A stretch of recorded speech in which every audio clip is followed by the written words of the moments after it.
So, hey guys, welcome back to the channel. This is story about what if neglected Naruto trains himself. If you guys enjoy this, what if, and want next part, let me know before starting the video, comment down below. Please support for more awesome what if content. And leave a like and don't forget to subscribe to my channel. And also share this video with your friends. And check out the description. And check out my playlist. So without wasting time, let's start the video. The date is October 10th and it is an autumn evening in the village hidden in the leaves. A figure stands atop the Hokage monument. He is wearing blue shinobi pants, tape on his legs and blue shinobi sandals. He is also wearing a matching top with baggy long sleeves. Over this he is wearing a wide ankle-length, short-sleeved cloak with a red flame motif design along the bottom that is moving in the wind. He has shaggy blonde hair with sideburns that frame his heart-shaped face. He is also wearing a hidden leaf headband which is keeping his bangs back. This is none other than the fourth Hokage, Minato Namikaze. The man known and feared throughout the entire shinobi world as the Yellow Flash. Armed with his flying rage and jutsu, many believed him to be the fastest shinobi who ever lived with the fourth Raikage, being the only person who could rival him in this respect. Minato was reported to have single-handedly faced and killed 10,000 hidden stone shinobi at the Battle of Kanabi Bridge and ended the Third Shinobi World War. Minato is standing on his stone head on the Hokage monument overlooking a scene of absolute chaos. Smoke is rising into the sky and smothering the light of the full moon and the stars. Screams of fear can be heard clearly, even from where he is. A giant creature with red fur, crimson blood, thirsty eyes and 9 swinging tails can be seen below, destroying the hidden leaf with shinobi, desperately trying to stop it and failing. The 9-tailed fox. The most powerful of all the 9-tailed beasts. Legend has it could level mountains and raise tsunamis with a swing of its tails. Right now it is proving its legend to have some truth to it. Minato is thinking about the events that led to this very moment.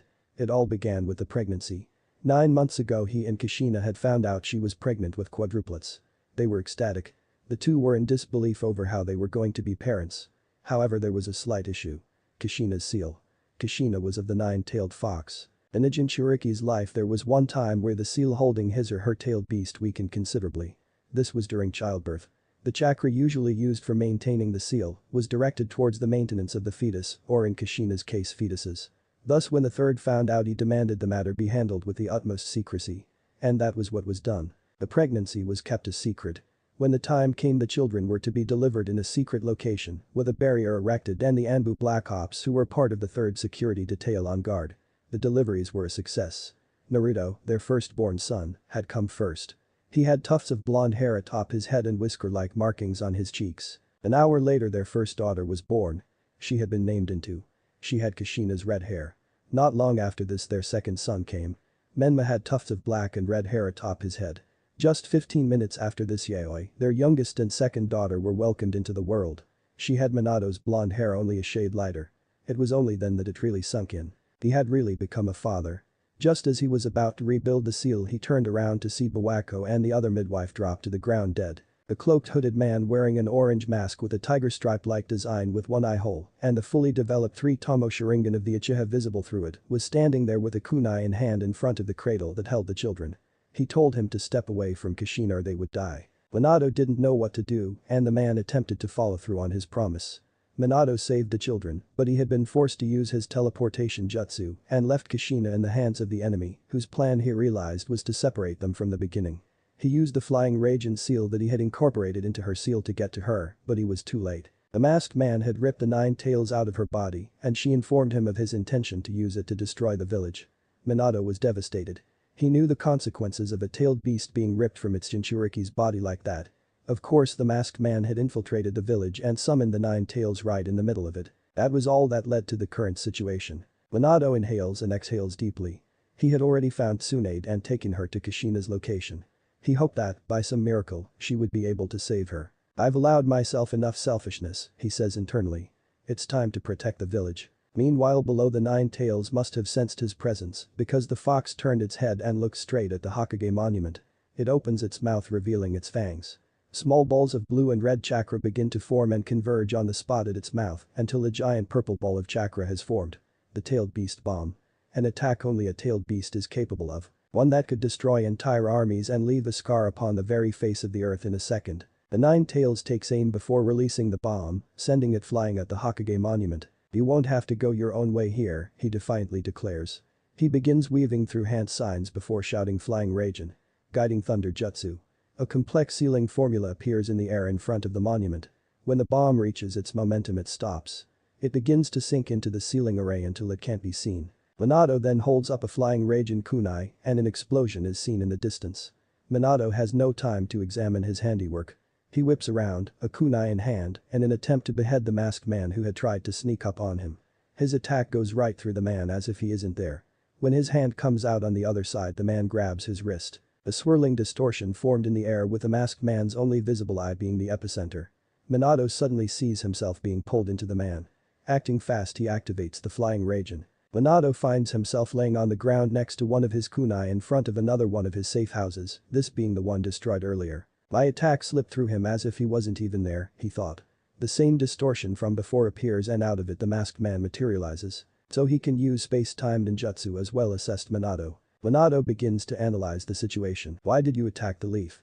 He questions. The masked man simply stares at Minato. I could say I did it on a whim and I could say I did it for a purpose. I could say I did it for peace and I could say I did it for war. Minato begins to assess the situation. He was able to get past a top secret barrier, kill all the Anbu Black Ops on guard who were assigned to the 3rd security detail, and he knew about the seal weakening during childbirth. He was also able to break it, tame the 9 tails, and get past the hidden leaf's main barrier undetected. Could it be? Are you Madara Uchiha? No, it's impossible. He's dead. I wonder about that. Replied the masked man, taking out what appeared to be a pair of shackles and putting them on. Well, I guess it doesn't matter who he is. He's still not an ordinary shinobi. His space-time ninjutsu surpasses mine and Lord Second's, and he's got a dangerous ideology.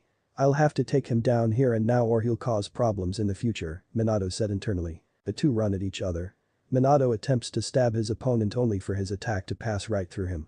When he passes through him, Madara uses the chain of his shackles to stop Minato and bind him. Minato quickly disappears and reappears kneeling next to one of his kunai. He's trying to use that chain as an effective method of attack for whenever he materializes, which is the only time he can attack. He can pull objects in, but only when touching them. With the 9 tails summoning time limit on his mind, he'll want to end this as quickly as possible. He gets up and the two run at one another again, Minato with a Flying Raijin kunai in hand. Whoever is faster wins this battle. Minato throws his kunai at the masked ninja, and like before it goes through him. A Rasengan suddenly forms in his right hand while the enemy is using his to try to touch Minato's left shoulder and end the battle. It looks as if the masked man has the upper hand. His hand is less than a millisecond away from touching Minato. I win, he internally voices. Minato appears above the enemy, the kunai he threw in hand. He brings his Rasengan down, drilling it into the masked man's back, causing cracks to form in the ground and dirt to be kicked up. Ah! He teleported himself to his kunai. When Minato's Rasengan dissipates, there is a Flying Raijin mark on the spot he hit on his back. Ah! The masked man's hand begins to melt and fall off somehow. You really are a flash. I let my guard down for a second and he doesn't get to finish as Minato appears in front of him with his hand on his stomach. The contract seal. The masked man says, seeing a complex sealing formula spread across his body. The 9 tails is no longer yours, Minato declares. He jumps back to the enemy having been defeated. It doesn't matter. You winning this battle is only prolonging the inevitable. I plan to rule the world. There's plenty of ways to go about doing that. He says in a serious tone, disappearing, leaving Minato worried. Meanwhile in the hidden leaf, the battle rages on. Several shinobi are trying to subdue the 9 tails, but are unsuccessful so far.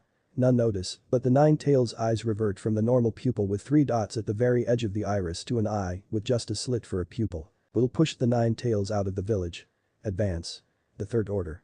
The shinobi all comply, running forward to occupy the demon fox. The third meanwhile bites his thumb, weaves through some hand signs before slamming his hand down. A poof of smoke follows, and when the smoke clears, standing next to him is none other than Monkey King Emmett. Did the seal fail? He questions. The former Hokage nods. We have to push the 9 tails out of the village. There is a puff of smoke, and when it clears a large black staff stands in his place. Hiruzen grabs it, places it under his arm, and yells, adamantine staff. Extend. It complies as it suddenly extends its length, the tip rushing out to meet the 9 tails. It hits the 9 tails in the chest, pushing the beats back until it is out of the village. It's out. Don't stop. Advance and attack. Orders the third. Minato appears atop the Hokage monument once again, this time on the third's head, just in time to see another tailed beast bomb being gathered. He weaves through hand signs. A sealing formula appears in the air above the 9 tails. There is a giant poof, and a giant toad falls on top of the 9 tails. Gamabunta, the chief toady boss summon of all toads. Minato teleports himself atop Gamabunta just as the Nine Tails begins forming another tailed beast bomb. I'm sorry Kushina, Minato says, gathering chakra. He needs to get this as far away from the village as possible. The third realizes what Minato is gathering chakra for and runs towards him. Lord Third protests the shinobi. Hiruzen jumps onto the Nine Tails, and before anyone can do anything, the Nine Tails, Minato and Hiruzen are gone. An explosion is seen in the distance. Over there. Let's hurry. Scene of explosion. The safe house Minato teleported to with the Nine Tails and Hiruzen at the last moment is destroyed. Crying can be clearly heard. Minato, what's going on? Kushina asked. She looked a bit better. I'm sorry Kushina. It was the only way.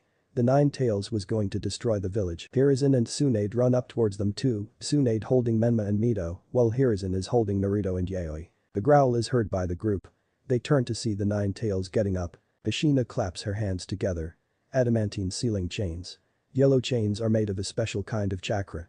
The chains drill into the ground before coming up and wrapping around the Nine Tails. Listen to all of you. I'm going to use what little strength I have left to seal the Nine Tails inside of myself and take it with me into the afterlife. No Kushina. The man who did this. This wasn't the last the village will see of him, he said, confusing Tsunade and Hiruzen. The Nine Tails' power will be needed to fight against him when he returns. If I seal half the Nine Tails in myself and the other half in one of, there's no need for either of you to do that. They turn to see Hiruzen with Naruto and Yaoi in his arms. I will seal the Nine Tails using the Reaper Death Seal in conjunction with the 8 Trigram Seal. He says in a tone of finality. I don't know what's the cause of the events that have transpired tonight, but I know the fate of the Hidden Leaf and perhaps the world is on the line. And that's all I need to know. Lord Third. No Minato. My time has come and gone. You, on the other hand, have just become Hokage. You achieving this at such an age is symbolic of the next generation stepping in. And you're a father now. Your children will need you to be there for them. It is time the baton was passed. Very well, Lord Third, he relented. Meanwhile the Nine Tails is thrashing about desperately attempting to free itself, but to no avail. He knows he is strong enough, but his chakra isn't gathering. This feeling. My chakra won't gather. I feel paralyzed. It's not Kushina's adamantine chains. It's. He looks ahead and his eyes fall on Naruto, that brat. His chakra. With it he's unconsciously suppressing mine. His chakra feels just like. The Nine Tails thinks of a certain shinobi who lived ages ago. He had the ability to subdue tailed beasts and was a leaf ninja. Could it be that he has the same ability? The group has finished setting up the ritual altar. The Nine Tails is much too large to seal in one child, so I will split it amongst them. Its chakra I will divide into 3 equal parts and seal into 3 of them, while the beast itself I will seal into 1 of them. Minato. Besides Naruto, he's the eldest. Hiruzen nods. He weaves through hand signs, and the Reaper is summoned from his realm. The Reaper puts his hand through Hiruzen, making him feel an indescribable cold. No. The Nine Tails protests, but to avail as its chakra is ripped from it. Then the Nine Tails itself is sealed in Naruto. Hiruzen feels himself beginning to fade. He falls to the ground. The 3 gather around him with Tsunade carrying 2 of the children and Minato the other 2. Tsunade, I want you to know I'm proud of you and tell Orochimaru and Jiraiya the same, he says, making her tear up. And Tsunade, I know it's hard, but I want you to open your heart again. I want you to learn to love once more. He turns to Kushina. Kushina. From that little I welcomed to the leaf years ago you've grown into a splendid, strong woman. Lady Mito would be proud, he says as she struggles to hold back the tears. He finally turns to Minato. Well done my boy. You've done me proud. I leave the village in your hands, he says, handing him 4 scrolls, each holding the key to each seal. Minato nods. I won't let you down, he says, determined. Hiruzen looks up at the moon. He hasn't had a bad life. He regrets a few things like not being able to be with his wife in the afterlife and letting his best friend slip into darkness. He closes his eyes, breathes his final breath and allows the Reaper to claim his soul, dying with a smile on his face. Days later, Minato is sitting in his office thinking. A lot has happened in the past few days. The council had demanded answers on the Nine Tails breaking loose. Minato had decided against revealing what had happened and branded the seal breaking an accident. If the possibility of a shinobi such as Madara Uchiha being alive became common knowledge, panic would erupt throughout the village and shinobi world. This unfortunately meant the Uchiha were facing suspicion from certain council members. He had had to notify the elders, however, who were not pleased with the information. He had however gone public with the information of the Nine Tails and its chakra being sealed away. The villagers had praised Mito, Menma and Yaoi as the village heroes who stripped the demon fox of its power. They did seem a bit apprehensive about Naruto, but he is sure it will pass.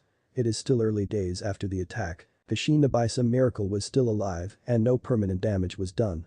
He had thought it was Tsunede's doing, but she was perplexed by it as well. It was put down to her Uzumaki blood in the end. Right now Minato is waiting for Jiraiya, who he summoned to the village. He hears someone enter through his window. He turns to see his sensei. "Hey brat," Jiraiya greets walking into the office.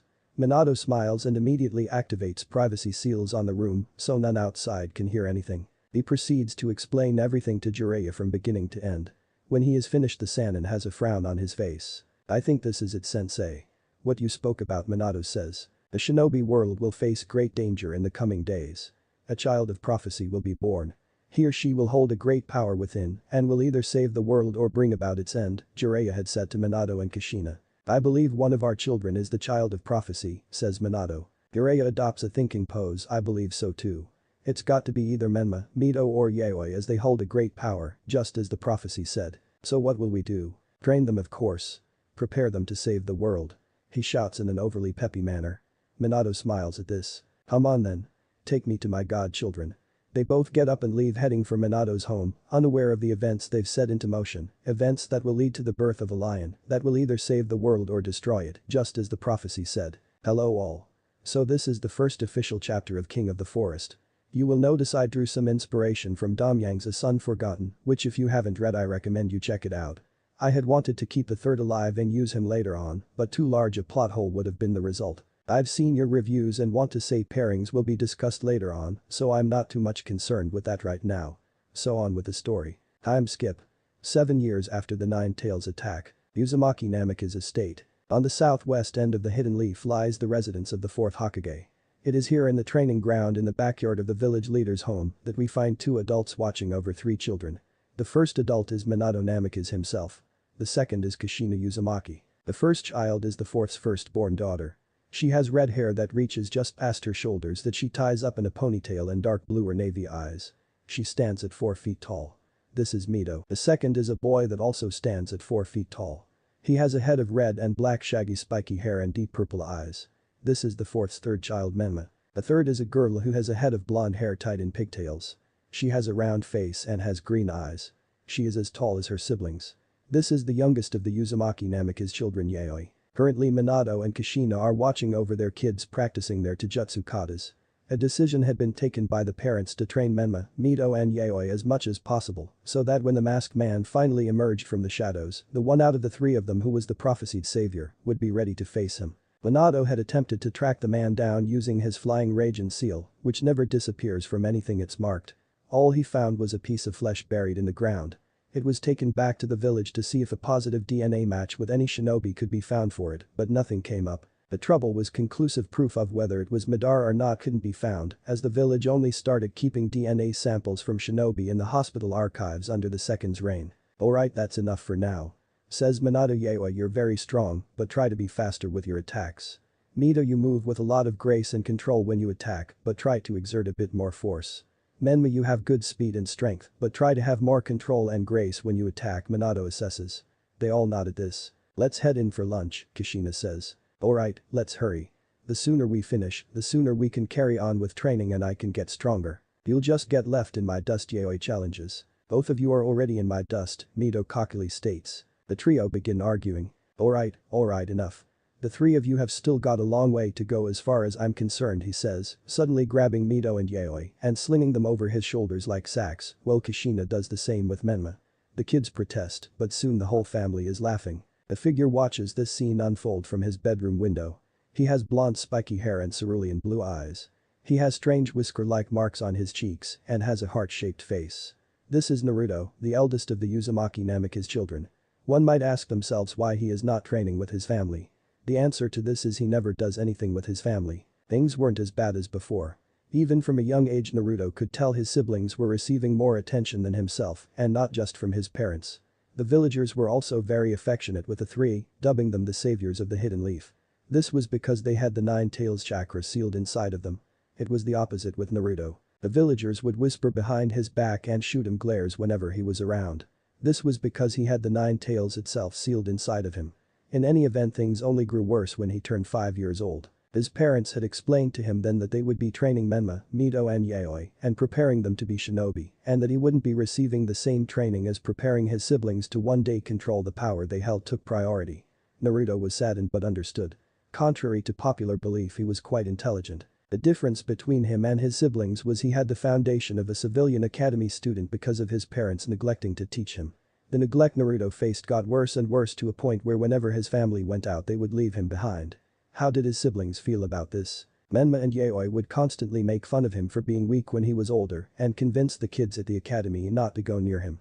Mito simply behaved obliviously towards his existence. Naruto is hoping things change soon. The next day, Naruto wakes up and heads downstairs to find the house empty. He clenches his fist angrily. As always. He smiles realizing now is his chance. He heads to his father's study and begins raiding the jutsu section. The first he grabs is the shadow clone jutsu and some shuriken jutsu. Then just as he's about to go for another he hears laughter from outside. He utters a curse before leaving the study. He rushes up the stairs to his bedroom, shuts the door, jumps out of the window, and is off to the nearest available training ground. Hours later, Naruto sits on the ground panting. Since coming here he has been working on his shuriken jutsu and taijutsu. He mastered the shadow clone jutsu quite fast. It suits him well because of his large chakra reserves. Now he finally has someone to go to the academy for him while he puts in some meaningful training. The academy is a waste of time in Naruto's opinion. It doesn't properly equip one with the skills they will need when they go into the field.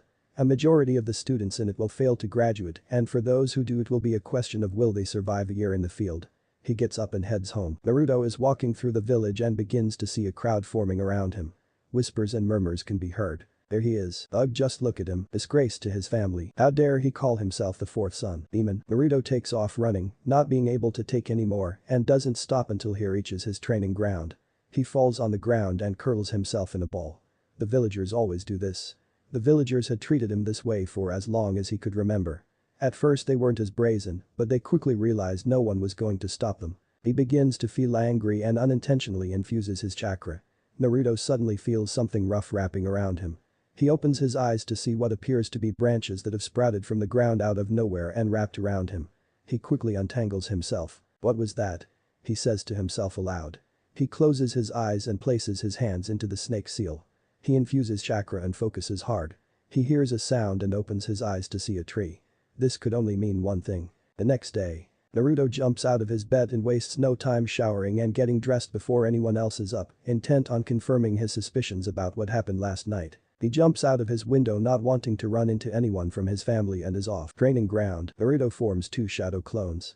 One heads to the academy, as is now routine, and the other goes off to the library to collect notes on wood-based jutsu. Then he unfolds a scroll and starts reading. The summoning jutsu is a jutsu that allows the user to transport a target to their location. Before an animal can be summoned, a prospective summoner must first form a contract with the animal and/or its species. Although in rare cases one can use the summoning jutsu prior to acquiring a contract to determine the summoning animal, one has a natural affinity. This can have dire consequences however and is not advised. Naruto thinks about this. What the hell, he says, what's the worst that can happen? He says to himself. He doesn't have to worry about chakra exhaustion. He reads further for the instructions. Naruto bites his thumb while infusing a fair amount of chakra. He slams his hand onto the ground. Summoning jutsu. A poof of smoke engulfs Naruto. When the smoke clears, Naruto looks around in shock. This is not the hidden leaf. He appears to be in a mountainous area with dense jungles. Naruto hears a growl and turns around to see, standing only a few feet away, a lion. This one is no ordinary lion however. It appears to be about the size of an adult horse. It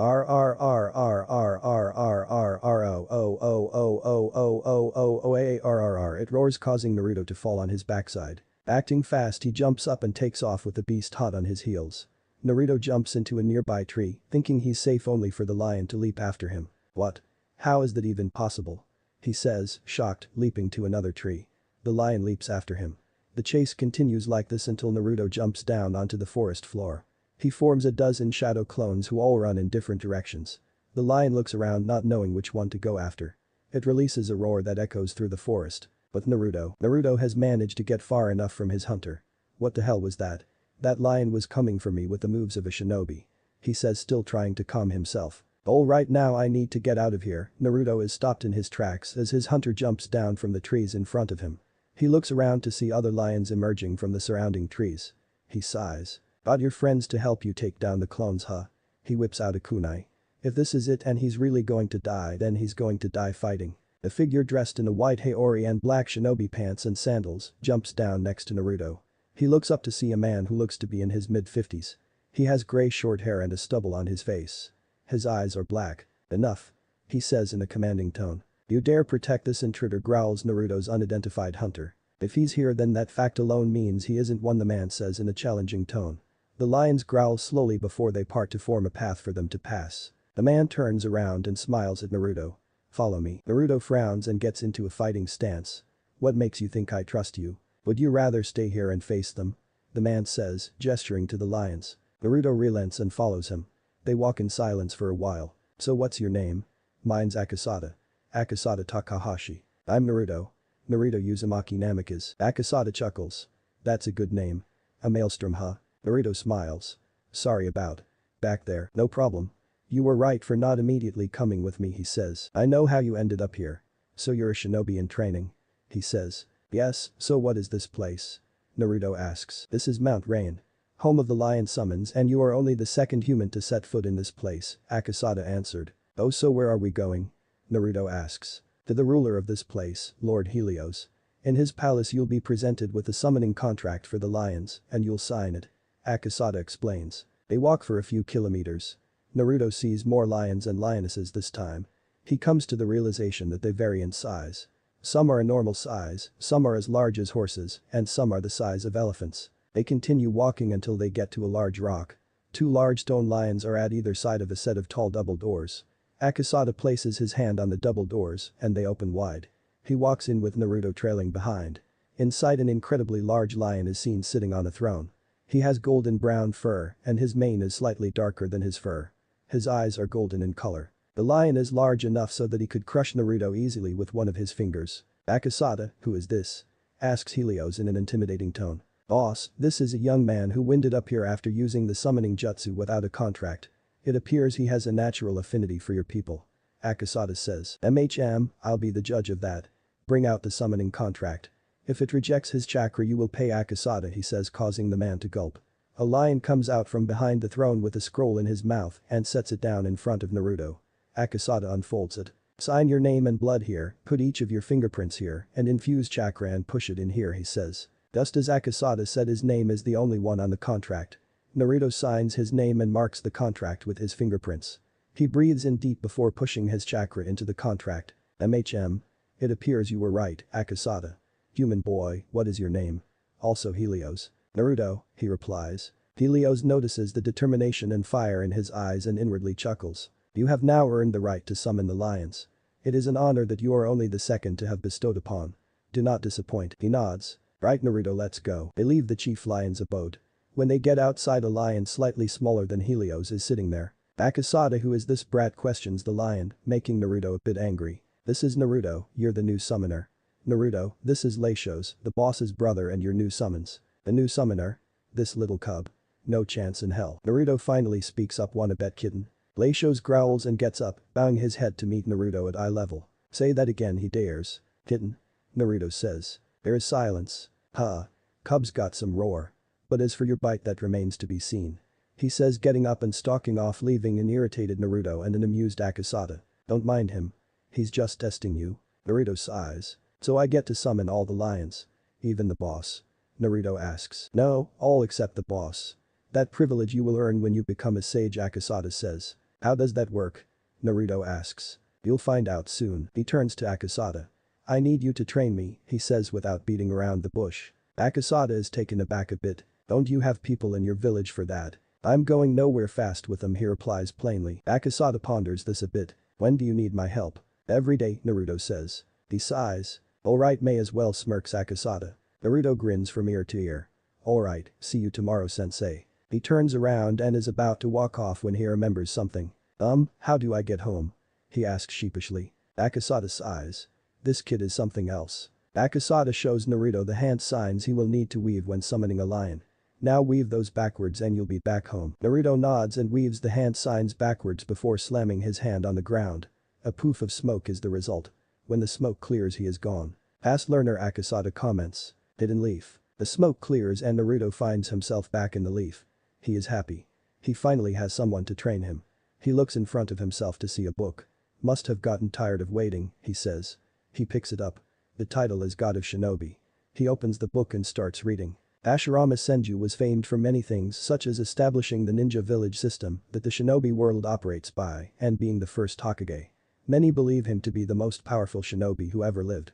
He practiced many jutsu, but perhaps the most powerful jutsu in his extensive arsenal was the wood style. With it he could change entire landscapes in seconds, bring down armies, and even subdue tailed beasts. Naruto's eyes widened at this. He reads on, he could use the wood-style Genkai by combining an earth-style change in chakra nature and a water-style change in the chakra nature. Naruto takes out the piece of paper sticking out of the back. Moment of truth. Naruto pushes his chakra into the paper. First it splits in half. Then one half turns into dirt and the other becomes wet. There's no other explanation. Naruto has the wood style of the first Hokage. Time skip. 3 years later, Uzumaki Namika's estate. Menma, Mito and Yaoi are in the family's private training ground. They are balancing kunai on their fingers. A chakra control exercise. This is so boring, Menma complains. When am I gonna get the chance to learn some real jutsu like Dad's Rasengan? Quiet down, Menma. Chakra control is essential. If you don't have it then you won't be able to use a jutsu like the Rasengan. Says Mito. Yeah. Menma, bored, blows at Yaoi's kunai. Hey. Yells Yaoi Menma. I'm telling Mom, Dad. She says, running to her parents who are sitting on the side watching. Mom, Dad, Menma blew my kunai off. I did no such thing. Right, Mito, they're both being a nuisance. Alright, that's enough for today, Kushina says. Mom, Dad, all turn to Yaoi. When can Naruto start training with us? She asks. In recent years Yaoi's feelings towards Naruto have changed. She's realized how she's been towards him and is trying to change that. Immediately there is silence. Kushina and Minato have sad looks on their faces. They are aware of how for the past few years they've severely neglected Naruto. They want to change that but don't know how to go about it. Why do you want to train with that loser? Said Menma, visibly growing angry. He despised Naruto. Every time someone mentioned him the mood would grow sour. He was weak. Naruto was dead last at the academy and all he knew how to do was cause trouble. At the mention of his name things would be spoiled. As far as Menma is concerned Naruto doesn't deserve to be called a member of this family. Menma, don't say that about your brother. Kushina reprimanded. Menma held back a scoff. Maybe that isn't a bad idea, said Minato, who had been quiet up until this point. From now on Naruto will be training with us, Minato says. Yay. Big brother will be so happy, she exclaims, jumping up. Kushina and Minato chuckle at her. Mito appears indifferent. Menma is frustrated. Way to go, Yaoi. Mount Rain. Naruto attempts to deliver a claw to Akasada's stomach only for it to be blocked. He jumps back, avoiding Akasada's leg sweep. Naruto is forced to put his forearms up as Akasada attempts to deliver a punch right at his face. Naruto reacts by grabbing Akasada's arm and attempts a judo throw, but Akasada lands on his feet and kicks Naruto in the stomach, causing him to skid back. Naruto jumps into the air and attempts a right hook at Akasada, but he catches Naruto's fist. Naruto twists himself in the air and attempts a spinning kick at Akasada which grazes him. Alright, that's enough. You're at times faster and at times more focused on strength. You need to be more of both at the same time. Remember, the Lion Fist is about using an immense amount of speed and strength to grind your opponent down. Naruto nods. The Lion Fist is the taijutsu style that Akasada had taught him. Naruto and Akasada had formed a deep bond with one another and become quite close with each other since Naruto had become his student. Naruto had learned that Akasada was a former shinobi of the hidden cloud known as the Typhoon for his vast arsenal of wind-style jutsu. Naruto had done some research and found out that Akasada was quite feared during his heyday and wreaked havoc on the battlefield during the Third Shinobi World War. He was the cloud's equivalent of the Sannin. The history books reflected that during the course of the war, Akasada had mysteriously gone missing and was presumed dead, but the truth was Akasada had lost his entire family during an attack in the war, his parents, his wife and his kids, and had from then on wanted nothing to do with the shinobi world. He had lived on Mount Rain since, with the lions welcoming him as he was their one and only summoner at the time. Akasada had learned Naruto was the son of the fourth Hokage Minato Namikaze and his wife the red-hot habanero of the hidden leaf Kushina Uzumaki and the vessel for the chakra stripped Nine Tails. He had never faced a yellow flash, but an old friend of his had. He was shocked to learn that Naruto possessed the wood style of the first Hokage. Naruto had learned a lot from Akasada. He had taught him quite a bit, but not just in regards to ninjutsu. Before Naruto met Akasada he trained to become stronger so that the world would know his name and to some extent that was still part of what he wanted, but now he looked at things differently. He understood that people like him and Akasada were victimized the way they were because of the way the shinobi world was and he wanted to change that. Alright, head home. We'll continue tomorrow. Says Akasada. Naruto nods, bites his thumb, weaves the summoning jutsu hand signs in reverse and in a poof of smoke is gone. Naruto's training ground. In a puff of smoke, Naruto is back in the village. By now it is dark. He gets up and walks towards his home. He has worked by the same routine for the past 3 years. Every morning he wakes up, gets ready for the day and leaves before everyone else. He gets to his training ground, or at least what used to be his training ground, and forms a shadow clone that goes to the academy. He then performs the reverse summoning jutsu and spends the whole day on Mount Rain training with Akasada. Once the day is up, he heads back.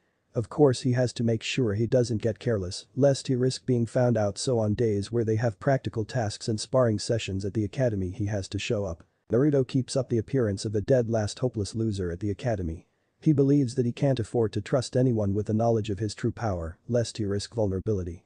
As for his wood style, Naruto had learned only a few jutsu with it, and he hadn't trained extensively with it. Naruto is aware of the fact that if the village were to learn he possesses the first Genkai, they would make efforts to transform him into a weapon, and his father, as always, would allow them to do as they please. He couldn't have that. He will, for now, only resort to using it in a dire life or death situation. Naruto turns a corner and whips out a kunai as a swirling distortion forms in the air. During his years under Akasada, he had awakened a sensory ability.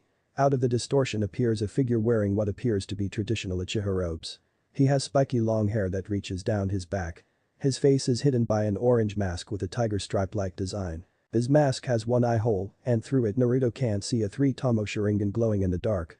The man does a good job at trying to hide it, but his chakra feels vile. He's an Uchiha alright, but he can't be a leaf ninja. His chakra came out of nowhere, observes Naruto. Who are you? He questions. The masked man chuckles. It's no surprise you don't remember me. But I remember you, the man replies, not answering Naruto's question. He steps forward, giving Naruto his cue to attack.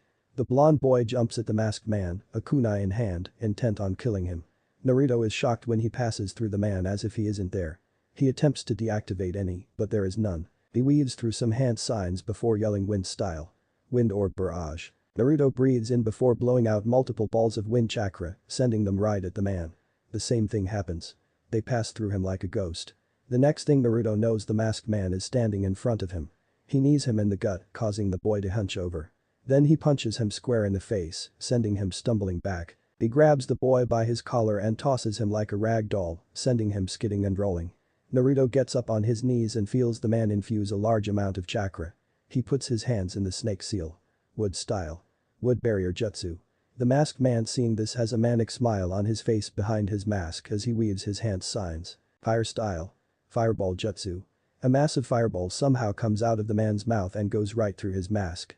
It collides with the barrier, but it stands firm and protects Naruto from the flames. He takes his hands apart, allowing the wooden beams to recede back into the ground. He gets up onto his feet and looks at his enemy. This is bad. He has the ability to make himself intangible, meaning I can't land any attacks on him. Naruto gives himself no more time to think. His eyes widen and he places his hands in the snake seal as realization hits him. Release. He yells. The masked figure in front of him disappears as he immediately breaks the that was just cast on him. He whips around only to receive a kick to the chest that knocks the wind out of him. While he flies through the air, the masked figure weaves through a set of hand signs. Fire style. Fireball jutsu. He calls out once again. Naruto, meanwhile, crashes to the ground and gets to his knees, not being able to muster the strength to jump up. His eyes widen as he sees the fireball cannoning towards him. He jumps up and does his best to evade the fireball, but can't escape the resultant explosion from it colliding with the ground, which sends him flying once again until he hits the ground and rolls before skidding to a stop. Naruto lays on the ground, helpless as the man walks towards him. The masked stranger grabs him and lifts him up by his collar. I'm impressed. You've grown strong. Even I wasn't expecting wood style. He says. Naruto is clawing at the man's arm, desperately trying to free himself from his grasp. But you're nowhere near as strong as you should be, the man says. He looks Naruto in the eye, the tomo of his Sharingan spinning. The blonde boy yells in pain before he goes limp in the masked stranger's grip. He's out cold. The masked man drops Naruto unceremoniously onto the ground. Now sleep, Naruto.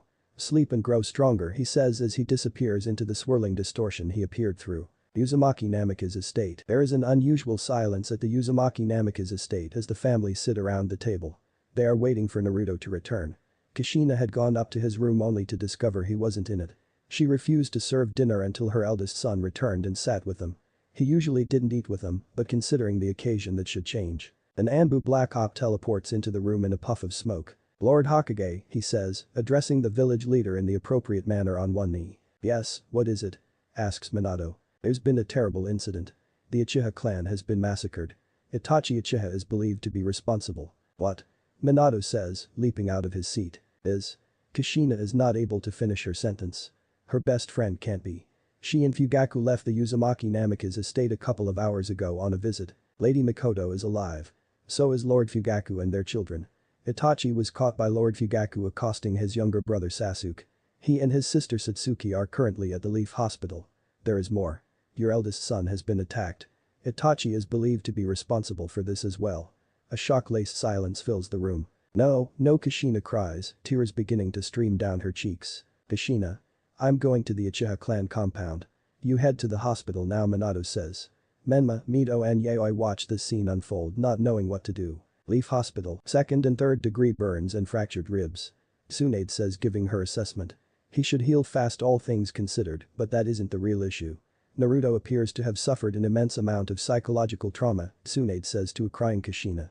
Kushina is desperately trying to keep it together. She has her arm around Mikoto, who has stopped crying by now and has just shut down. I'm not sure when he'll come around, Tsunade admits. Thanks Tsunade, she says. All they can do is hope. A few days later. Naruto groans as he finally opens his eyes. He feels like he has been hit by a brick over the head. There he is, the first person he sees is Tsunade. All of Naruto's physical injuries had already healed to Tsunade's surprise. That was incredible even for an Uzumaki. Lady Tsunade. Naruto feels someone jump onto him. He looks to see his mother, in tears, hugging him tight. He doesn't know how to feel about this. Naruto, I was so scared, she says. He sits up in his bed. Kushina has not left his side since she came to the hospital. She pushes a small bit of chakra into the flying rage and seal in her wedding ring, and seconds later Minato is standing there. Naruto, you're awake, he says smiling. Yes, he replies plainly. Do you remember what happened to you? Asks Minato. Naruto rubs his head. I was on the way home from some training and he just came out of nowhere and attacked me. I tried to stop him but he was too strong. Who? Minato asks. Itachi Uchiha. Naruto replies plainly. Minato looks him in the eyes and can tell he isn't lying. I see. Well, all that matters is you're okay. There's something I meant to ask you before all of this. I'm your mother and I had discussed it. We were wondering if you would like us to train you along with your siblings from now on. Minato asks. Naruto is taken aback by this. Where did that come from? Well, it doesn't matter. No thank you, he says, surprising the couple. But why? Kushina asks. The two of you have made so much progress with Menma, Mito and Yaoi, and if I joined now I would only be holding them back. He says, lying through his teeth. Well, we could train you aside until you catch up, Kushina suggests. I'd rather not. Naruto insists. The conversation ends like this, although the couple take notice of how throughout the conversation, Naruto avoided referring to them as mom and dad. The next day, Naruto is up as usual. Kushina had tried to keep him bedridden, but he quickly reminded her of how he had completely healed. Yaoi had smothered and nearly squashed him to death when she saw him home and well. Mito simply said she was glad he was okay, and things quickly turned awkward afterwards. Menma didn't even speak to him. None of it matters to him. He walks through the village with a million thoughts in his head. Akasada will be wondering why he hasn't shown up for training in days. Speaking of which, the whole ordeal is still very confusing. He didn't know Itachi Uchiha very well. He knew his mother was best friends with Kushina and that he was a once-in-a-generation prodigy who became a chunin at age 10, an Anbu at 11, and captain of his own squad just 2 years later at 13. But that was it. There wasn't much else. Now, regardless of being a person who didn't have much knowledge on Itachi, the near-complete annihilation of his clan didn't make sense. And Itachi choosing to attack Naruto of all people made even less sense to the blonde. What did he ever do to him? Now that he thought carefully about it, the two had never properly exchanged words.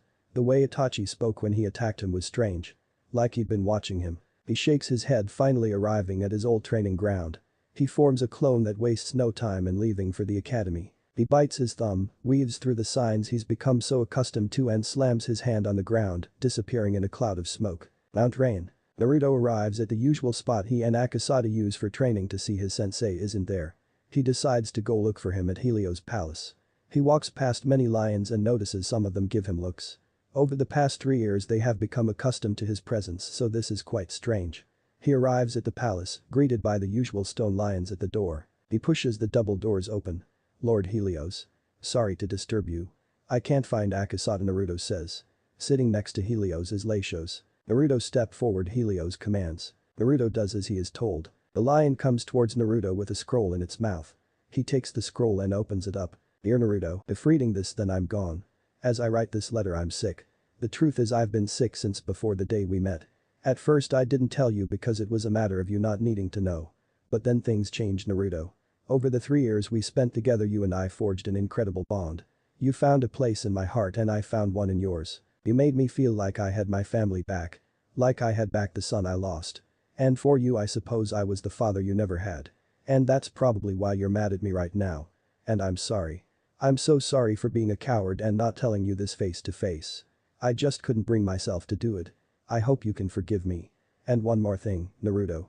I believe it will be you. I believe you will be the one to change this shinobi world. To ensure there never have to be people like you and I.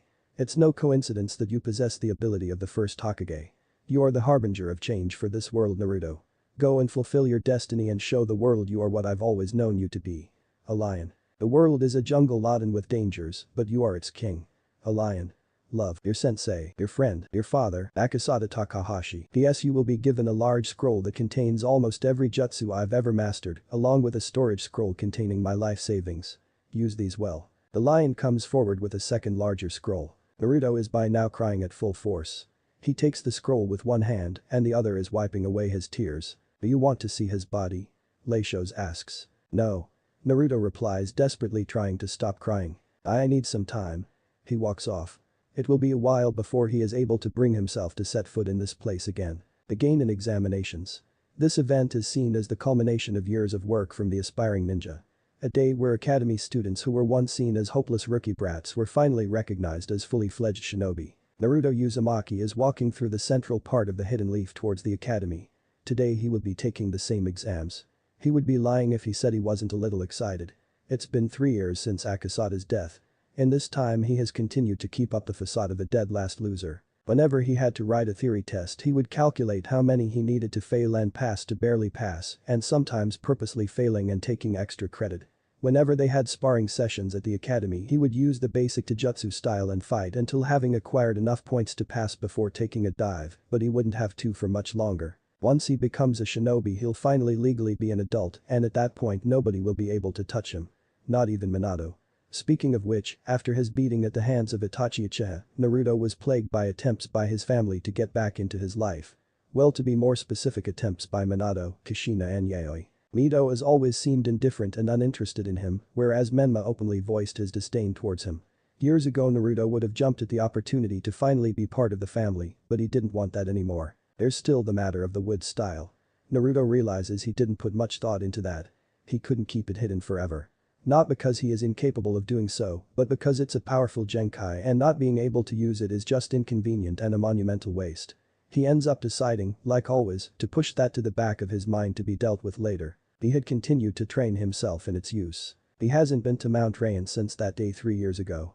The day he lost his sensei. Flashback. There is no use in being strong if you don't move fast enough to land a hit, and there is no use in being fast if you're not strong enough to actually land hits that have an effect, Akasada says, sending Naruto flying through the air with a kick to the chest. Naruto rolls and skids along the ground.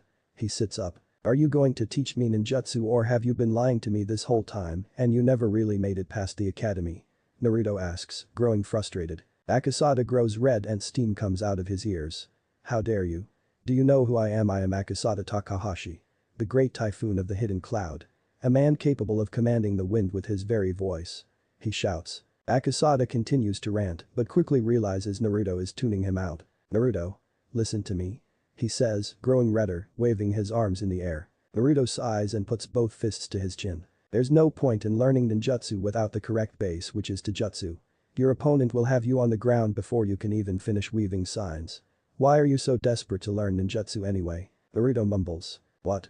Akasada says. I want to get stronger so they regret ever leaving me out in the cold. So they can't ignore me any longer. I want them to fall to their knees and beg me to come back just for me to shut them out like they did. Naruto confessed. Akasada's face softens. He walks over to his student and sits down next to him. Look at Naruto. I'm not going to sit here and pretend as if I understand and can relate to what you've been through and are going through because the truth is I don't. Akasada says. But if that's really why you're doing this, maybe you should cut your losses and leave now, he says to Naruto, shocking his student. You have immense potential to become bigger than anything this world has ever seen. I know it. This is coming from someone who has fought alongside the 3rd and 4th Raikage. It's for that reason that. If your heart isn't in the right place then.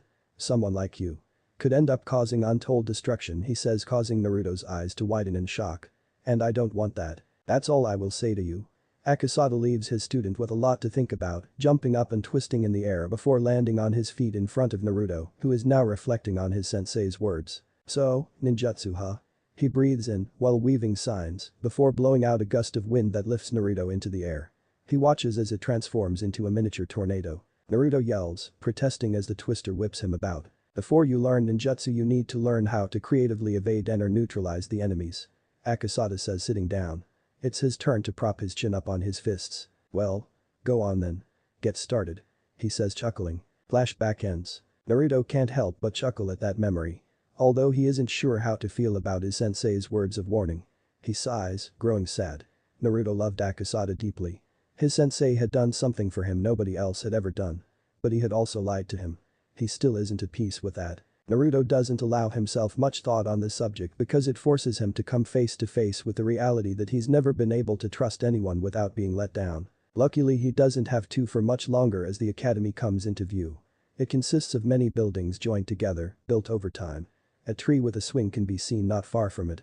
Perhaps its boldest feature is the large and bold kanji for fire clearly visible at the front above its doors. Naruto has had a change of outfit to reflect the occasion. He is wearing black Anbu-style pants with bandages wrapped around his legs and black sandals. On his upper body he is wearing a snug-fitting black jersey with sleeves reaching his forearms just below his elbows. On the upper part of the right sleeve one can see the head of a golden lion. Over this he is wearing a sleeveless black hoodie with gold lining with a zip left open. Naruto walks into the academy and heads straight for class. The exams are no doubt going to be extremely easy. This is quite stupid. If that is supposed to be the village's assessment of whether one is prepared for the shinobi world, then dark times were ahead for the village. He opens the door to his class and walks in. He usually shows up earlier than all else so he has time to meditate. The seating is arranged in rows that go up as they go further back. Naruto's eyes scan over the room looking for notable participants in the exams. Sitting in the front row is his younger brother Menma, and next to him are his best friends Kiba Inyazuka, son of the Inyazuka clan head. Next to them are Mito and Yaoi and their friends Hinata Hyuga and Kaori Hirota. In the following row are Ino Yamanaka and Sakura Haruno, who are best friends and rivals for the affections of the two most popular boys in class. Opposite them is one of those boys. Sasuke Uchiha, the second eldest son of the head of the Uchiha clan Fugaku Uchiha, and next to him is his twin sister Satsuki Uchiha. Both have blank looks on their faces. And next to them are Shikamaru Nara, the son of the village's Jonin commander and head of the Nara clan Shikaku Nara, and his best friend Choji Akimichi, son of the Akimichi clan head. In the furthest row a little away from some civilian kids was the most mysterious and quiet member of the class, next to Naruto, an heir to the Aburam clan Shino Aburam. All in all there are a lot of clan heirs and individuals of noble blood in the class, leading many to believe this is the most promising generation of shinobi the village has seen in years. Naruto walks towards his usual spot at the back, acting oblivious to the eyes on him. Menma eyes Naruto with a cocky smirk on his face. Poor fool probably thinks a change of outfit is gonna earn points, Menma voices internally. If one thing hasn't changed in the past few years, it's that Naruto is the same hopeless loser he has always been. He remembered how irate he had been when his parents had wanted to start involving Naruto in their training sessions, but thankfully Naruto, being as stupid as he is, had refused despite being in desperate need of the help. His parents have been trying to give Naruto more attention in the years following his supposed run-in with the rogue Uchiha clan heir, but it will all end soon, he is sure. Once he fails to graduate today they are sure to realize, like everyone else, that Naruto isn't worth wasting their time on. Another pair of eyes studying Naruto carefully are the eyes of Sasuke Uchiha. Sasuke, unlike most individuals, has been watching Naruto for quite some time now. Ever since after that night. The raven-haired boy, after recovering from his accosting, had received news that Naruto had suffered a similar attack from the same attacker. He has been watching Naruto carefully at every chance he has gotten ever since. Sasuke has been analyzing Naruto and can tell from the way he fights, his muscle movements, the way he studies his opponent, his eyes, and the very nature of the defeats he suffered, that Naruto is not what he is perceived to be by many. You couldn't tell at first glance, but Naruto is hiding his true strength. Sasuke can attest to that from the few occasions he has spared him. He's strong. Perhaps as strong as himself. The question is why would Naruto hide his power? Sasuke is determined to find out. The reason being it may lead him one step closer to him. Naruto gets to his seat in the corner at the back and sits down. He folds his arms and looks ahead at the exam proctors and those who have been in charge of this class since it entered the academy. The first is Iruka Yamino. He has a tan skin tone and brown hair tied in a ponytail. Perhaps his most distinguishing feature is the scar on his face. He has a scar that runs from one side of his nose, across the bridge of his nose to the other. He is dressed in traditional attire. The second is Mizuki. Naruto does not know his last name. He has shoulder-length white with a slight tint of blue to it. He is also wearing the standard hidden leaf shinobi attire, with his headband tied around his head like a bandana. Haruka seemed apprehensive of him, but that wasn't surprising or new to him. He is assuming that according to his age he lost his parents during the Nine Tails attack. Haruka never made any attempt to sabotage him, not that it would have made any difference. Neither did Mizuki, but he could sense the white-haired ninja didn't like him. Haruka only realizes once Naruto is seated that he is staring at the blonde boy. Naruto has been and still is a mystery to him. The other instructors at the academy told him to ignore Naruto, and some even went as far as advising him to take advantage of his situation and sabotage the brat's performance. Why should the power of a demon brat be a shinobi? Was the sentiment echoed by most. However, over time, contrary to his expectations, he discovered Naruto was not the troublemaking no-good brat many of the villagers made him out to be. He was very quiet and kept to himself. Though Haruka is sure this isn't by choice, seeing as calling Naruto's reputation bad is an understatement. Naruto is, on a daily basis, mocked and ridiculed for being the only weak member of the Uzumaki Namikaze family. His sisters are always top contenders for the right to top Kunoichi, while his brother has been locked in a duel for top of the class with Sasuke Uchiha since their class entered the academy. As for his parents, their achievements need no mention. Whereas Naruto himself is dead last, barely passing each year and on some occasions surviving on extra credit. Haruka at first supported this popular view, the memory of his parents' death as always still fresh and vivid in his mind, but he, after a while, realized there wasn't any real piece of evidence making Naruto suspicious. In the end Haruka resolved to be impartial towards Naruto, choosing not to sabotage him, but also not offering the struggling boy any help. He didn't make it hard seeing as he never asked. Haruka did however remain cautious of Naruto. He is now wondering if the boy is going to pass. Probably not, he says inwardly. Alright. This is it. The day you have all been working towards for years now. Without further ado, let's get into it. He says, silencing the nervous murmuring that has filled the room. The exams will consist of two main components. A theory portion which will consist of a written test. And a practical portion split into two parts. In the first half each of you will engage in a sparring session with Mizuki here, while I mark your performance, and you will perform an accuracy test with some kunai and shuriken. In the other half you will be required to perform the 3 basic jutsu of the academy, which the village requires that any shinobi know. These 3 are the substitution jutsu, the clone jutsu and the transformation jutsu. You will obviously pass or fail to graduate depending on how many points you acquire from the exams altogether. Naruto resists a scoff. Is he serious? That's all there is to becoming a shinobi? No, it can't be. If it is, then a lot of the people in this room are doomed. Naruto suspects something more has got to be up. Minato, as much as it pains him to say, is not a fool. Haruka hands out the tests. Naruto writes it and breezes through it. He intentionally scores just above the pass requirement. He then pretends to fall asleep when in fact he uses this extra time to meditate. After the tests are collected and graded, the class heads outside for the first half of the practical exam. Naruto purposely fails this part of the exams just to keep up appearances. Satsuki and Sasuke tie for highest in this section of the exams. This earns swoons and murmurs from their respective fan clubs. The two do not seem to care. After this the sparring sessions take place. Naruto, as always, fights for points rather than to impress, though he can tell Mizuki is going rougher on him than everyone else. The first half of the practical exam ends and all go inside and take their seats and await to be called upon for the final test. Naruto does as he did before, taking advantage of the opportunity to meditate. He does this for a while and after a while feels a familiar chakra signature outside of the academy. Kushina. Not long after another chakra signature appears, this one more suddenly. Minato. He'll have to try his best to slip past them once he has taken his exam. He doesn't have to wait long. Naruto Uzumaki Namikaze, Haruka calls out. Naruto stands up and heads down, once again, paying the watching eyes no mind. Menma, Mito and Yaoi have all already gone and received their headbands. He steps in front of the two proctors. Right, Naruto, Haruka says with what Naruto can easily recognize to be a fake smile. He knows what this looks like because of the less brave individuals in the village who choose to act like they tolerate him so as not to risk inciting the ire of the fourth. You know what to do. Substitution, clone and transformation jutsu in that order. Naruto substitutes with his chair in the corner. Then he uses the normal clone jutsu. No need to make any revelations just yet. Then he performs the transformation jutsu. Haruka and Mizuki are shocked to see an identical version of Hashirama Senju standing before them. Not one discrepancy. Congratulations, Naruto. You pass. he says, fake smile and all. Well done, Mizuki says, sporting a fake smile of his own, except he is hiding anger. As opposed to the many smiles and exclamations of joy they got today, Naruto simply bows and says thank you, a blank look on his face. Naruto grabs the only headband with a black strap on the table. Haruka and Mizuki tell him to report to the academy in exactly a week to meet his assigned three-man squad. He nods at this and leaves, putting his headband in his pocket as opposed to wearing it around his head so proudly like most of the other new shinobi had. Naruto walks out of the academy.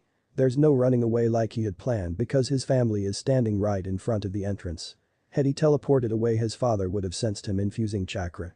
Oh well. Minato sees Naruto and doesn't know whether to smile or frown. His eldest son. Minato is happy to see his boy. He notices his change in attire. He is looking like more of a man.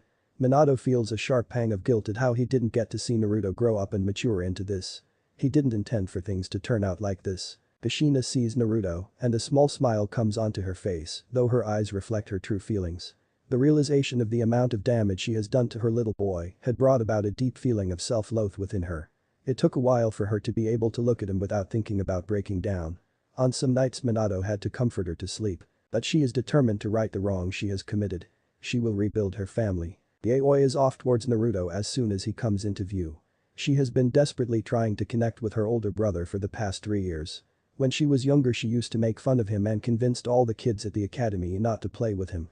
She would even pull pranks and everyone would blame Naruto. She was younger then and foolish. She acknowledges that. She just wants to be his sister again. She realizes he isn't wearing his headband. Oh no, did he fail? Menma sees Naruto approaching and resists coughing. He honestly makes him sick. Naruto has always been and will always only ever be good for ruining everything. Like the family were planning on going out to celebrate Menma, Mito and Yaoi graduating from the academy with flying colors when their parents had demanded they wait for their big brother. Menma didn't understand it. They had never done that before. Naruto was always left out of everything. What is so different now? He notices the blonde is not wearing his headband. I knew it, he thinks, smirking. Mito simply looks on indifferently. She is impartial about Naruto. He is, for all intents and purposes, a stranger to her. She knows that her parents feel guilty about neglecting Naruto, but they have tried to reconnect with him only for him to shut them out. She knows that he is dead last in their generation, but he only has himself to blame for that. He turned down the opportunity to train with them. He also cultivated a reputation for troublemaking for himself. What can you do for someone like that? All in all, she cares little for him, or at least that is what she tells herself. Naruto sees Yaoi coming. At first he thinks about sidestepping and letting her fall, but decides against it. Yaoi jumps on Naruto, hugging him tight. Big brother. She looks him over. Did you pass? She asks. No, he didn't. Are you surprised? Menma says, smirking. All eyes fall on Naruto, who takes out his headband and straps it around his head. Congratulations, Naruto. I'm proud of you. Minato says, beaming. Naruto nods and bows. Thank you, Lord Hokage, he says, simply making Minato wince at how he doesn't call him his father. Naruto moves to end the conversation before it can go further. I'll be seeing you all later, he says, brushing Yaoi off and leaving. Kushina looks down in sadness. She feels Minato's arm wrap around her. Give him some time, Kushina. He'll come around. Minato comforts me. Right guys? What do you say?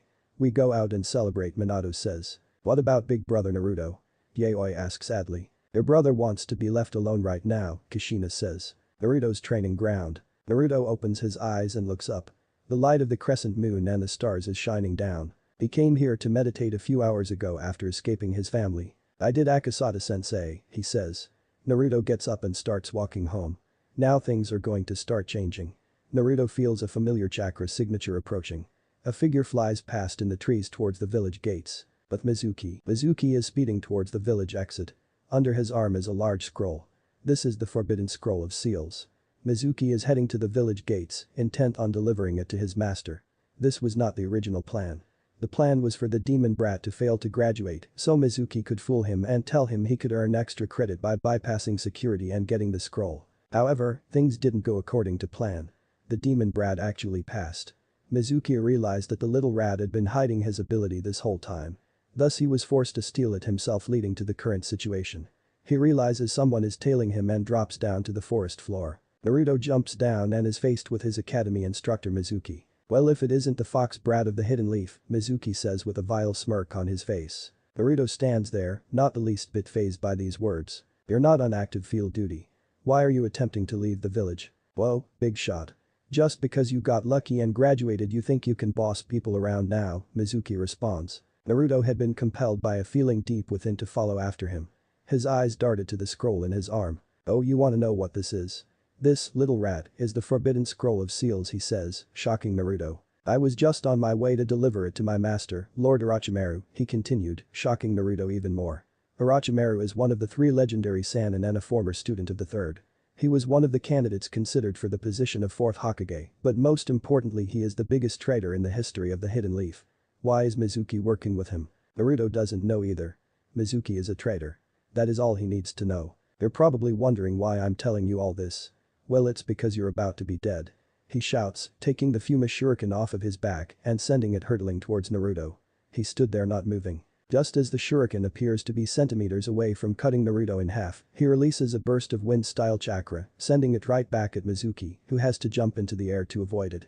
Mizuki suddenly feels the wind knock out of him as Naruto, out of nowhere, kicks him in the back, sending him crashing into the earth. What? How is he so fast?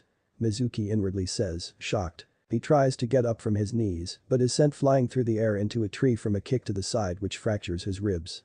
Mizuki can do nothing as Naruto weaves through hand signs and shouts water style. Drilling bullet jutsu. A jet of water emerges from Naruto's mouth and smashes into Mizuki, sending him right through the tree, breaking it. He flies for a few meters before crashing unceremoniously onto the ground. He is out cold. Naruto walks up to him and ties him up with ninja wire. If Mizuki hadn't underestimated him, that wouldn't have been so easy. He still would have won, but it wouldn't have been so easy. He thinks back on everything that has led to this point. He looks up. One step closer. He says before teleporting away. The Hokage Tower. It is the nerve center of the Hidden Leaf. The very heart of the village. It is from here that the Hokage goes about running the village on a daily basis.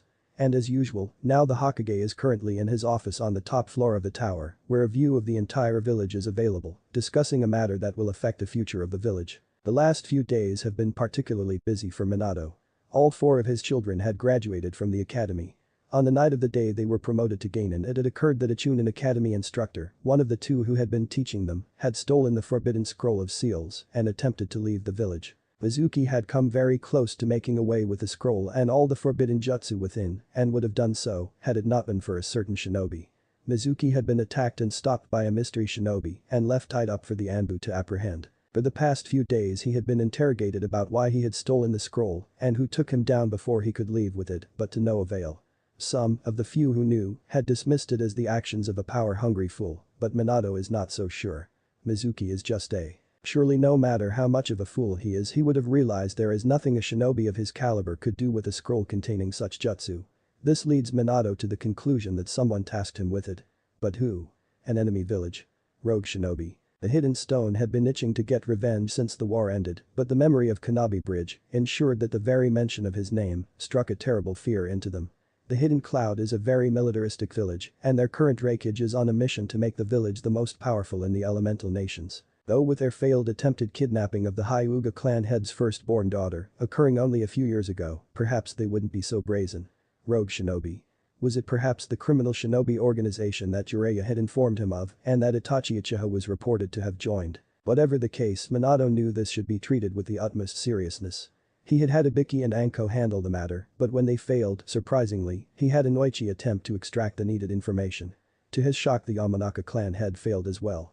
After some investigation, it was discovered there was a seal on the shinobi's brain that acted as a lock to his memory. The seal wasn't a problem for someone like Minato, however it is outfitted with a fail-safe mechanism that ensures that should it be broken, Mizuki's brain will be destroyed before any information can be retrieved. This is worrying to Minato. Although this did confirm his suspicion that Mizuki was working for someone and someone powerful, but who? Minato was just thankful that the scroll was recovered. Now if only he knew who was responsible. He understands Mizuki not revealing his master, but why not reveal who stopped him? Perhaps this is another individual within the village who was working with him who ended up deciding against handing over the scroll and betrayed Mizuki, and now he is protecting this person for fear that they will tell all there is to know about the plot. Minato is very disappointed in how the scroll was even able to be stolen in the first place. Security around the tower has been tightened as a result. When Danzo gets word of this, he won't hear the end of it. But that is not the matter of importance Minato is handling right now. Sitting across from Minato is a man who appears to be a shinobi himself. 2 scars can be seen on the right side of his face. He has dark hair tied into a spiky ponytail, dark eyes and a goatee beard. He is wearing only a mesh shirt underneath his dark green flak jacket and what appears to be a deerskin coat over this. Besides this, his outfit is the standard one for a shinobi of the Hidden Leaf. This is none other than the Jonin commander of the Hidden Leaf and by far its most skilled tactician and sharpest analytical mind, the Nara clan head, Shikaku Nara. Currently the pair is discussing the team arrangement of the newly promoted generation of shinobi of the Hidden Leaf, which contains their children. So Minato, how do you feel about this lineup? Shikaku asks not to refer to the village leader by his appropriate title. Well, there were a lot more assault squads, Minato observed. There was only one team completely devoted to tracking and that was pretty much it. Shikaku nodded at this. True, there are. But there isn't a shortage of tracking and espionage personnel within the village. It is to be expected. This is what many people in the village looked at this generation as being destined for. Minato adopted a thinking pose. There hasn't been a group of individuals with this much hype surrounding them in a while. The notion that one needs to be from a shinobi clan to be talented is ridiculous to Naruto. He himself has no clan background. Though they are quite the promising bunch. Alright. I'll give it my approval, Minato says. He is hopeful of this generation. And along with this new batch of shinobi, new Jonin senseis would be coming in. Kushina would be coming out of retirement and an old friend of his would be taking up teaching as well. Shukaku leaves Minato's office as the Hokage turns his seat to look over the village. He is deep in thought once again. Time skip. Days later, the academy. Iruka's classroom. Naruto is sitting in the corner of the classroom as usual. He was meditating a while ago. He likes meditating because it sharpens his senses and calms him. As more Genin trickled into the room, the level of noise rose until he could no longer concentrate. So now he is just thinking. It's been exactly a week since he was promoted.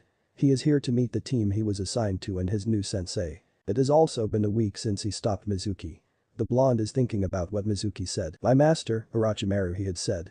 From all the research he had conducted on Orochimaru in the past week, Naruto had been able to assess that he was a very power-hungry individual, so his attempt to acquire the Forbidden Scroll of Seals shouldn't be surprising.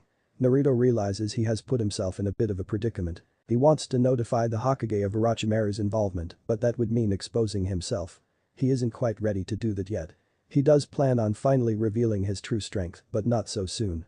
He isn't worried about Mizuki ratting him out. He knows how deep some people's hate for him runs. Mizuki doesn't want the demon fox brat to be recognized as a hero for taking him down. Naruto has his hood up and his head down, but he can still feel a pair of eyes on him. There are 4 people who make a habit of watching him in the class. Yaoi and Iruka haven't arrived yet. He deduces from the positioning that this is Sasuke-cha. It isn't surprising to him. He does this quite a bit. Ever since Naruto was attacked by Itachi 3 years ago, Sasuke has made a habit of discreetly examining him. He had heard the raven-haired boy had suffered a similar attack at the hands of his older brother. Naruto had observed the behavioral changes that resulted from this. Before the Uchiha massacre, Sasuke had been a confident, energetic boy, but after he became more cold and reserved. Naruto detects 4 chakra signatures approaching the classroom, 3 of them closer than the 4th. He lifts his head, takes off his hood and sits up straight with his arms crossed. Not long after she walked the princesses of the Hidden Leaf and the prince of the Hidden Leaf. Menma, Mito and Yaoi are dressed in their usual attire. Menma is wearing a red jacket with a black flame motif along the bottom and along the end of the sleeves with the zip left open. Beneath this he is wearing a white shirt with a kanji for fire on the front. He is also wearing black pants and blue shinobi sandals. His headband is strapped around his head, keeping the bangs of his shaggy hair out of the way, but only a bit. Mito is wearing a red, open front battle dress. It ends just above the knees, and underneath this she is wearing short tights and blue shinobi sandals that reach just mid-calf. Her long red hair is tied in a ponytail that reaches her mid-back. She is also wearing blue wristbands. Her headband is strapped around her waist. Yaoi is wearing a pair of tight blue shorts underneath which she is wearing mesh pants that reach her ankles. She is also wearing blue sandals and a midriff white top that exposes her belly button. As always, her hair is tied in pigtails and her headband is strapped around her neck. The arrival of the hero trio of the Hidden Leaf earns swoons and murmurs from their respective fan clubs. Menma. You're here. Look at him. He's so cool. Yaoi is so hot. Mito, marry me. She's incredible. The 3 walk into the classroom behaving completely oblivious to the shouts and murmurs. They have gotten used to this sort of treatment. They walk to their seats and sit down, Menma high-fiving Kiba. Man, they can't get enough of you, Kiba compliments. What can I say, I'm irresistible, Menma brags. Mito smiles and greets her friends. Hi, Mito greets Hinata. Hey Hinata, Kaori, you ready? She asks. The 2 nod. Yaoi, meanwhile, is with Mito, Kaori and Hinata, but is not paying attention to them. She is looking to the back of the class at Naruto. Naruto realizes that Yaoi is looking at him, but he is behaving obliviously to this. He hadn't lifted his head to see these three, but rather for Iruka who should be arriving any second now. Hey Yaoi. Yaoi sighs in an exasperated manner. She turns her head to see Kiba standing in front of her. How are you? Kiba asks. It is no secret that Kiba is infatuated with Yaoi. Members of the blonde girl's fan club begin to protest. The Inyazuka dares them to do something. Right. Iruka shouts while walking in. Quiet down. Kiba, sit down. No one listens and it looks as if a fight is about to break out. Iruka sighs before performing his big-headed jutsu. Shut up. He yells. There is silence. Kiba finally sits down. Right now first of all I would like to congratulate Menma Uzumaki Namikaze and Sasuke Uchiha for tying for Rookie of the Year he says, causing applause to erupt throughout the room, particularly from the two boys' fangirls. Sasuke displayed his trademark scowl while Menma smirked cockily. And I would also like to congratulate Satsuki Uchiha and Mito Uzumaki Namikaze for tying for top Kunoichi he says, causing another eruption of applause to occur, this one laced with whistles. Yaoi is clapping happily. She would have tied with Mito and Satsuki, but they had bested her on accuracy and theory. Menma had bested both her and Mito on physicality. Mito is looking at Satsuki out of the corner of her eye. I will. Satsuki glances at Mito who is looking at her and simply looks back at Iruka, causing Mito to clench her fist and grit her teeth. So with that out of the way, it's time for all of you to find out your team placements, but before that, Naruto tunes Iruka out, knowing he is giving another of his long-winded speeches. He wonders who is going to be teamed with. He would prefer anyone to his siblings. The advantage of being perceived as the dead last is that he would likely be teamed with at least one strong person. He continues to ignore Iruka. Years of tuning out Akasada when he was rambling or bragging had allowed him to develop this skill. He continues to ignore Iruka until he sees him look down to the clipboard in his hands. Right. The following are the squads you are all assigned to. Naruto listens but isn't really interested until the notable Genin begin being named. Team 7 will consist of Menma, Mito and Yaoi Uzumaki Namikaze, the three groan at their luck. Even on duty they can't get away from each other. I'm going to give Dad a piece of my mind. They all inwardly say at the same time. Your sensei will be Kushina Uzumaki Namikaze. Iruka continues with a surprised look on his face. The three siblings are shocked. They were not expecting their mother to be their sensei. Murmurs of protest fill the room. Many are about how three of the strongest kids are on the same team family and how it is unfair, while many are also the cries of members of the three's respective fan clubs. Ino has tears streaming down her face and Sakura is smirking. There Ino. You never really had a chance in the first place. I mean only true love can prevail. Team 8 will consist of Kiba Inyazuka, Hinata Hyuga and Shino Aburam. Your Jonin senseis will be Kuranaiki. Iruka continues. Team 9 is currently active. Team 10 will consist of Sakura Haruno, Shikamaru Nara and Choji Akimichi. Nuo Sakura cries, throwing herself on the floor, while Ino laughs loudly at her. Ha! I may not be on the same team as Menma, but at least I'm not stuck with those two hopeless sacks, Ino says, pointing at Choji and Shikamaru. Choji raises an eyebrow while Shikamaru looks on with his trademark bored expression. What a drag, he says. Iruka's sweat drops at this behavior. Ino continues laughing at her best friend who is still laying on the floor and hasn't recovered from her shock. Shut up. Iruka shouts for the second time. Sorry Iruka-sensei, Ino says blushing embarrassedly. Iruka shakes his head irritably. Team 11 will consist of Sasuke Uchiha, Kaori Hirota and Hisateru Hajiwara. Your Jonin-sensei is Kakashi Haddock. And finally Team 12 will consist of Naruto Uzumaki Namikaze, Satsuki Uchiha and Ino Yamanaka. Your Jonin-sensei will be Fugaku Uchiha. This causes the eyes of the only two Uchiha in the classroom to widen in shock. You will wait here for your Jonin senseis to arrive, Iruka says. Not long after this, Kuranaiki arrives and picks up Team 8. Naruto is not surprised by the team lineups. Of course Menma, Mito and Yaoi are on the same team. Training the village heroes was of the utmost importance after all. He is a bit surprised by the decision not to rebuild the Inoshikacho formation. The placement of the Uchiha makes sense. They've both been assigned to teams on which they have senses who will be able to train them in the use of the Sharingan. As for him and the team he had been assigned to, well. From what he knew, Fugaku Uchiha is the head of the Uchiha clan and the father of Itachi Uchiha. He is known and feared throughout the shinobi world as Fugaku of the Wicked Eye for his prowess with the Sharingan, another one of the legends born during the Third Shinobi World War. He is yet another candidate who was considered for the role of Hokage. He is quite excited to be assigned to such a strong shinobi. Naruto doesn't know much about Ino. She is the heiress to the Yamanaka clan and the daughter of the clan's leader, Inoichi Yamanaka. She is Sakura Haruno's best friend and has a crush on Menma. That is pretty much all he knows. He isn't too sure about her. It seems to him like her eyes haven't been opened to the cold realities of the shinobi world. And then of course there is. Satsuki has been watching him out of the corner of her eye. Naruto Uzumaki Namikaze. Before, the only thing that made him of any concern to her was the fact that he was Mito's brother, and even then they didn't seem close, so she didn't know much about him. And then that terrible night came. The night that robbed her of the one person she adored, admired and trusted most besides her mother. The night that took her twin from her. She remembers waking up, hoping and praying it was all a nightmare. It wasn't. She remembers finding out he had been through something similar. She thought about reaching out to him, but she didn't even know him. And besides, she could never reach out to anyone again after that. Now she is on the same team as him. Well, it doesn't matter. She just has to focus on getting stronger. Ino sighs exasperatedly. She isn't on Menma's team. Well, at least Sakura can't rub it in her face because she isn't on Sasuke's team. She knows Satsuki a bit, or at least she thinks she does. She used to be friendly and got along with everyone. Then she changed. This was the same time Sasuke changed. It was after their brother supposedly massacred their clan. Naruto, on the other hand, is a complete mystery to her. He is quiet and doesn't talk to anyone. She remembers even from a young age he was treated differently from his siblings. The people of the village didn't look at him the same because of what he held within him. He would get made fun of by all the other kids, and Yaoi and Menma would encourage the other kids to stay away from him. Many of her friends would encourage her to stay away from him. Some of her elder fellow clansmen would say the same, and her father would then say that he is a normal boy and that Ino should befriend him. Arguments between them were the result of this. This led Ino to follow the common belief that Naruto was a troublemaker and to stay away from him or sometimes even ridicule him. Now she is on the same team as him. This should be interesting. A man enters the classroom.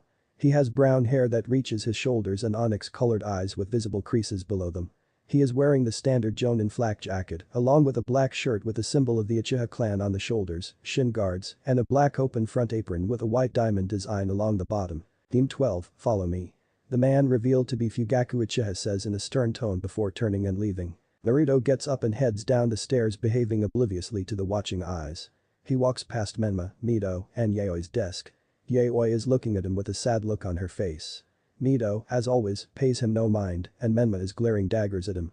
He walks out of the classroom for the last time and turns to see a woman approaching. Kushina. She is wearing the standard hidden leaf Jonin attire. Her headband is strapped around her head and her red hair is tied in a ponytail. Naruto, she says with a smile on her face. Lady Kushina, he responds, bound with a blank look on his face and walking off, leaving behind a very sad-looking Kushina. Naruto takes some time to study with his teammates. Satsuki is dressed in a skirt that is above the knees. The skirt has a slit that goes down the right thigh which is wrapped in bandages, which allows her to draw her kunai from its holster. She is also wearing black knee-high shinobi sandals. On her upper body she is wearing a dark blue long-sleeve midriff top that exposes the shoulders and bears the crest of the Uchiha clan on the back. Her jet black hair is cut above the shoulders and kept out of the way of her heart-shaped face. Ino has fair skin, blue eyes and platinum blonde hair that she wears in a ponytail that extends to her waist, with bangs that frame the right side of her face. Ino is wearing a purple outfit consisting of a high-collar blouse and a matching apron. She has bandages on her abdomen and legs. She is wearing wide arm warmers with a purple trim and her headband is worn as a belt. Training ground 12. Naruto, Satsuki and Ino are all sitting in front of Fugaku, who is sitting atop one of 3 wooden stumps. The group introduced each other to one another and told of their likes, dislikes, hobbies, etc. Naruto ensured he gave away as little as possible. Naruto doesn't consider himself to be dense. Fugaku grew up alongside Minato. The two are close friends. He knows that one of the main reasons he is on Fugaku's team is because the Hokage trusts him and has most likely assigned him to a long-term mission to observe him and analyze him. Alright then, now it's time for you to take your graduation test. What do you mean? Ino asks, we've already been promoted. Not really, Fugaku replies, that was only a means of weeding out those truly capable of being shinobi. And this is a means of acquiring the best out of those capable. Naruto isn't surprised. Just as he suspected. So let's not waste any time. Fugaku says, taking 2 items out of his pocket. One is a stopwatch. The other is a pair of bells joined by a red string. The test is you each have to get one of these bells from me in order to pass. As you've observed, there are only 2 bells. So the 2 out of the 3 of you who get a bell will pass and be declared genin, and the odd one out will be sent back to the academy to repeat a year. There will be a time limit of 1 hour. Failure to acquire a bell within that time will also constitute failure. Fugaku says, setting the stopwatch. He hooks the bells to his belt. Any questions? No good. Your time starts. Now. Immediately Satsuki and Ino jump away from the clearing. Naruto simply stands there staring at Fugaku. You're not going into hiding like the others. I'm not surprised. Your file did indicate you weren't the sharpest knife in the proverbial toolbox, Fugaku challenges. Naruto crosses his arms, not taking the bait. There's no point to it. A shinobi of your caliber would be able to determine my location easily, no matter where I hid, he replies. He's actually lying. If he wanted to, he could hide his presence from Fugaku. He just doesn't want to hide. Fugaku smirks. An astute observation. Meanwhile with Satsuki. Satsuki is tense. She is hiding in a tree looking down at Naruto and Fugaku, who are having small talk. By the end of today someone will have failed and been sent back to the academy. She has to make sure it isn't her. As long as she gets to keep her headband, it doesn't matter what else happens. The SSSSST, Satsuki Ino says, causing the Uchiha girl to jump in fright and whip around with a kunai in hand. Why are you sneaking up on me? What do you want? Satsuki hisses. Listen. We're up against a jonin here. We can't go in on our own. If we work together and use all opportunities presented, we can get those bells, Ino says. Oh yeah? And what about him? Satsuki asks Naruto. He's dead last. He's hopeless anyway. Let's just focus on the bells, Ino says. Satsuki nods in agreement. So how do we go about it? Ino asks. Well, he's distracted by Naruto right now. We can capitalize on that. Ino nods. You go in and cover me. Once I give the signal, get out of the way. I'm going to use my clan jutsu to gain control of his body. Then the bells will be ours, Ino says. Satsuki nods and they prepare to put their plan into action. But Fugaku and Naruto. There is complete silence. Naruto is still standing there just staring at Fugaku. Why isn't he attacking? Fugaku asks inwardly. He's stalling. Well, if he won't take the initiative, I will, Fugaku decides. However, he cannot as he whips around to block a punch from his daughter. Past, he observes. Satsuki aims a kick at Fugaku's midsection. He blocks and pushes her back. Satsuki doesn't relent and goes on the offensive once again, aiming a right hook at his face, but he parries it away. She goes low and attempts a leg sweep, but he jumps up and back. Satsuki is growing frustrated. He hasn't thrown a single attack at her. Does he think she's too soft? She'll show him. Fugaku stands with his arms behind his back. This is much too easy. Her interceptor fist is incomplete without the Sharingan, which he isn't even using right now. Satsuki weaves through some hand signs before shouting fire style. Fireball jutsu. Satsuki breathes out a fireball the size of a small house that careens at Fugaku. He raises his eyebrow at this. Is she using this jutsu against him? The fireball seemingly engulfs Fugaku. Satsuki doesn't let her guard down. When the fire dissipates, nothing is left where Fugaku was. She whips around to receive a backhand that sends her reeling back. He stands there with his arms behind his back once again. A shrill whistle echoes throughout the clearing. Satsuki dives to one side, allowing Fugaku a clear view of Ino, who has her hands in a triangle formation. Mind transfer jutsu. She shouts. Her consciousness leaves her body, making a beeline for Fugaku. Unfortunately for her, he recognizes this jutsu and sidesteps. Fugaku finds himself flying through the air from a kick to the side of the face from Naruto. He skids to a halt by putting his feet back on the ground. His suspicions were correct. Naruto had been lying in wait for his teammates to attack without him so he could use them as a distraction. Naruto suddenly appears behind Fugaku, aiming a chop at his neck, but the Uchiha clan head whips around and grabs Naruto's hand. He's fast. Amazingly strong too, observes Fugaku. Naruto continues his assault, attempting a spinning kick which Fugaku kneels to avoid. He is forced to jump out of the way as the blonde brings his foot down on the ground where Fugaku was kneeling, causing a spider web of cracks to appear in the ground from the impact. Fugaku skids to a halt. Satsuki is shocked. How is this possible? The dead last is fighting her father, an elite shinobi, on equal ground. What is going on? Fugaku asks himself. Naruto is supposed to be the dead last of his generation. And yet here he is displaying Jonin level speed and strength. Clearly the academy's files were mistaken. He's been hiding his strength. Fugaku says to himself, a smirk appearing on his face. Naruto is smiling as well. He is trying his best not to look giddy with excitement. He hasn't had a fight this good since Akasada. Alright, I've entertained myself enough for now, he says inwardly.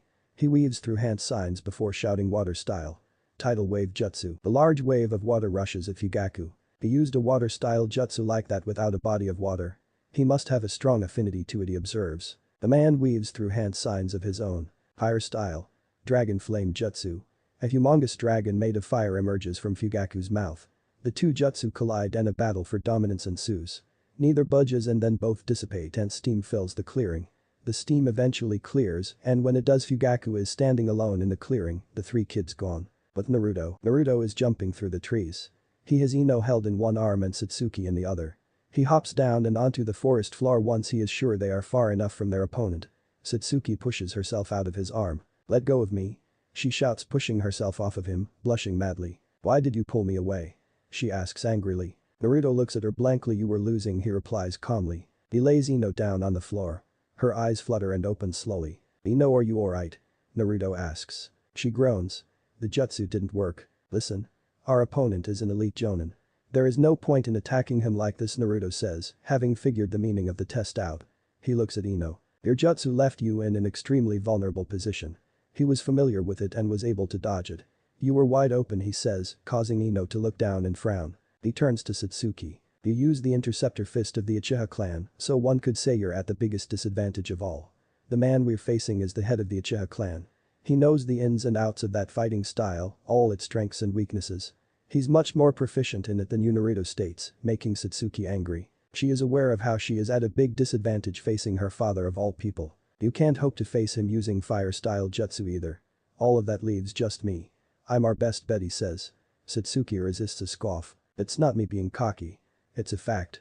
He's never seen my fighting style before and he doesn't know of the jutsu I have in my arsenal.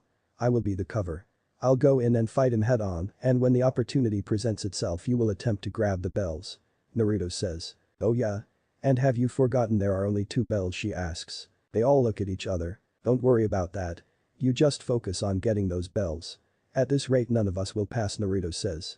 He stands up. "Wait for my signal," he says. But Fugaku. Fugaku is standing in the clearing with his arms crossed. He is waiting for a move to be made. He had pretty much shrugged off Satsuki. He knows how she fights. It was foolish of her to attack him head on like that. Inoichi's girl had teamed up with her and tried to use her clan's jutsu, but unfortunately for her he recognizes it from his younger days. But it was Naruto who really surprised him. The boy is incredibly fast and strong. He also doesn't recognize his fighting style. He is interested to see what else he has up his sleeve. Naruto drops down from a nearby tree. He walks a few steps and stops. "Back for round 2, huh?"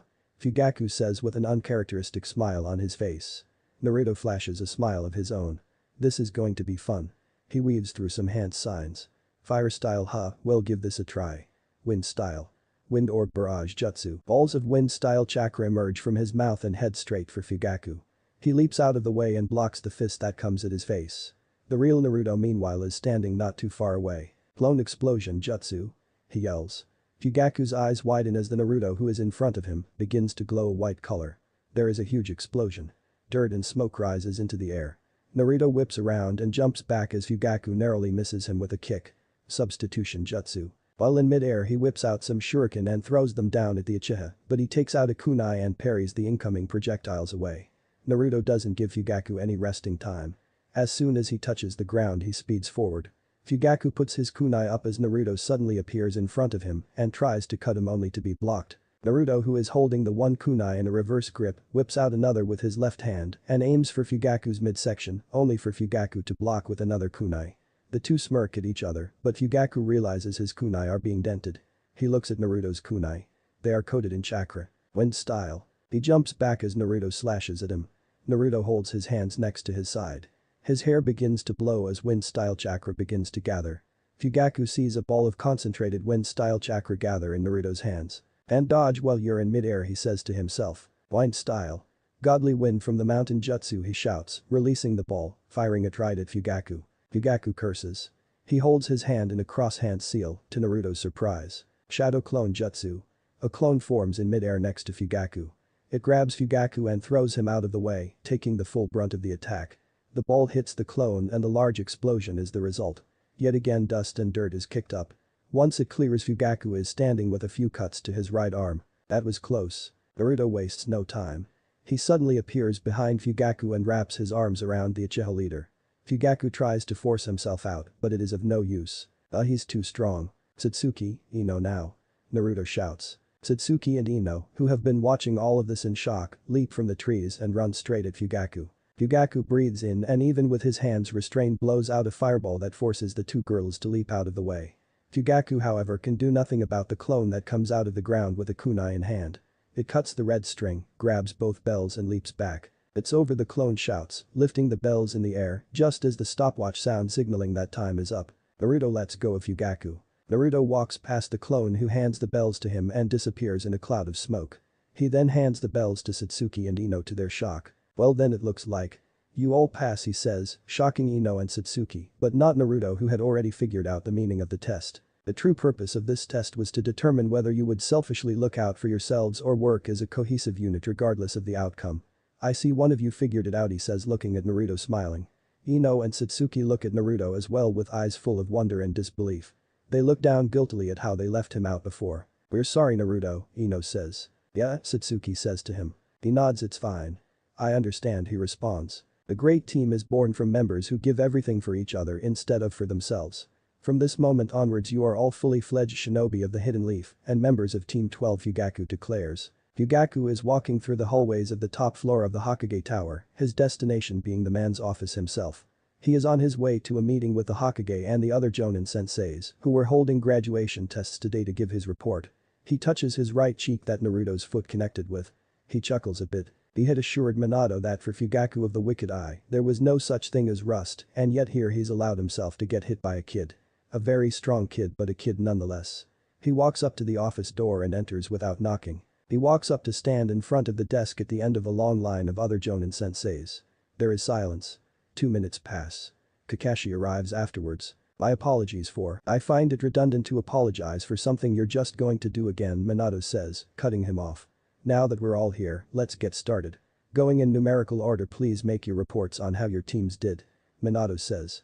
The first half of the Jonin senseis give their reports and half of the teams have failed.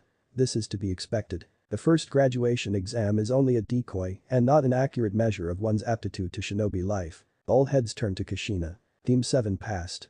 They did quite well. Their teamwork is very good, but that's to be expected. She says with a smile on her face.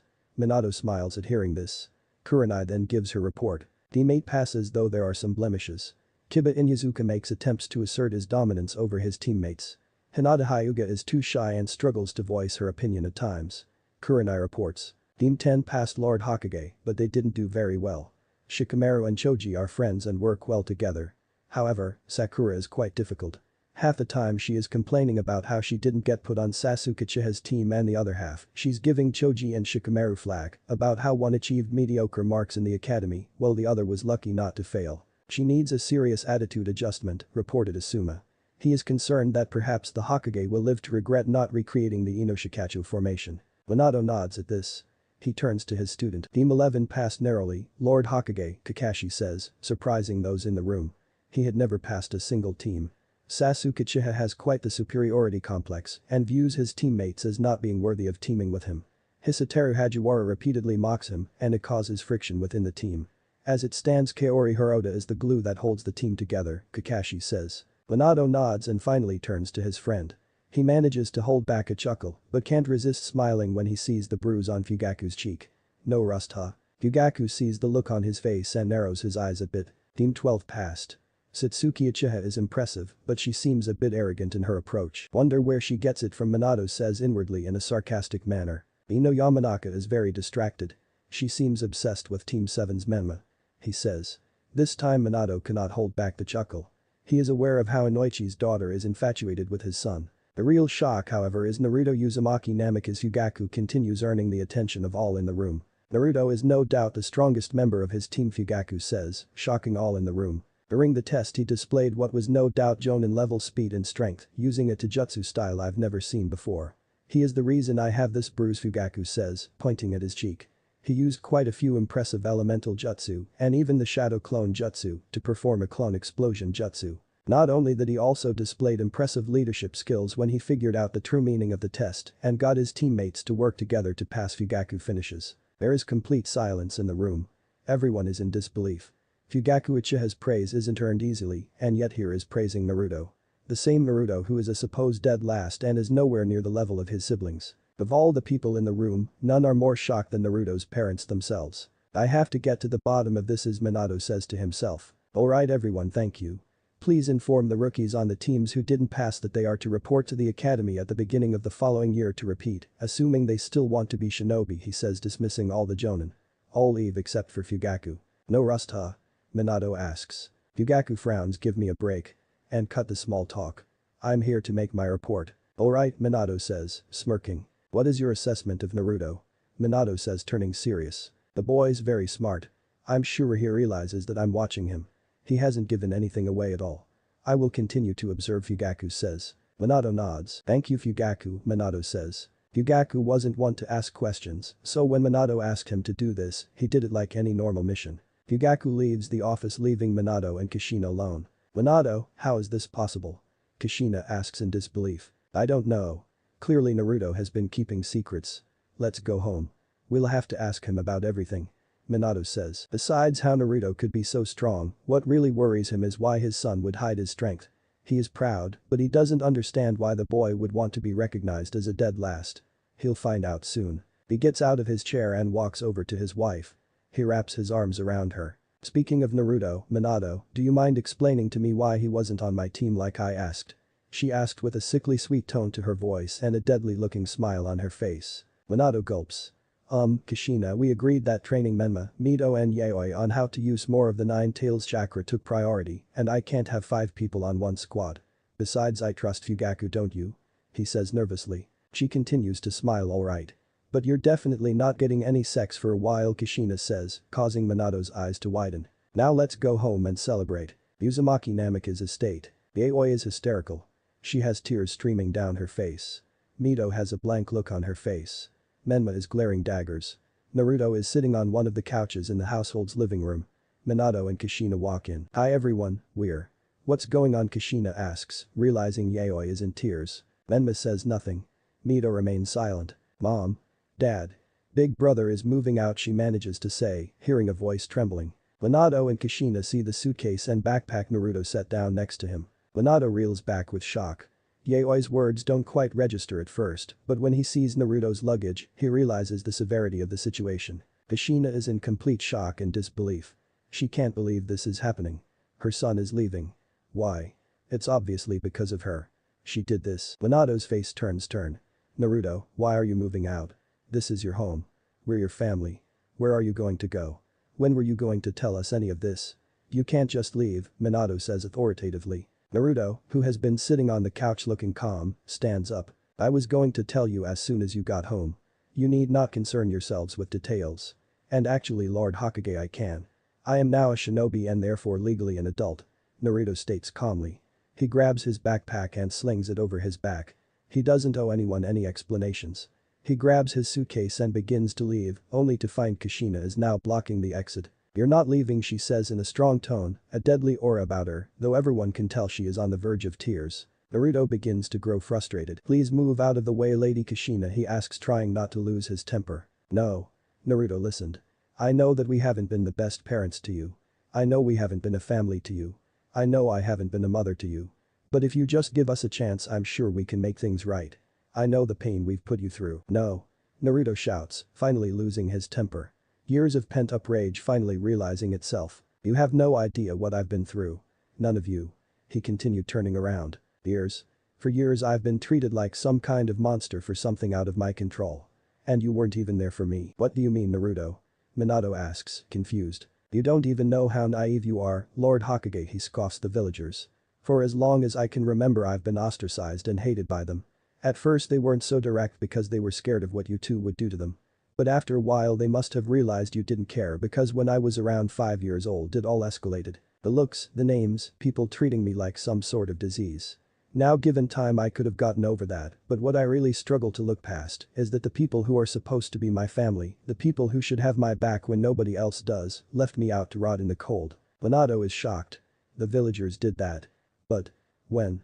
How? Kushina is in tears now. So is Yaoi. Menma and Mito are shocked as well. Well, now I'm done. You've never been anything to me. The best you could do for me is let me go live my life. Naruto says with finality. He looks to the exit which Kushina is still blocking. He infuses chakra and in a poof of smoke is gone. As soon as he is gone, Kushina takes off to her and Minato's bedroom crying. She locks herself in and cries hysterically. Her baby boy suffered so much and she wasn't there for him. She just made things worse. Yaoi falls apart, having only Mito for support, who is comforting her. How could she have done this? How could she have locked her own brother out and even tormented him with the amount of pain he was going through? Menma looks on at this scene, seeing everything in complete disarray. He looks to one of his sisters who is falling apart in the other's arms. She leads her away to her bedroom. He looks to the hallway where his mother ran and where his father followed her. He looks down and then clenches his fists and grits his teeth. He punches the wall causing a spiderweb of cracks to appear. "Curse you, Naruto. I will make you pay for ruining this family," he silently vows. He looks up to reveal his usually purple eyes have turned crimson red and his round pupils are now slits. But Naruto is now laying on his bed in his new home. An apartment on the top floor of a building on the north end of the village. He had put a few shadow clones to work to furnish and clean it and it was all done. He could afford to buy it and many other things because Akasada's life savings was worth millions, but he doesn't want to attract any unwanted attention for now. He stares at the ceiling deep in thought. It's only begun. A few weeks later. It's been weeks since Naruto moved out of the Uzumaki Namikaze estate. He is very thankful for his sensory ability as it has stopped him from running into the family on multiple occasions. News spreads fast. Naruto has noticed in recent weeks that the villagers are being more cold towards him, but it's not as if any of it is new to him. His teammates have clearly heard as well. The two females have been giving him strange looks, particularly Ino. Fugaku, thankfully, didn't even show he knew despite the fact that he obviously did. Things are going well with his new team. They have been working more cohesively than Fugaku had anticipated. Therefore on some occasions, when not on missions, they worked on team exercises based on a broad range of field simulations based on tracking, assault, espionage etc. But on other occasions, Fugaku worked with them on a rotational individual schedule. He would spend a day focused on one of them, whilst the other two were given a set of exercises to complete in one half of the day, and then they were to face each other in no-holds-barred combat for the other half of the other day. During this time you were not permitted to submit to your opponent for any reason. In terms of individual exercises with Satsuki, he has been focusing very much on her strength and power. She is fast but that isn't enough. He has of course also been making efforts to help her improve her fire style jutsu and shuriken jutsu. But he has been helping the girl improve her physical ability in general, as in that respect she is sadly miles behind her teammates. Of course she isn't as physically gifted as them, so Fugaku had decided to teach her some as well. Her attitude is somewhat improved, but there is still room for improvement. As for Naruto himself, there really isn't much missing. It has become obvious that he is the strongest of the three. Naruto likes sparring with Fugaku, and his sensei likes the influence he has on his teammates. They have been pushing and motivating themselves to catch up to him, which is very good. Currently Team 12 are in the Hokage's office reporting on their 40th D rank mission. They had completed more than any other rookie team in the village. This was, besides there being a very cohesive unit, because of the fact that Fugaku was a drill sergeant in the way he worked. He was relentless and whatever his students gave him he demanded 5 times more of. Congratulations on another successful mission, Team 12, Minato says as a large woman exits his office with a screeching cat in her arms, which she is practically smothering to death. That's right, give it to him, Ino inwardly says, living vicariously through the woman. Good riddance to bad rubbish, Satsuki says to herself. Although she can understand why the little beast keeps running away. Naruto looks on, trying not to smile. He almost feels bad for the cat, whose name is Tora. The animal reminds him of himself. Back when Akasada was still alive, he would test Naruto's speed by gathering the fastest lions on Mount Rayan and having them chase after him for the whole day. Team 12 have crossed paths with Tora many times before. Naruto could have ended things fast on each occasion but chose not to, thinking it would do his teammates some good. They are very infuriated by this and have promised him great pain in the future for it. Perhaps not pain on par with what Tora was subjected to, but pain nonetheless. I assume you're here for another mission, Minato says. There is a tense silence. The three genin in the room look to their sensei with their eyes narrowed. Fugaku raises his eyebrow and smirks at this. Yes, Lord Hokage. I believe the Team 12 are ready for their first C-rank mission. The minimum requirement has been met and I do believe they're ready. Fugaku says. You're right. Your team does qualify for such a mission, Fugaku. I have seen firsthand that they're very capable. They've performed more than any other rookie team within the village so far. Minato says, handing the Uchiha male the scroll outlining the details of the mission. It's a simple escort mission. It shouldn't be much trouble for you, he says. He uses the telephone on his desk to order his secretary to send the client up. Not long after, an elderly man, who smells of sake, wearing spectacles and a large hat, comes in. He looks at Team 12, studying them carefully before finally speaking. This is it. I didn't pay my money for 3 rabbits, he says, wiping the alcohol from his chin. Ino and Satsuki seem insulted, while Naruto simply raises an eyebrow. Who gets drunk at this time of day? Fugaku pays the man's words no mind. We'll meet up tomorrow at the village gates at the time we usually meet up at the training grounds. From there we will head out to the land of waves. We'll be escorting and guarding Tazuna while he completes a bridge project for the nation. Pack enough supplies for at least a month, he orders. His students nod at this. Throughout all of this, Minato has been watching Naruto discreetly. Things have changed since Naruto moved out. Yaoi hasn't been her usual bubbly self. Kushina is obviously suffering but is trying to pull herself together so the performance of her team doesn't suffer. Menma has been more irritable too. He admits he himself has been finding it hard to concentrate on work. He is angry at the villagers for letting him down. He is angry at Yaoi and Menma for damaging Naruto's reputation, the former having expressed her regret while the latter didn't seem to care, but most of all he is angry at himself. Angry for allowing any of this to happen. How could he cause his son to go through such pain? He wants to make things right but doesn't know how to go about it. Naruto realizes that he is being watched by the Hokage and before the man can say a word he leaves the office using a teleportation jutsu unlike his teammates who used the door. Minato sighs at this. The next day. Naruto is standing in front of the village gates with a backpack slung over his shoulders. Ino and Satsuki are with him. The two seem quite excited and he would be lying if he said he wasn't either. "I look at him," says Katetsu Hagane, one half of the eternal gate guards of the Hidden Leaf. "What I would give to trade places with them," he continues. "Stop daydreaming, Katetsu, and focus on the mission at hand." His friend and the other half of the eternal gate guards, Izumo Kamizuki, reprimand. "You call this a mission?" "Yeah right," he scoffs. He remembers when they had initially been approached about being gate guards. Regulating who comes in and out of the village is serious business. It's a big responsibility they had been told. He still can't believe how easily they had been hoodwinked into this. Izumo watches the Genin, and though he won't admit it, switching places is a tempting prospect right now. Fugaku arrives alongside Tazuna. "Alright, let's not waste any time. Let's head out," Fugaku orders. All the Genin nod at this and the group leave, setting out for the land of waves. They walk in relative silence. After a while Naruto sees a puddle up ahead. Even if it weren't for his sensory ability this trick wouldn't have been able to fool him. It hasn't rained in weeks. The group continued to walk. Fugaku steps on the puddle and as soon as he does chains spring out and wrap around him. The chains pull in opposite directions, ripping him to pieces. The chains retract as two cloaked figures wearing claw-like metal gauntlets emerge. "One down," says one of the two. They're on it, the rest of the group poised to attack. Satsuki doesn't let this shock her. She knows her dad and she knows he's strong. Way too strong to get taken down that easily. She jumps in front of one of the cloaked figures. Ino sees her sensei get ripped to bits and is horrified. He was a jonin. An elite shinobi. If he got taken down, what good would she be?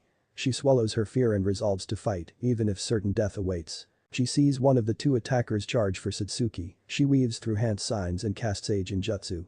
Descending Hell. Those who looks up to see a giant fireball coming down from the sky. He quickly breaks out of it, scoffing at how weak it is only to be greeted with a kick to his midsection that sends him back. Satsuki doesn't relent, following up with a kick square in the face before jumping out of the way. Ino finishes off the enemy with an uppercut that knocks him out. Meanwhile Amazu goes straight for the target, intent on mowing straight through the blonde brat standing in front of him who hasn't even drawn a weapon or gotten into battle stance. This is going to be too easy. All of a sudden the kid disappears, giving him a clear shot at Tazuna. He's running away. He laughs loudly as he closes in on the old man who closes his eyes, preparing himself for his death.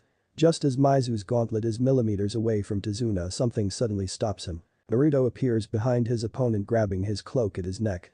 He yanks on it, tossing the cloaked attacker like a rag doll away from Tazuna with one hand. Mizu hits the ground hard and skids and rolls. He jumps back to his feet, not believing that kid threw him like that.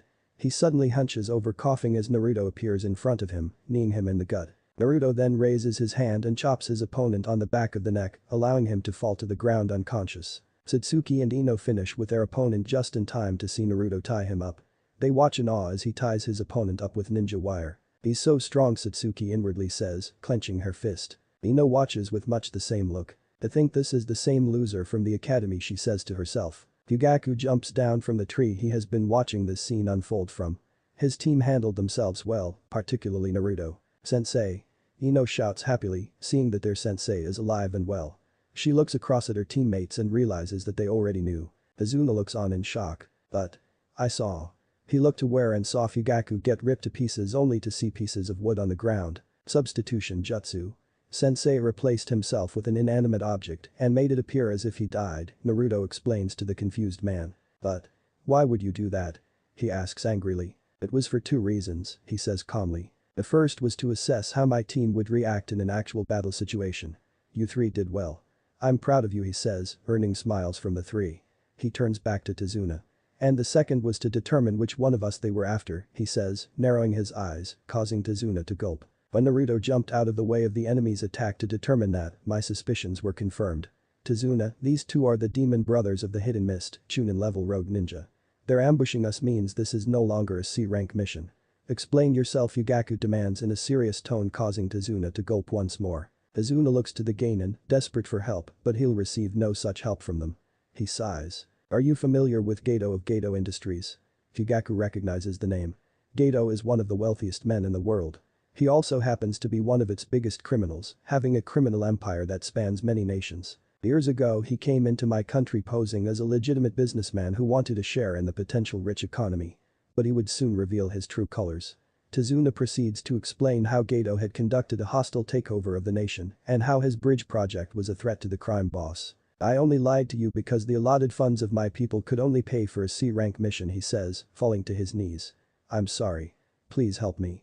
I just want to save my country, he pleads. Fugaku's face softens as he hears the man's story. He adopts a thinking pose. Strictly speaking, he should be on his way back to the village with his team to report this matter to the Hokage, but he can't just hang him out to dry. He turns to his team to make a decision. We're heading back to the village, says Fugaku, causing shouts of protest to arise, but he quickly silences them. This mission is no longer ours to complete. I'm not asking. Let's go, he orders. No. All heads turn to Naruto. What? Fugaku questions. I said no, sensei. I won't abandon this manner his people while they're in need. Naruto states, crossing his arms. A standoff ensues between the two. There is complete silence. Fugaku sighs. Alright. Fine. Tazuna, you're in luck, Fugaku relents. The Genin smiles while Fugaku bows, tears streaming down his cheeks. And so they continue walking until they reach it.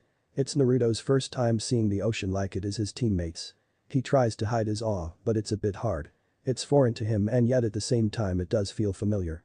They get into a boat lent to them by a friend of the bridge builder and make the journey to the land of waves.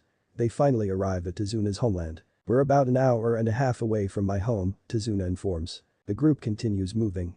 Naruto's eyes narrow. Sensei, he says so no one else hears him. I know, Fugaku replies. Fugaku knows about Naruto's sensory ability. He, like the boy, knows that someone is following them. How many? He asks. There's two of them. One is further away while the other is following more closely. Naruto reports. Fugaku nods at this. Stay on guard, he orders his other two students, who nod. The group continues for a little while. We should be there soon, Tazuna says to Fugaku. Uchiha nods at this before his eyes narrow. Everyone get down. Yell Fugaku and Naruto at the same time. All comply, with Naruto grabbing Tazuna and dragging the elderly man down as a large blade soared through the air where their heads had been and embedding itself in a tree behind them. A man appears, standing on the handle of the sword.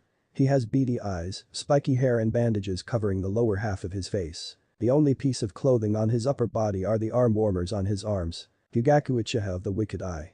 It's no wonder the demon brothers failed, the man says. Fugaku narrows his eyes as he gets up and takes a good look at the man. Zabuza Mamachi, the demon of the Hidden Mist. Fugaku says, recognizing the man. The one and only. I'm not going to beat about the bush. Hand over the old man. If you do so, I'll allow you and your Genin to leave quietly, Zabuza offers. I'm afraid that isn't going to happen. My mission is to protect him, Fugaku says plainly, his eyes turning crimson red with 3 black tomo marks around the pupil. Alright. I can do it that way. I don't mind having the head of a shinobi war legend. Zabuza says, holding his hand up in a seal position. Hidden Mist Jutsu. A thick mist begins to gather, engulfing and covering everything in sight. Naruto draws his kunai and though is nervous, can't help smirking. Now the real fun begins. Satsuki is trembling and struggling to breathe, the kunai she had taken out held in front of her. She has a tight grip of it, not trusting her sweaty hands. An inexplicable feeling of fear has gripped her, robbing her of the will to even move. This feeling. I can't. I haven't felt like this since. Memories of blood-stained streets illuminated by the moonlight and crimson eyes come flooding back, only further weakening her and adding to the toll she is taking from the killing intent. She begins to realize her life is flashing before her eyes. She sees herself growing up with her 2 brothers and her mother and father, meeting Mito and the 2 of them becoming best friends and rivals. She sees her aunt and uncle, her cousins and many other relatives laying dead on the ground. She sees her elder brother claiming responsibility and saying he never cared for her. She sees her falling out with Mito and drifting away from Sasuke and finally being assigned to Team 12. Mino's legs are shaking. She is barely even able to stand. She's never felt anything like this before. She can feel her heart threatening to beat out of her chest. She is going to die. She can't die. There's so much she hasn't done. She can't. Images flash before her in her mind. She saw herself with her parents when she was younger. She sees herself laying eyes on Menma for the first time and meeting Sakura and defending her. She sees herself being assigned to Team 12 and all other events that led to this moment. Naruto has a kunai held out in front of him and is standing in formation with his teammates. He is faring much better than them, as his late sensei gave off much stronger killing intent. That doesn't mean he isn't a little nervous. This is the first time he's faced an enemy this strong in an actual battle situation. Zabuza, to his knowledge, is a former member of the 7 ninja swordsmen of the Hidden Mist and thus a wielder of one of the 7 swords, in his case the Executioner's Blade. Zabuza is famed for his silent killing.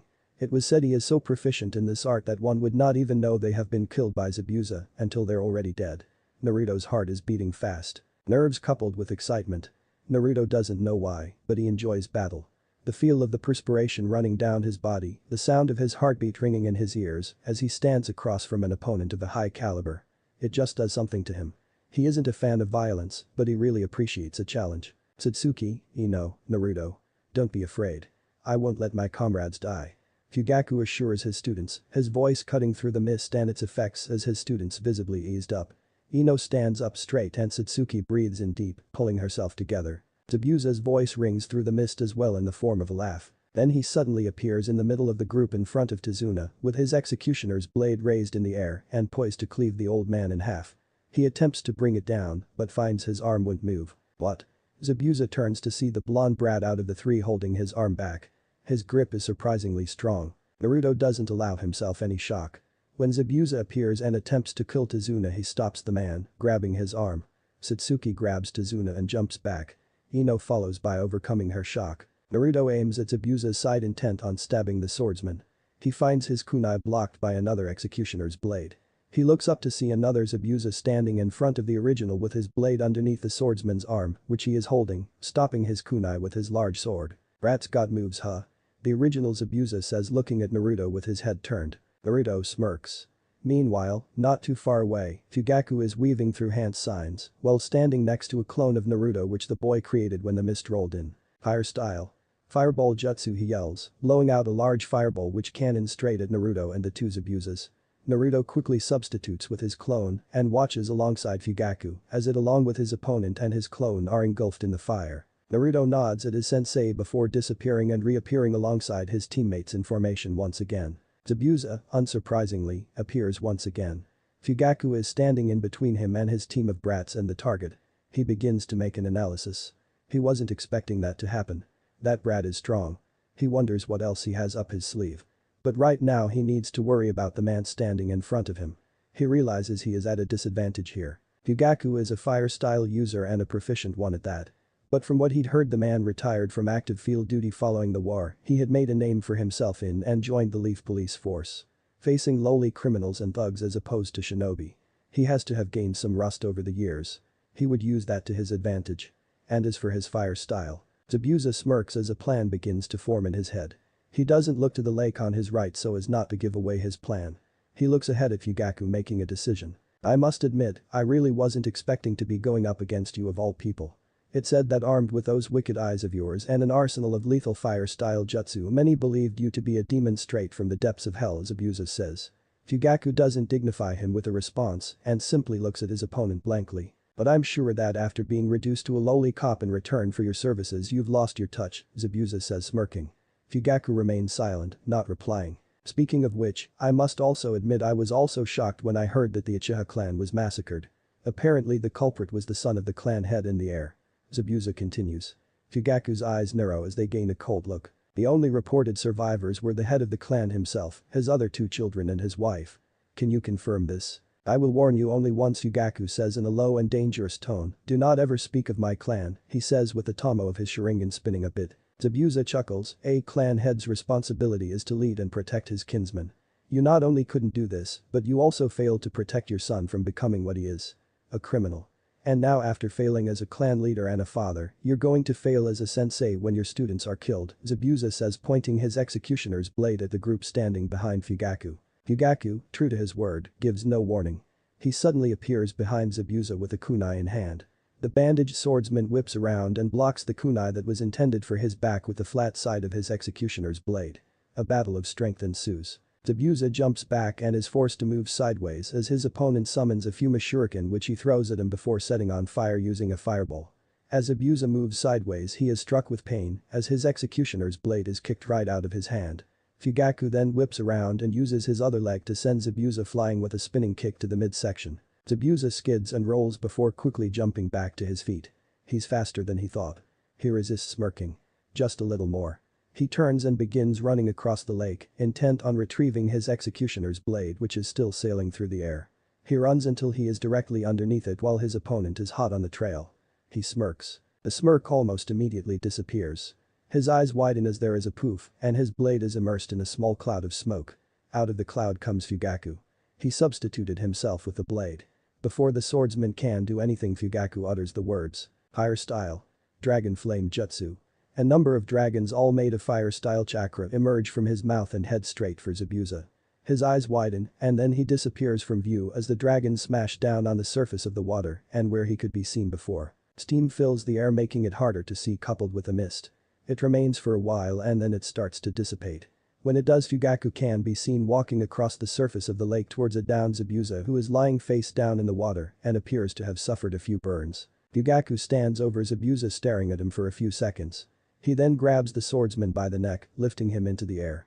He stares him dead in the eye, his Sharingan still active and the cold look from earlier still present. "You dare to sully my clan's name with your mouth?" he asks in a venomous tone. Zabuza's only verbal reply is a low groan. "That is the last mistake you will ever make," Fugaku continues. Zabuza smiles and a splash is heard. A pair of hands emerge from beneath the water, grabbing onto both Fugaku's ankles to his shock. The hands pull him down, causing him to release his grip on Zabuza as he goes underwater. The Uchiha whips out a kunai and stabs the water clone that pulled him in causing it to disappear, reverting back to water. He pulls himself back up to the surface and breaks it just in time to see Zabuza finish a set of hand signs. "Water style. Water prison jutsu. You fell for that hook, line and sinker," he says with a wry smile on his face as he encases Fugaku in a sphere of water. "How easy can you be?" Zabuza asks, smiling. Fugaku curses as he becomes trapped in a sphere of water. He can't believe he fell for that. It was set up from the very beginning. Zabuza had been planning to lead him into the lake where he was strongest and he had allowed his anger to take over and let that happen. And now his team and Tazuna are in danger. "You've underestimated me and that is the last mistake you will ever make." Zabuza smiles at Fugaku who scowls. Naruto, Satsuki, Ino and Tazuna watch this scene unfold. The three Geinen's faith in their sensei doesn't waver initially. They watch as he maintains a calm demeanor in the face of the enemy. This soon disappears as Zabuza provokes him using the Uchiha clan massacre. Fugaku attacks Zabuza, ruthlessly grinding down on the swordsman. Zabuza attempts to retrieve his blade and to all it appears as if the Uchiha has his opponent on the back foot. All except Naruto. His eyes widened in realization. Zabuza uses water style primarily. That much was evident from this mist and the water clone he created earlier.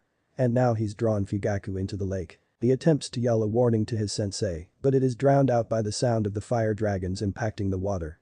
He hopes that Zabuza's strategy backfired. No such luck. Zabuza traps Fugaku in a sphere of water. The water clone of Zabuza appears in front of the group. They raise their kunai in response, not allowing themselves any shock this time. The clone swordsman laughs. "Well, don't you look serious?" He chuckles. "Do any of you even for a second believe you're capable of stopping me?"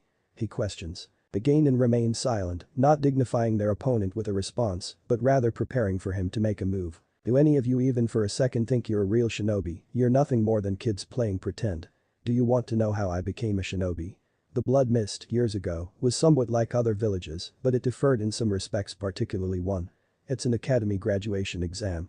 The final test to become a fully fledged shinobi in the mist was an all-out death match." Zabuza says. In order to become a ninja one had to slaughter all their peers. The friends they had grown up with, eaten with and played with. Ino and Satsuki's eyes widen in shock while Naruto's narrows. Ino shuddered at the thought of having to kill Sakura. Satsuki shudders at hearing Zabuza's words. Imagine if she had had to kill. She stops herself realizing what she was thinking. "There is one thing that was particularly unique about my graduation. I wasn't even a registered participant," he proudly says, shocking the Geinin. "And yet little brats like you still think you're shinobi. Pathetic." Now. Zabuza leaps forward, his executioner's blade raised. "Die!" he shouts. Ino, Satsuki and Tazuna close their eyes waiting for the blade to cleave through them and claim their lives. It never comes. Instead the sound of metal clanging is heard. They open their eyes and they widen in shock. Naruto stops Zabuza's blade with his kunai. Zabuza is a bit surprised. This brat had displayed strength that was admittedly impressive earlier, but he wasn't really trying as much back then. A battle of strength ensues. Zabuza eventually jumps back. "Think you got the stones, kid?" Zabuza challenges, smiling. Naruto smirks. Without turning around, he speaks to his teammates. "I'll take him on, you two stay here and guard Tazuna," he says. "Are you insane? You can't fight him?" Ino shouts. "It's suicide." "If you're fighting, then I'll fight with you," Satsuki says, stepping forward. "No," Naruto says, turning his head, "you need to protect Azuna. He didn't come alone. He has an accomplice. That person could strike at any moment," Naruto warns. He turns his attention back to Zabuza, who is a bit surprised. The kid knew about Haku. Isn't he full of surprises? He takes out 2 kunai and gets into his lion fist stance. Naruto closes his eyes and opens them, infusing his chakra, releasing it in a burst. A wide aura becomes clearly visible around him, causing his jacket to flap about and his hair to blow. Satsuki steps back in shock. "Naruto. It's unbelievable. His presence. It worse that of Zabuza, who she was quaking in fear in front of a matter of seconds ago. This can't be the dead last," she thinks. Even though he is on her side, it was still very intimidating. The doubt from before seems to begin to disappear. Ino watches in shock as Naruto infuses his chakra. It changes the very feeling in the air. The killing intent, though not directed at her, causes her to shake. The mere presence he exudes is so insurmountable. Is this really Naruto? Azuna falls to his knees. His heart is beating faster than it ever has. This boy. He had seen firsthand from earlier with the demon brothers that he was strong, but this was just unbelievable. This feeling. It by far outweighed what he had been feeling before from Zabuza. He is thankful Naruto is on his side and can't help but have faith in the boy. The clone Zabuza takes a step back, not looking as cocky as before. This brat. His killing intent, it actually made him worried. His chakra was no doubt low cage level, but how? It feels incredibly potent and strong, unlike anything he's ever felt. The look in his eyes has changed. Before it was blank, revealing little, but now his eyes are filled with determination and strength. The original Zabuza watches on, his executioner's blade with him once again, waiting to see his clone complete the mission and kill the Genin and Tazuna. Instead, he sees the blonde brat stop him and then release what is no doubt low cage level chakra. The killing intent aside, the mere presence of the blonde changes the atmosphere. Fugaku watches on in shock. He had expected to be seeing his team killed because of his overzealousness and lack of self-control. Instead, he sees Naruto stop the clone. He can't believe this. Naruto is in Uzumaki, so naturally his chakra reserve should be large, but he is not a vessel for a tailed beast's chakra like his siblings. So how is it possible that he has low cage level reserves? Just how many secrets is he keeping? Naruto readies himself as the aura about him calms down. "Yeah, I got the stones, do you?" Naruto challenges. Naruto speeds forward.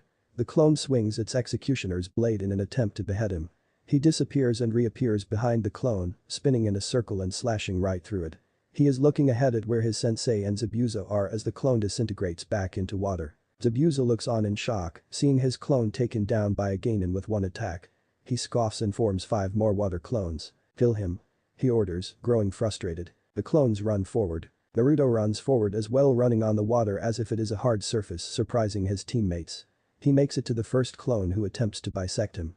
He avoids this by turning his body at a 90-degree angle while maintaining his momentum and slashing through the clone. He suddenly appears in front of a second clone who tries to cut him in half. He jumps up to avoid the horizontal slash and stands on the blade. Before the clone can react, he jumps over it, stabbing it in the head on his way down. He touches down on the water and lines his other kunai with wind-style chakra before throwing it at another clone. The clone uses his executioner's blade to block the incoming kunai. Naruto doesn't relent and continues to throw wind-coated projectiles. The real Naruto meanwhile jumps out of the water from behind the clone and twists his neck. The clone who has been throwing kunai runs at Naruto and jumps up. It stands upright in Naruto's hands. He throws his clone to 2 other water clones and infuses chakra. Clone explosion jutsu. The clone explodes, destroying its intended targets. Zabuza is watching in shock. He is witnessing the unthinkable. A Genin mowing through his clones like they're nothing. He grunts and forms more clones who run straight at Naruto. Naruto grunts in frustration. He can't waste his time on clones. Fugaku has got to be running out of breath by now, and there's still Zabuza's unknown accomplice to worry about. He watches as the clones prepare himself. Naruto forms 5 clones of his own who leap into the air, going straight for the water clones. Clone explosion barrage. Multiple explosions occur, causing waves to rise up. Zabuza watches as his clones are once again taken down. All of a sudden Naruto appears above him with a wind-style chakra-coated kunai in hand. He throws it down, sending it right at Zabuza's arm that is maintaining the water prison jutsu. Zabuza curses. His arm will be useless if that kunai hits him. He jumps out of the way, releasing the water prison jutsu, causing Fugaku to fall back into the water. He gasps and wheezes, savoring the first few breaths he's taken in what feels like ages. Naruto sighs in relief at seeing his sensei freed.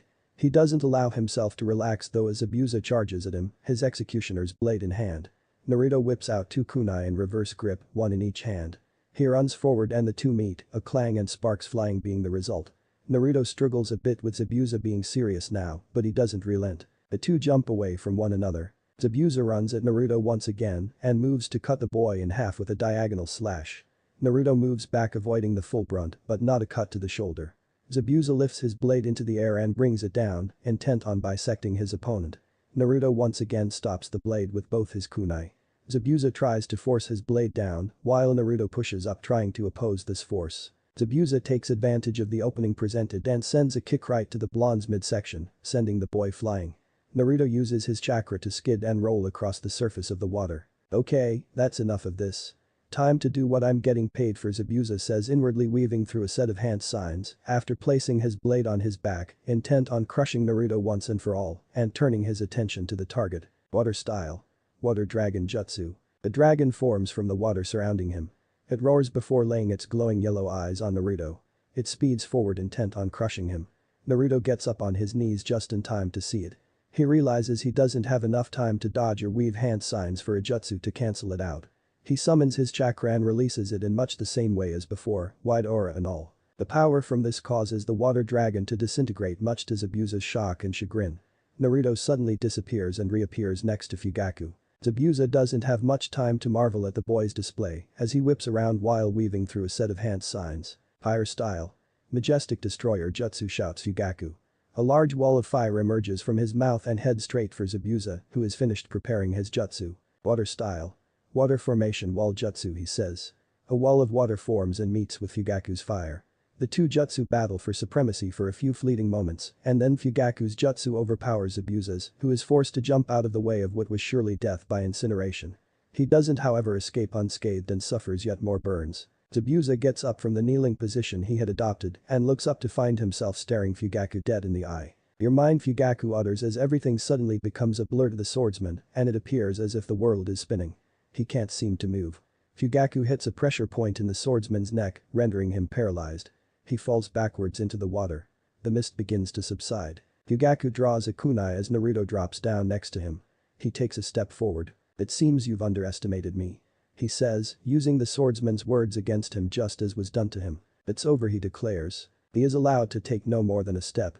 Two needles sail through the air and land in Zabuza's neck. He stops breathing. There is a poof of smoke and a masked figure appears.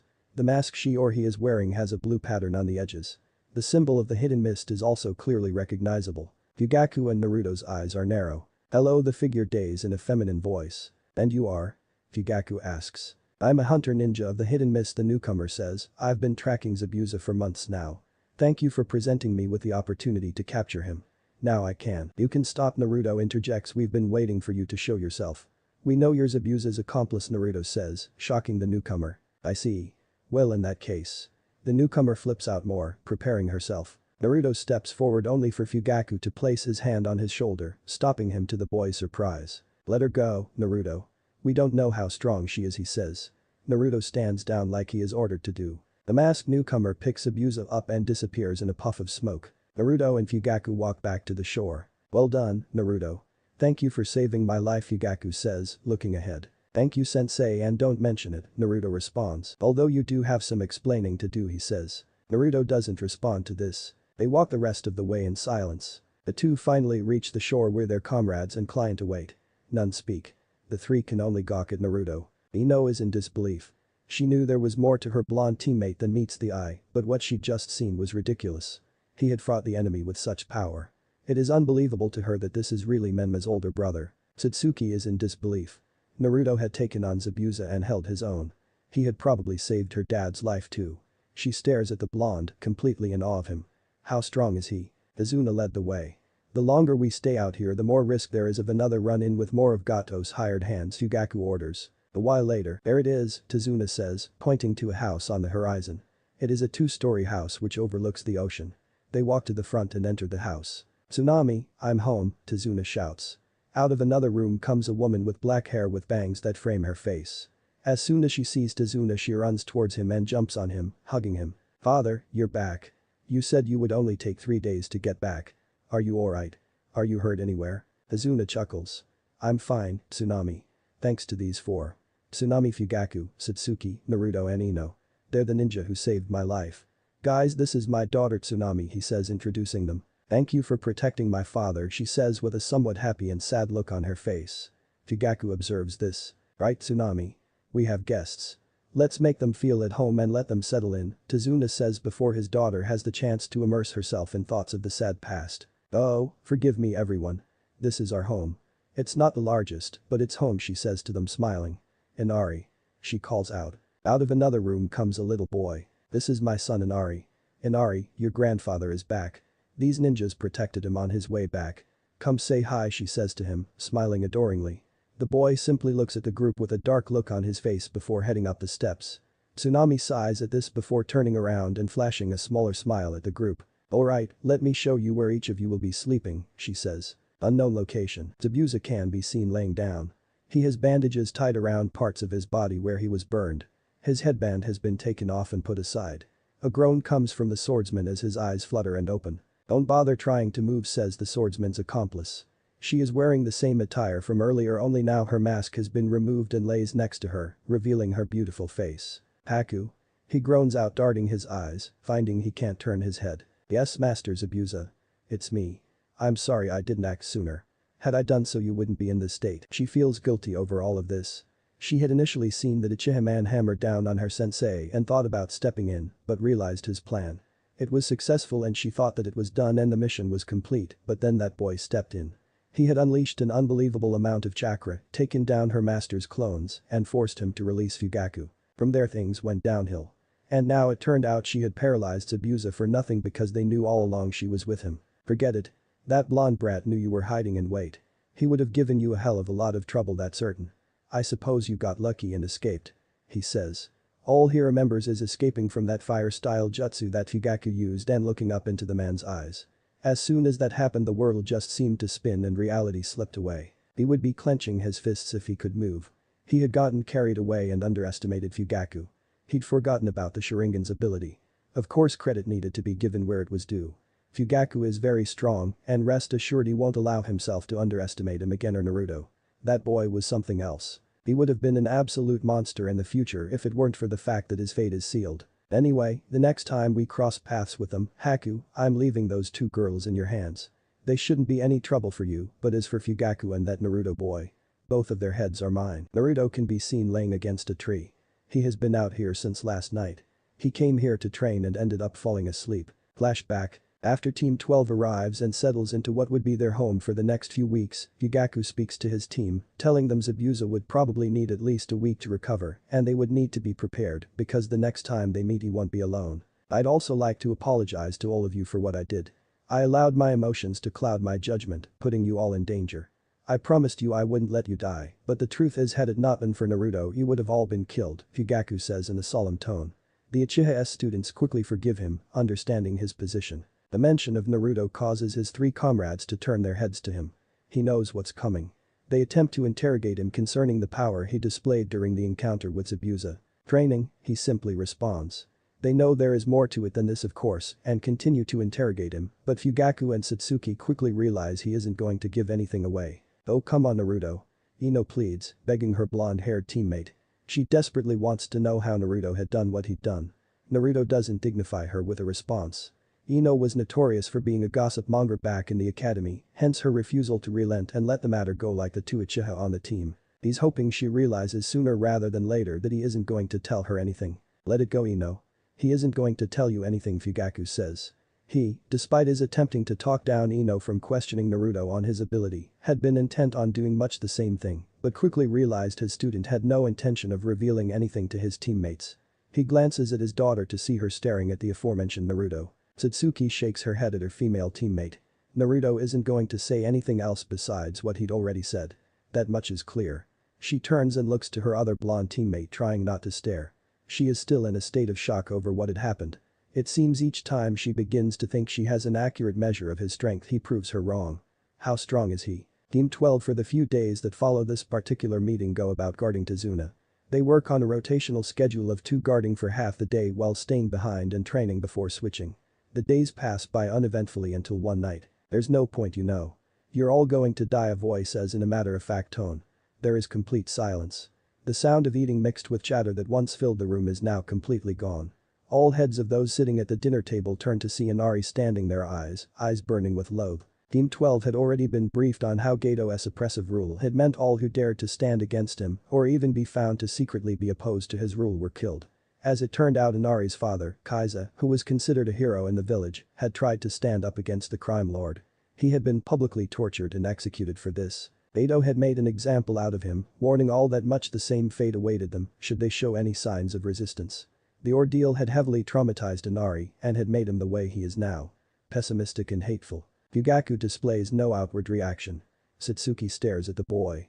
Ino's eyes darted around the room, nervously seeing the mood turn tense. Tazuna and Tsunami become sad. Naruto raises his eyebrow before seemingly turning his attention back to his meal, speaking after swallowing a mouthful of food. I'm sorry. I didn't hear you. Say that again, he says nonchalantly, not even looking at Inari, but rather focused on his plate. I said you're all going to die, you idiot. It doesn't matter how hard you train, how much you fight. It's hopeless. You're no match for Gato and his men, Inari says, glaring at the blonde-haired idiot who has the nerve to mock him. And I suppose you are?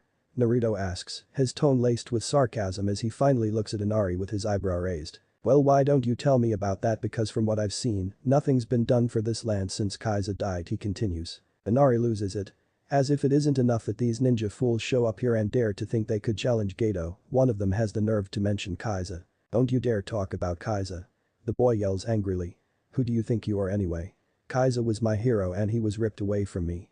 You have no idea what that's like. Living in that ninja village of yours all your life. You know nothing about suffering, Inari continued shouting. The dark look comes onto Naruto's face. He places his chopsticks down before standing up. He looks straight at Inari, causing the boy to step back nervously. And don't you dare stand there and speak as if you know I am and that you've had it worse than anyone else. Look around you. You have a home, a mother and grandfather who care about you and the memory of your father to look back on. There are kids just like you out there who have nothing and have lived their whole lives with nothing, Naruto says, yelling the last part causing Inari to begin to tear up. He turns around and begins to walk away. He walks until he is standing right in front of the door. You should be glad your father isn't alive, he says without turning, causing the eyes of all those in the room to widen in shock. Because that means he was a hero. Better to die a hero than to live as a coward. If you're not happy about the way things are, then stop crying, become a hero and change them, he says. He opens the door and steps out, closing it behind him. Inari stands there staring at the door which Naruto had left through, like all in the room, mulling over the blonde ninja's words. There is silence for a while. It is eventually broken by Ino. Fugaku-sensei. Who is Naruto? She asks, not to find any better way to voice what is on her mind. Her sensei, this time, doesn't shake his head at her attempt to gather information on her teammate. I'd be lying if I said I knew the answer to that, Ino, he responds, still looking at the door. He seemed deeply insulted and angered by Inari, saying he didn't know what it means to lose a loved one. But from the intel I have, he hasn't ever been particularly close to anyone in the village. Could it be that Minato was wrong? He analyzes inwardly, wondering if Minato knew even less about his son than he thinks. Flashback end. That was the reason Naruto had ended up here. He wasn't really thinking at the moment. He'd just gotten frustrated and angry at hearing Inari's words. He was ripped away from me. You have no idea what that feels like. He sighs. He looks up at the early morning sky and begins to think. Something he hasn't had the chance to do since leaving the village. Blowing up like that probably gave his observer a lead. He's decided he'll open up more to his teammates. This way he'll perhaps stave off some of the suspicion he's under. He is certain that besides the Hokage's personal reasons, the treatment he has received from the villagers and not sharing any close bonds with anyone in the village has made him a potential flight risk. He is given no more time to think, unfortunately. He opens his eyes as he senses a chakra signature which he recognizes. Aku walks into a clearing, humming to herself. Her raven hair is let down and is out of the way of her beautiful face. In her hand is a basket which she is using to collect herbs which she will use to make a strong enough painkiller for Zabuza. She was more than happy to be out of the hideout for a bit.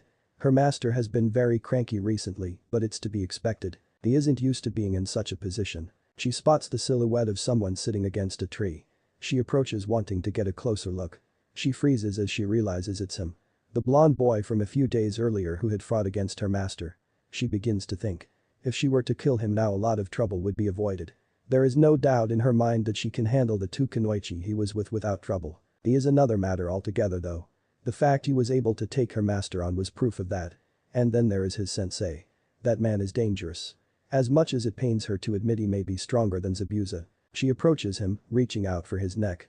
She nearly jumps in surprise when he grabs her wrist with his eyes still closed. His eyelids open, revealing his ocean blue eyes. Haku is captivated by them. She finds herself unable to move.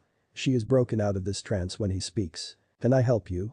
Naruto asks with his eyebrow raised in pretense. Was she going to try and finish me off before our next meeting? He assesses. Though she stumbles still in awe. "I apologize. I saw you sleeping and wanted to wake you up. You'll catch your death sleeping out here in the cold." She lies while smiling at him. A good liar, he observes. He glances at the basket in her hand. He recognizes the herbs as the ingredients to a painkiller. This is obviously for Zabuza. "I see. My apologies. Please forgive me," he says, standing up and bowing respectfully. "It's fine," she stutters embarrassedly. "I'm Haku, what's your name?" she asks politely. "Naruto," he responds. "What are you doing out all alone?" he asks. "A friend of mine is in pain and in need of medical attention. There are some medicinal herbs in this area that can help," she asks. Naruto offers to help her pick the herbs. She attempts to reject his offer, but he insists, so she shows him the herbs she needs. They get to work, going about the task in silence. Haku begins to have an internal debate with herself on whether she should converse with the blonde or not. Normally she wouldn't be doing this, but she just can't help but feel enchanted by him and the presence he exudes. She looks over at him and sees his blonde hair move in the breeze, those faint whisker marks on his cheeks, and Naruto is on one knee picking the medicinal herbs. He can feel Haku's eyes on him. The girl is trying to hide the fact that she is staring at him, but even if it weren't for the fact that Naruto can feel when someone's eyes are on him, he would still be able to tell. Is she ruminating on whether to kill him? Perhaps. He stands up, turning his head and looking at her. Odd his eyes. His cerulean blue eyes meet with hers. His eyes are mysterious. They appear emotionless and blank, masking all within. But Haku can perceive some of what he is trying to hide behind those eyes. They are laced with much the same determination and conviction she had seen on display against her master. His eyes also clearly have a dark look. They look as though they belong to one who has felt great pain. One who has no semblance of trust in anything but himself. Perhaps this is why he masks himself, not revealing what is within himself. When his eyes meet with hers, they bore into the depths of her very being, as if they know all. She quickly realizes she is blushing and tries to force it down, but the realization of her reaction to the handsome blonde only causes cheeks to grow redder than before. Naruto walks towards her, the herbs cupped in both hands. He resists raising an eyebrow at her sudden change in skin color. Perhaps Zabuza isn't the only one not in peak condition. He places the herbs in the basket which she holds out while sitting down. He places himself down next. "So, you're a shinobi?" she asks, trying to make small talk and not look suspicious. Naruto simply nods in response. "You must be quite strong," she continued. Naruto shrugs. "That depends on one's definition or measure of strength. In my opinion, I am somewhat strong, but there are many who are far ahead of me," he responds to her. She stares a bit at him again in thought. "So why do you fight?" she asks. He turns his head, looking at her, surprised by the question. "Why do you have to be strong?"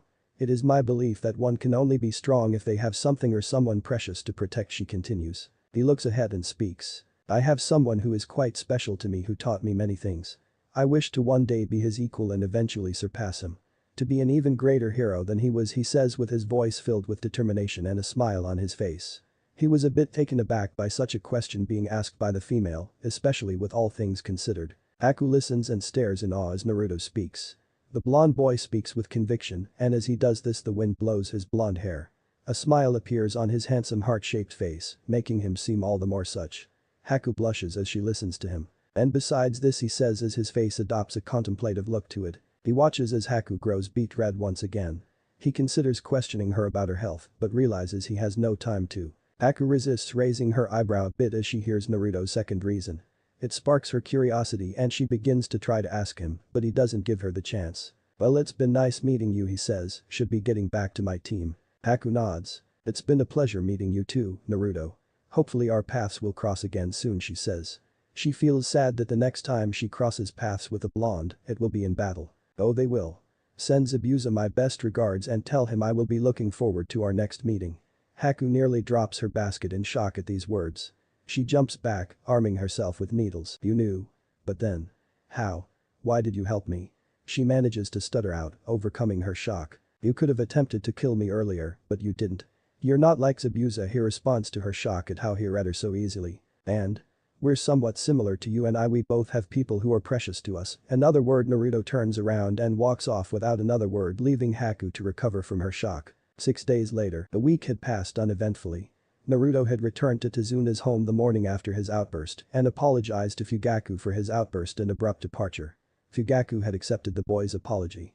He didn't bother questioning the boy as he knows he won't give him an answer worth hearing. In the days that have passed, Team 12 have continued to guard Tezuna whilst he completes the bridge project while also training in preparation for Zabuza and his accomplice's return. Fugaku has been observing his students and the behavior they exhibited over the past few days. They seem to be growing more friendly with each other. Ino has been pushing herself harder.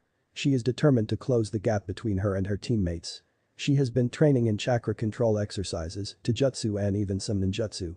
She possesses an affinity to water and earth nature chakra. Satsuki has been honing her fire-style jutsu and chakra control as well.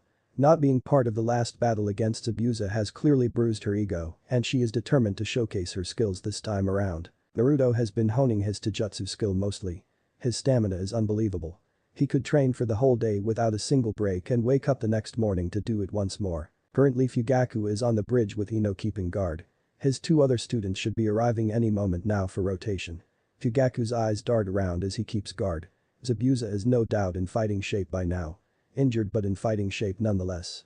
The hidden mist rogue ninja could strike at any moment, but Satsuki. Satsuki sighs exasperatedly as she gathers her stuff. When she woke up this morning and headed down for breakfast, she noticed Naruto was missing. Her father told them that Naruto had asked to be excused, citing training as his reason for his request. After breakfast, Fugaku and Ino left with Tezuna for the bridge. The hours passed, but there was no sign of Naruto showing up. She has decided to leave. She is already late enough. She is quite worried. Could something have happened to him? Satsuki inwardly asks herself. Are you sure you can't wait a little more?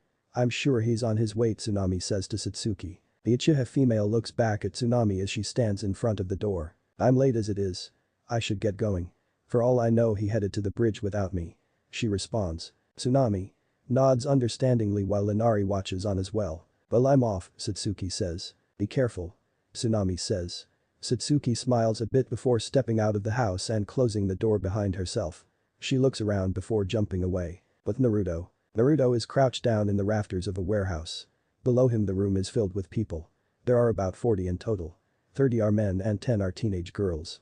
15 of the men are scattered about the room, while 14 are gathered around the females, leading them forwards to the front where a middle-aged man with brown hair, a bald spot and a large beard stands. How did Naruto end up here? He had been going about his training and just when he was about to head back to Tezuna's home, he detected a group of about 24 chakra signatures. He heard a scream coming from where the group was and decided to investigate. When he did, he found a group of 14 armed men leading 10 young women through the forest. One of the men had backhanded one of the girls. The sight angered but did not surprise the blonde. With the land of waves becoming Gato's playground and the heart of his criminal empire, human trafficking has become a normality in the nation. Naruto could have taken the thugs down then and there, but chose not to, opting to let them lead him to their base so he could rescue any other captives which lead to the current situation. The group of men and women are now all standing in front of the middle-aged man. We got the order, boss, speaks up one of the men as he steps forward. He is wearing 10, pick off the litter fresh ones, he says smirking. The man doesn't respond verbally. He looks the girls over, taking the time to walk around so as to study each of them. He walks slowly, enjoying the girl's visible fear.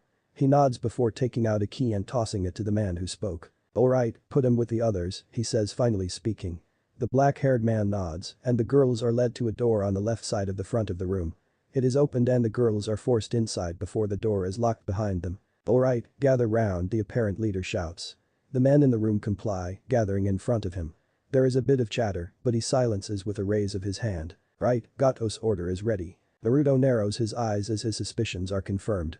They work for Gato. So you can all sit back, relax and get ready for the payday headed your way. Boss, interjects the man who spoke earlier. If I may, I have a proposition, he says. The leader frowns at being interrupted. What have I told you about opening your mouth while I'm talking? And what the hell are you on about? He questions angrily. Sorry. Gato gave us a task and we've completed it. We will be getting paid, but why should we relax now when we can go the extra mile? He asks rhetorically with a sadistic smile spreading across his face. What do you mean go the extra mile, he asks, growing frustrated. I mean we should make sure the merchandise we're delivering to Gato is fresh. If you catch my drift, he finishes with the same wry smile on his face. His sentence is followed by shouts of approval from his compatriots. The leader raises his hand, silencing them once again. I'm just saying, boss. 45 girls delivered, 30 of us. The math sounds good enough to me. Continues the man, swinging the key on his finger. Murmurs of approval arise. They are silenced this time not by the leader, but by a sound that echoes throughout the room. All heads turn to the back. Naruto drops down from his hiding place in the rafters, having heard all he needs to hear. He lands on the ground and watches as the thugs turn towards him. There is silence. Then murmurs begin to fill the room once again. Who the hell is that? It's a kid obviously. Yeah, but what's he doing here? Talk about shit timing. The leader looks around the room, growing agitated. There is silence as the thugs look around, waiting for someone to make a move. The black-haired one holding the key steps forward, still twirling it on his finger. I'll handle this. He says, hey kid. You seem lost. We were actually about to attend to some serious business, so why don't you run out of here and find your way home, he says, the lecherous smile from earlier still on his face. Naruto looks on at the group, his face blank. He finally speaks. Every single one of you is going to die, he says plainly. There is silence once again and then laughter erupts from the thugs. You idiots.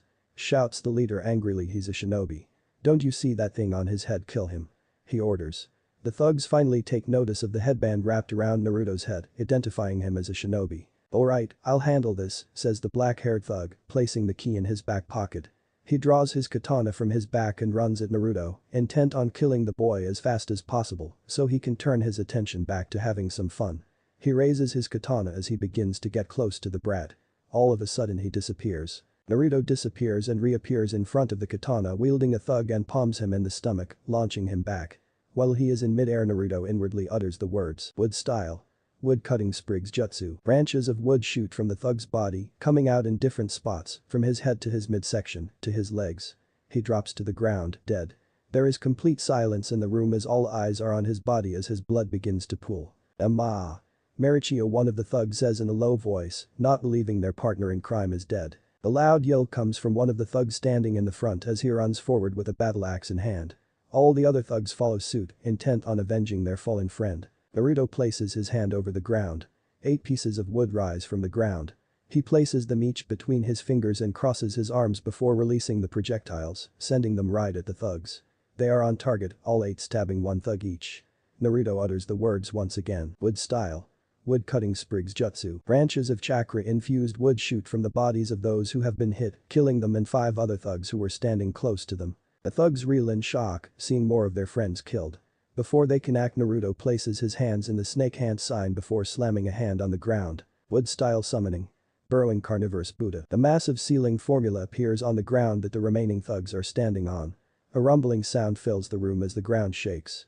Some of the thugs jump away, but some are not so lucky. An enormous four-sided Venus flytrap emerges from the ground, swallowing 9 of the thugs as it rises from the ground. The 7 who manage to escape try to run, but this proves futile. Vines emerge from the ground grabbing at them and throwing them into the air, where they can do nothing but watch as they are devoured. Once it has devoured them all, it disappears in a cloud of smoke. The leader watches on as his men are mowed through and killed in seconds. He steps back, getting ready to try and run. He turns only to be met with a punch square in the face that sends him falling onto his backside. Before he can get up, Naruto grabs him by the scruff of his neck and gives him another right hook that lays him out on the ground. Naruto grabs him and props him up on his knees, positioning him so he is forced to behold the gruesome scene that is unfolded in the warehouse. Do you see that? He rhetorically questions. Your subordinates are all dead. Now they died quick deaths that didn't force them to endure lasting pain. You on the other hand may not be so lucky. With that said, I want to know everything there is to know about Gato's criminal activities within the Land of Waves. His arms storage houses. The whereabouts of the other humans he trafficked. His main base of operations and location.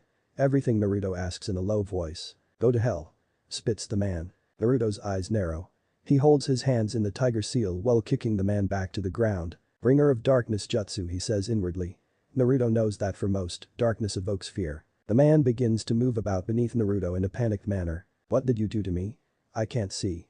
He shouts hysterically. Naruto holds his hands in the snake hand sign.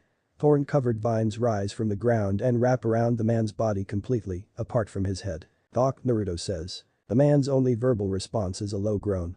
He grits his teeth, trying to force down the fear that has been amplified by being robbed of his sight and the scream of pain in his gut. Naruto infuses more chakra. The vines tighten and move across the man's skin as the thorns dig deeper, penetrating his flesh. "You're still resisting?" Naruto challenges. He infuses more chakra. The vines tighten more as the thorns grow longer, stabbing into the very muscle of the man. "I don't know," he groans. "Gato has lots of dangerous enemies. He keeps his location a secret." He wails in pain, not being able to hold it in any longer. "These vines are poisonous. I'm sure you're beginning to feel it, right? The burning sensation in those cuts all over your body." Naruto kneels down and whips out a kunai. He imbues it with wind-style chakra and holds it to the man's face. "This is just the beginning," he says, running his kunai along the side of the man's face, causing a cut to appear on his already bleeding face, marred by Naruto's fists. "This pain will only worsen if you don't tell me the truth," Naruto says in a low tone. Alright. I'll tell you, but if I do, you have to swear you won't kill me," the gang leader relents. Naruto releases the restraints in his. The man moans in pain as he finally regains his mobility and eyesight to discover his clothes are wet with his own blood. Naruto sits down and crosses his legs. There is a proof of smoke emanating from the black wristbands he is wearing. A scroll appears in Naruto's hand. He unrolls it and holds his pen in his hand. "Begin." The man does so, telling him all he needs to know. He gets up, having gotten the first thing he came for. "What do you even want with Gato?" the man asks while still laying on his back, not being able to move. "I'm going to kill him," Naruto responds. "You kill Gato, you won't be the first to try," he says between groans of pain. "Before the sun sets today, he will be dead," Naruto says, narrowing his eyes. Naruto looks down at the man who is now desperately trying to find some way to move. "You shouldn't bother, you're gonna be dead soon anyway," he says as he turns and begins to approach the room where the kidnapped girls are held. "What? But we had a deal. I gave you what you wanted," the man says hysterically. "I don't remember agreeing to anything with you," he says plainly. "In fact, I made myself quite clear from the beginning. I said you and your gang were all going to die, didn't I?" he says while still walking. He stands in front of the metal door which the kidnapped females are held captive behind and whips out 2 kunai. "But Satsuki jumps down, arriving at her destination. She walks towards Ino and Fugaku. "Satsuki, where is Naruto?" Fugaku questions. Satsuki inwardly curses. "He didn't show up. Sensei, he didn't come back to Tazuna's home. I'd assumed that it was a sign for us to rendezvous here," she responds. Before Fugaku can respond, a scream is heard. The group rush to the source and what they find surprises but doesn't shock them. Tazuna's workers are all strewn about. They appear to have been attacked. Fugaku frowns and turns to see mist rolling in. "It seems he's back," Fugaku says. The 2 females draw kunai whilst Fugaku creates 2 earth clones and orders them to guard Tazuna. 2 approaching silhouettes become visible in the mist, one bigger than the other. Even from here to the group of shinobi, one of them is easily recognizable to the whole group, while Fugaku is the only one who recognizes the other. "Where's the blonde brat?" Zabuza questions, looking the group over. He has bandages tied over parts of his body, clearly hiding the burns he suffered. "He's not here right now, but he's on his way. Don't allow that to concern you as you already have your hands full with me." Fugaku responds by challenging Zabuza. The swordsman narrows his eyes as his hand wraps around the handle of his executioner's blade on his back. Fugaku appears in front of Zabuza with a kunai poised to pierce the man's chest. Zabuza reacts fast, stopping the kunai with the flat side of his executioner's blade. "Haku, just as planned. You take care of those brats and I'll deal with him," Zabuza says with his eyes closed as Fugaku activates his Sharingan. "Yes, Master Zabuza," his masked accomplice replies before jumping away. Ino and Satsuki follow suit. You realize that those 2 are not much for Haku, right? They're merely newly promoted genin. She's on a whole other level, far above them, Zabuza says while attempting to overpower Fugaku. "As I'd said before, you already have your hands full with me. So I would advise you not to allow yourself to get distracted," Fugaku responds, smirking. The 2 jump back from each other. They stand in silence. "I see. You plan on fighting with your eyes closed to combat my visual jutsu," Fugaku assesses. "In order for you to use yours, you need to make eye contact. This will ensure that isn't possible for you. My specialty is killing based purely on sound. Not having my eyes won't pose the slightest hindrance," Zabuza says, smirking. "Well, it doesn't matter. Because I'm stronger than you," Fugaku states in a matter-of-fact tone with a cocky smirk on his face. An irritated frown comes onto Zabuza's face. "Our last meeting was a clear indication of that. I'll admit I allowed you to get under my skin, but that won't happen again. All I have to do is outpower you. Your failure to compare yourself to me will be your downfall." Fugaku continues, attempting to anger Zabuza. Zabuza grows angry. He is aware of the fact that the last time he faced Hyugaku he was on the back foot each time the two went one-on-one. If it hadn't been for Haku he would be dead. But the Uchiha had still allowed himself to nearly be killed by the swordsman. That fact alone means Zabuza can and will kill him.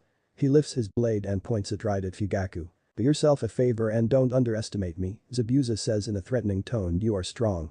At one point you were strong enough to be a cage. But it's like I said before. You're not the same shinobi you once were. Our last meeting is a clear indication of that. And it will be your downfall, Zabuza vows, once again turning the Uchiha's words against him. Hyugaku smirks. A proof of smoke forms at his hands. The smoke quickly clears, revealing a tanto with a black blade in the Uchiha's hands. Zabuza grins at this. The two run at each other. Meanwhile with Haku, Ino and Satsuki. Haku stands across from Ino and Satsuki in silence. I'm very sorry, but I must do as Master Zabuza orders, Haku says, sounding genuinely apologetic. What are you apologizing for? Satsuki says as she runs forward alongside Ino. You're the one who's about to get her ass kicked. Ino says. The pair jump into the air. Ino unleashes a torrent of shuriken while Satsuki weaves through a set of hand signs. Fire style.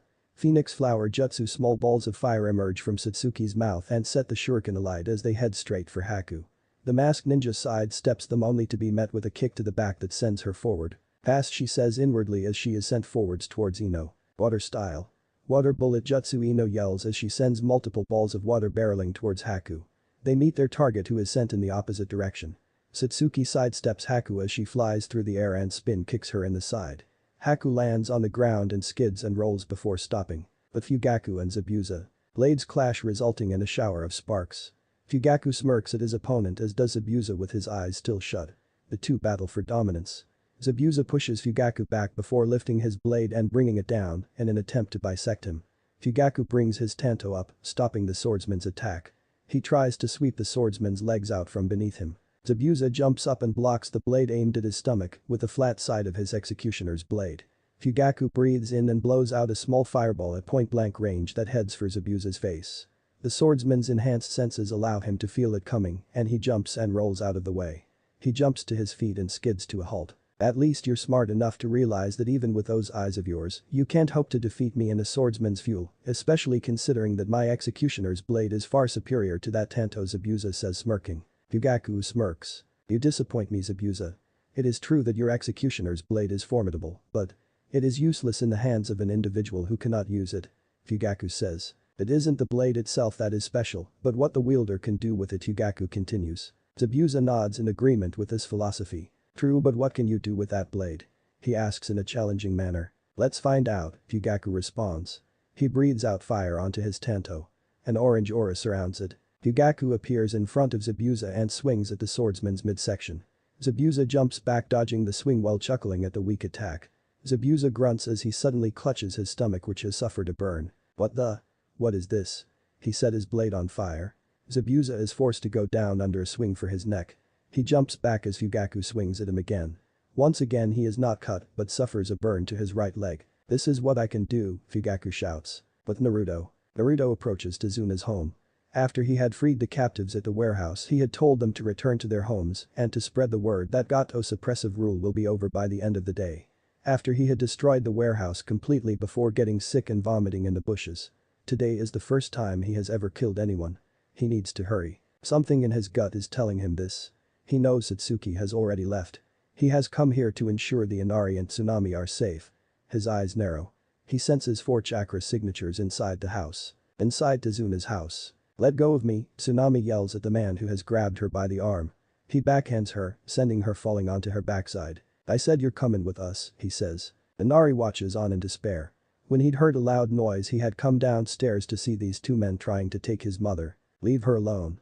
He shouts desperately. All heads in the room turn to the boy. Hey, nobody said anything about a kid, the shorter of the 2 says. Doesn't matter, take care of him, the one who has a hold of the Tsunami says. The shorter thug complies, stepping towards Inari whilst unsheathing his sword. Inari's life begins to flash before his eyes. He sees himself growing up in the care of his grandpa and his mother. He sees himself nearly drowning and meets Kaiza for the first time.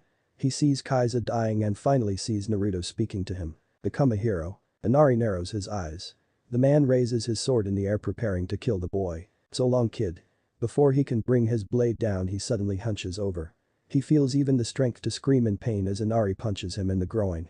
Inari kicks the man's legs out from underneath him, laying him out on the floor, much to the shock of the other two people in the room. "You're so dead, kid," the man is barely able to say while clutching at his injured gonads. "Alright, that's it," the other thug says, getting up and stalking Inari. He stops at about halfway, dropping his weapon. "My eyes. What's going on? I can't see," he yells hysterically. He is allowed to say nothing else as he falls forward onto the ground. "Naruto!" Inari exclaims, happily seeing the blonde ninja standing over the now unconscious thug. Naruto smiles at Inari as he walks forward. The thug laying in front of Inari jumps back to his feet, gripping his sword. He prepares to make Naruto pay for taking out his partner, but before he can do so he drops to his knees, this time yelling in pain as Inari kicks him in the groin from behind. While he is curled up in a ball on the floor, Naruto chops the man in the neck, knocking him out as well. Meanwhile, Inari rushes towards his mother, who welcomes him with a warm embrace as the two tear up at nearly losing one another. Naruto smiles sadly at this scene. He walks towards the two who look up at him. "Inari, you did it, you became a hero," he says, smiling down at the boy. "Really?" Inari asks in awe, not having taken in all that had just happened. "Yeah, you put your life on the line to protect your mother. That's no doubt heroic. Your dad would be proud," he says. More tears flow down Inari's cheeks at these words. His mother, seeing this, hugs him tighter. Naruto creates 5 shadow clones. "They will protect you until it's all over," Naruto says as he walks towards the door. "By the end of this day, this nation will be free, I give you my word," Naruto says before shutting the door behind himself. But Satsuki, Ino and Haku gets up onto her knees and hands. "That was unexpected. Their teamwork is very impressive." She stands up and looks to see the two standing side by side. "Your teamwork is impressive. I've underestimated you. But now the time has come for this to end," Haku says to the two. "You're right," Ino responds while glaring Satsuki, "let's finish this." The Uchiha female nods and the two charge forwards, intent on ending things so they can join their sensei. They skid to a halt as Haku steps back into the mist and disappears. The mist becomes thicker as this happens. They stand back to back while each holding a kunai. "Ice style. Demonic mirroring ice crystals," Haku's voice rings out through the mist. The pair of Genin can only watch as mirror-like sheets of ice form in the air, creating a dome around them. There are 21 mirrors in total. 12 are at ground level, 8 float above the first 12 and are angled towards the ground, and the final mirror is above the rest and directly faces the ground. An image of their opponent is clearly visible in each mirror. "It ends now," the masked female's voice says once more. A hail of mirrors rains down from above on the Genin. But Zabuza and Fugaku. Zabuza pants as his body drips with sweat. Fugaku is proving more and more difficult to fight against. Fugaku appears behind Zabuza. The swordsman whips around in an attempt to behead his opponent. Fugaku jumps back while swinging his blade. An arc of fire-style chakra emerges and heads straight for Zabuza. The former hit-and-miss shinobi moves out of the way, and although he doesn't take the full brunt of the attack, it grazes his side. He placed his feet on the ground, skidding to a halt. He touches his side and grunts.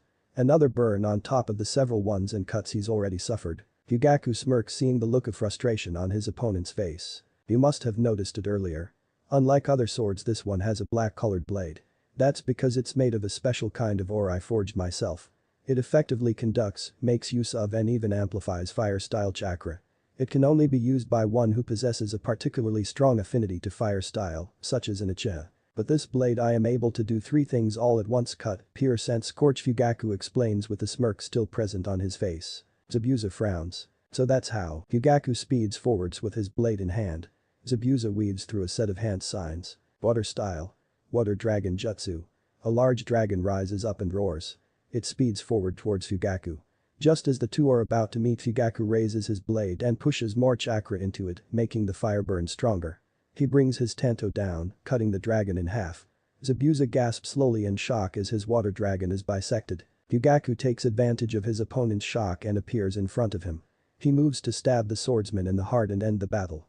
Zabuza curses as he realizes he can't dodge the incoming attack. "Ah!" he yells as he raises his arm to stop a sword, and it embeds itself in it, piercing and burning him at the same time. "Cut, pierce and scorch," Fugaku says in a voice of intent. But Satsuki, Haku and Ino. Satsuki doesn't know what's worse. The feeling of pain plaguing parts of her body or the feeling of numbness slowly spreading through others. Everything had been going well until the moment this dome of ice mirrors appeared. Haku had from that point on proceeded to attack them using waves of needles. She has tried using her fire style to destroy the mirrors, but they rebuild themselves each time. Ino is down on her knees and hands. She doesn't think she can take much more of this. Wave after wave of steel is raining down on them. She looks up at Satsuki who, just like her, is covered in needles and cuts and is bleeding. Satsuki. I don't think I can take much more. We can't land one attack, and with each one against us things get worse, Ino says in an anguish-filled voice. Satsuki holds out her hand while her eyes dart around looking at all the mirrors. Come on Ino. We need to keep fighting. Satsuki says. She looks down at her teammate. You can do this, she says. Haku watches on from one of the mirrors. She can't help but feel pity. Naruto could arrive at any moment. I need to be prepared for him. It's time to end this, she says inwardly with a bit of sadness. She draws her and launches them at the two. Ino looks up at her teammate and takes her hand, gaining a newfound determination from the Uchiha's words. Her eyes widen as she sees the enemy release another wave of. She realizes there is no chance of dodging. She pulls Satsuki down onto the ground jumping up. She stands above the Uchiha with her arms outstretched. Time seems to slow down as it approaches. She closes her eyes. Time returns to its normal state as she meets with her body. It pierces her arms, chest, abdomen and legs. All strength that remained in her leaves her body as it meets with a hail of steel. Her legs buckle and she falls backwards. Satsuki doesn't even have time to protest when Ino pulls her down onto the ground. She lands on her stomach and turns onto her backside, only to see Ino standing there covered in steel. Ino Satsuki manages to whisper. She wants to scream, but the sight seems to have robbed her of voice. She jumps forward as Ino falls backwards and catches her in her arms. Ino Satsuki manages to say, her voice reflecting her horrified state. Ino looks up at Satsuki, clearly struggling to keep her eyes open. You idiot. Why? I don't. Why did you do that? Satsuki demands. She can't begin to understand why her teammate would do something like this. Ino gurgles, struggling to get out a response. Because. We're teammates and we're swimming partners. Satsuki's eyes widen as it comes to her what Ino is talking about. Flashback. Ino and Satsuki stand on the surface of the water in deep concentration while infusing their chakra. After their battle with Zabuza, though not really a battle for them, Fugaku was having them learn to walk and fight on water. Both are sopping wet, a clear indication that they still haven't quite gotten the hang of their training. They stand on the surface of the water in complete silence. Ino glances over at Satsuki nervously to see the Uchiha standing there with her eyes closed. Should she say something? She wants to get closer to her teammates and become friends with them. Naruto is clearly a more quiet and reserved person by nature, but he has been making an effort and becoming a bit more open recently. Satsuki on the other hand, not so much. Her female teammate has tunnel vision and her only visible interest is getting stronger.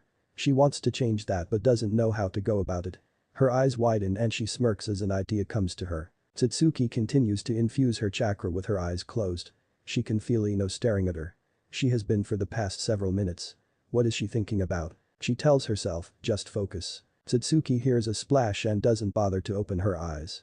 Then she hears more splashes. She opens her eyes to see Ino thrashing about in the water. She's drowning. She must have finally run out of strength. Satsuki runs out to Ino and holds her hand out. Ino grabs it. All of a sudden a smile comes onto her face. Before Satsuki knows it she's been pulled into the water by her teammate. She breaks the surface to find Ino laughing loudly. What the hell is wrong with you?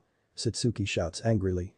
As if it isn't enough that she can't get this training down, now she has a nuisance like this to deal with. You said to your dad you would fall in less than 10 times today, Ino manages to say between laughs. And Satsuki shouts, getting frustrated. This is the 35th time you've fallen today, Ino laughs. Satsuki continues to glare at Ino. Then her lip starts to quiver as she tries to hold back her smile. She fails. She smiles and starts to laugh along with her blonde-haired teammate. They laugh together all the while wading water. Come on. Let's swim back to shore, Ino says, making Satsuki laugh harder. The two swim back to the beach and lie on their backs together. For a while there is silence and then it is once again broken by Ino. You're a racehorse aren't you? Ino asks. Satsuki turns her head to look at the Amanaka heiress with her eyebrow raised. You're all tunnel vision. Forward is all that exists, Ino continues. Satsuki looks back up and sighs before chuckling. I know. It's just how I was raised, she responds. Yeah well, you don't have to be like that all the time.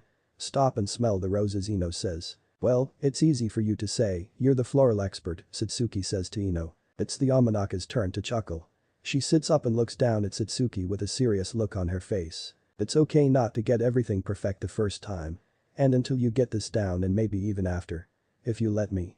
I'll be your swimming partner, Ino says smiling. Satsuki sits up looking at Ino and giggles. Alright, well it's good to see you two hard at work. The pair of girls cringe.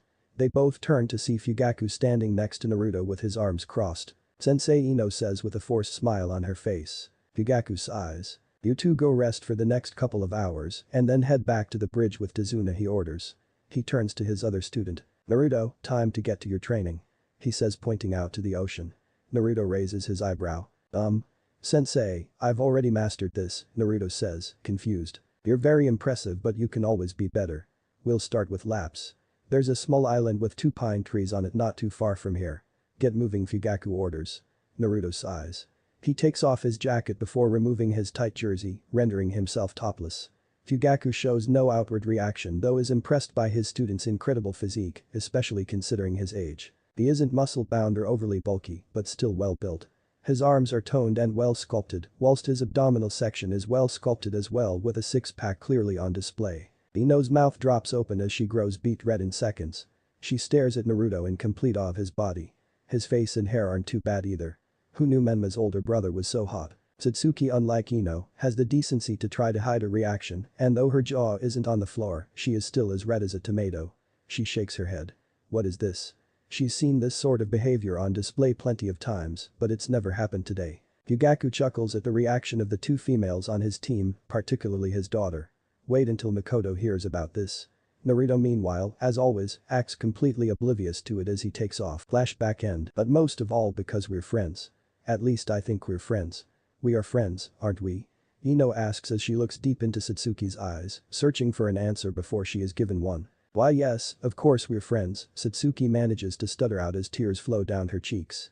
She smiles at her friend in an effort to strengthen her somehow. Ino is the first friend she has had in years. Ino flashes her own smile, this one revealing joy and sadness at the same. She finally became friends with Satsuki, but she wasn't going to get to know the aloof girl more. I'm happy to hear that. I'm happy we're friends. Ino's glaze over and shut.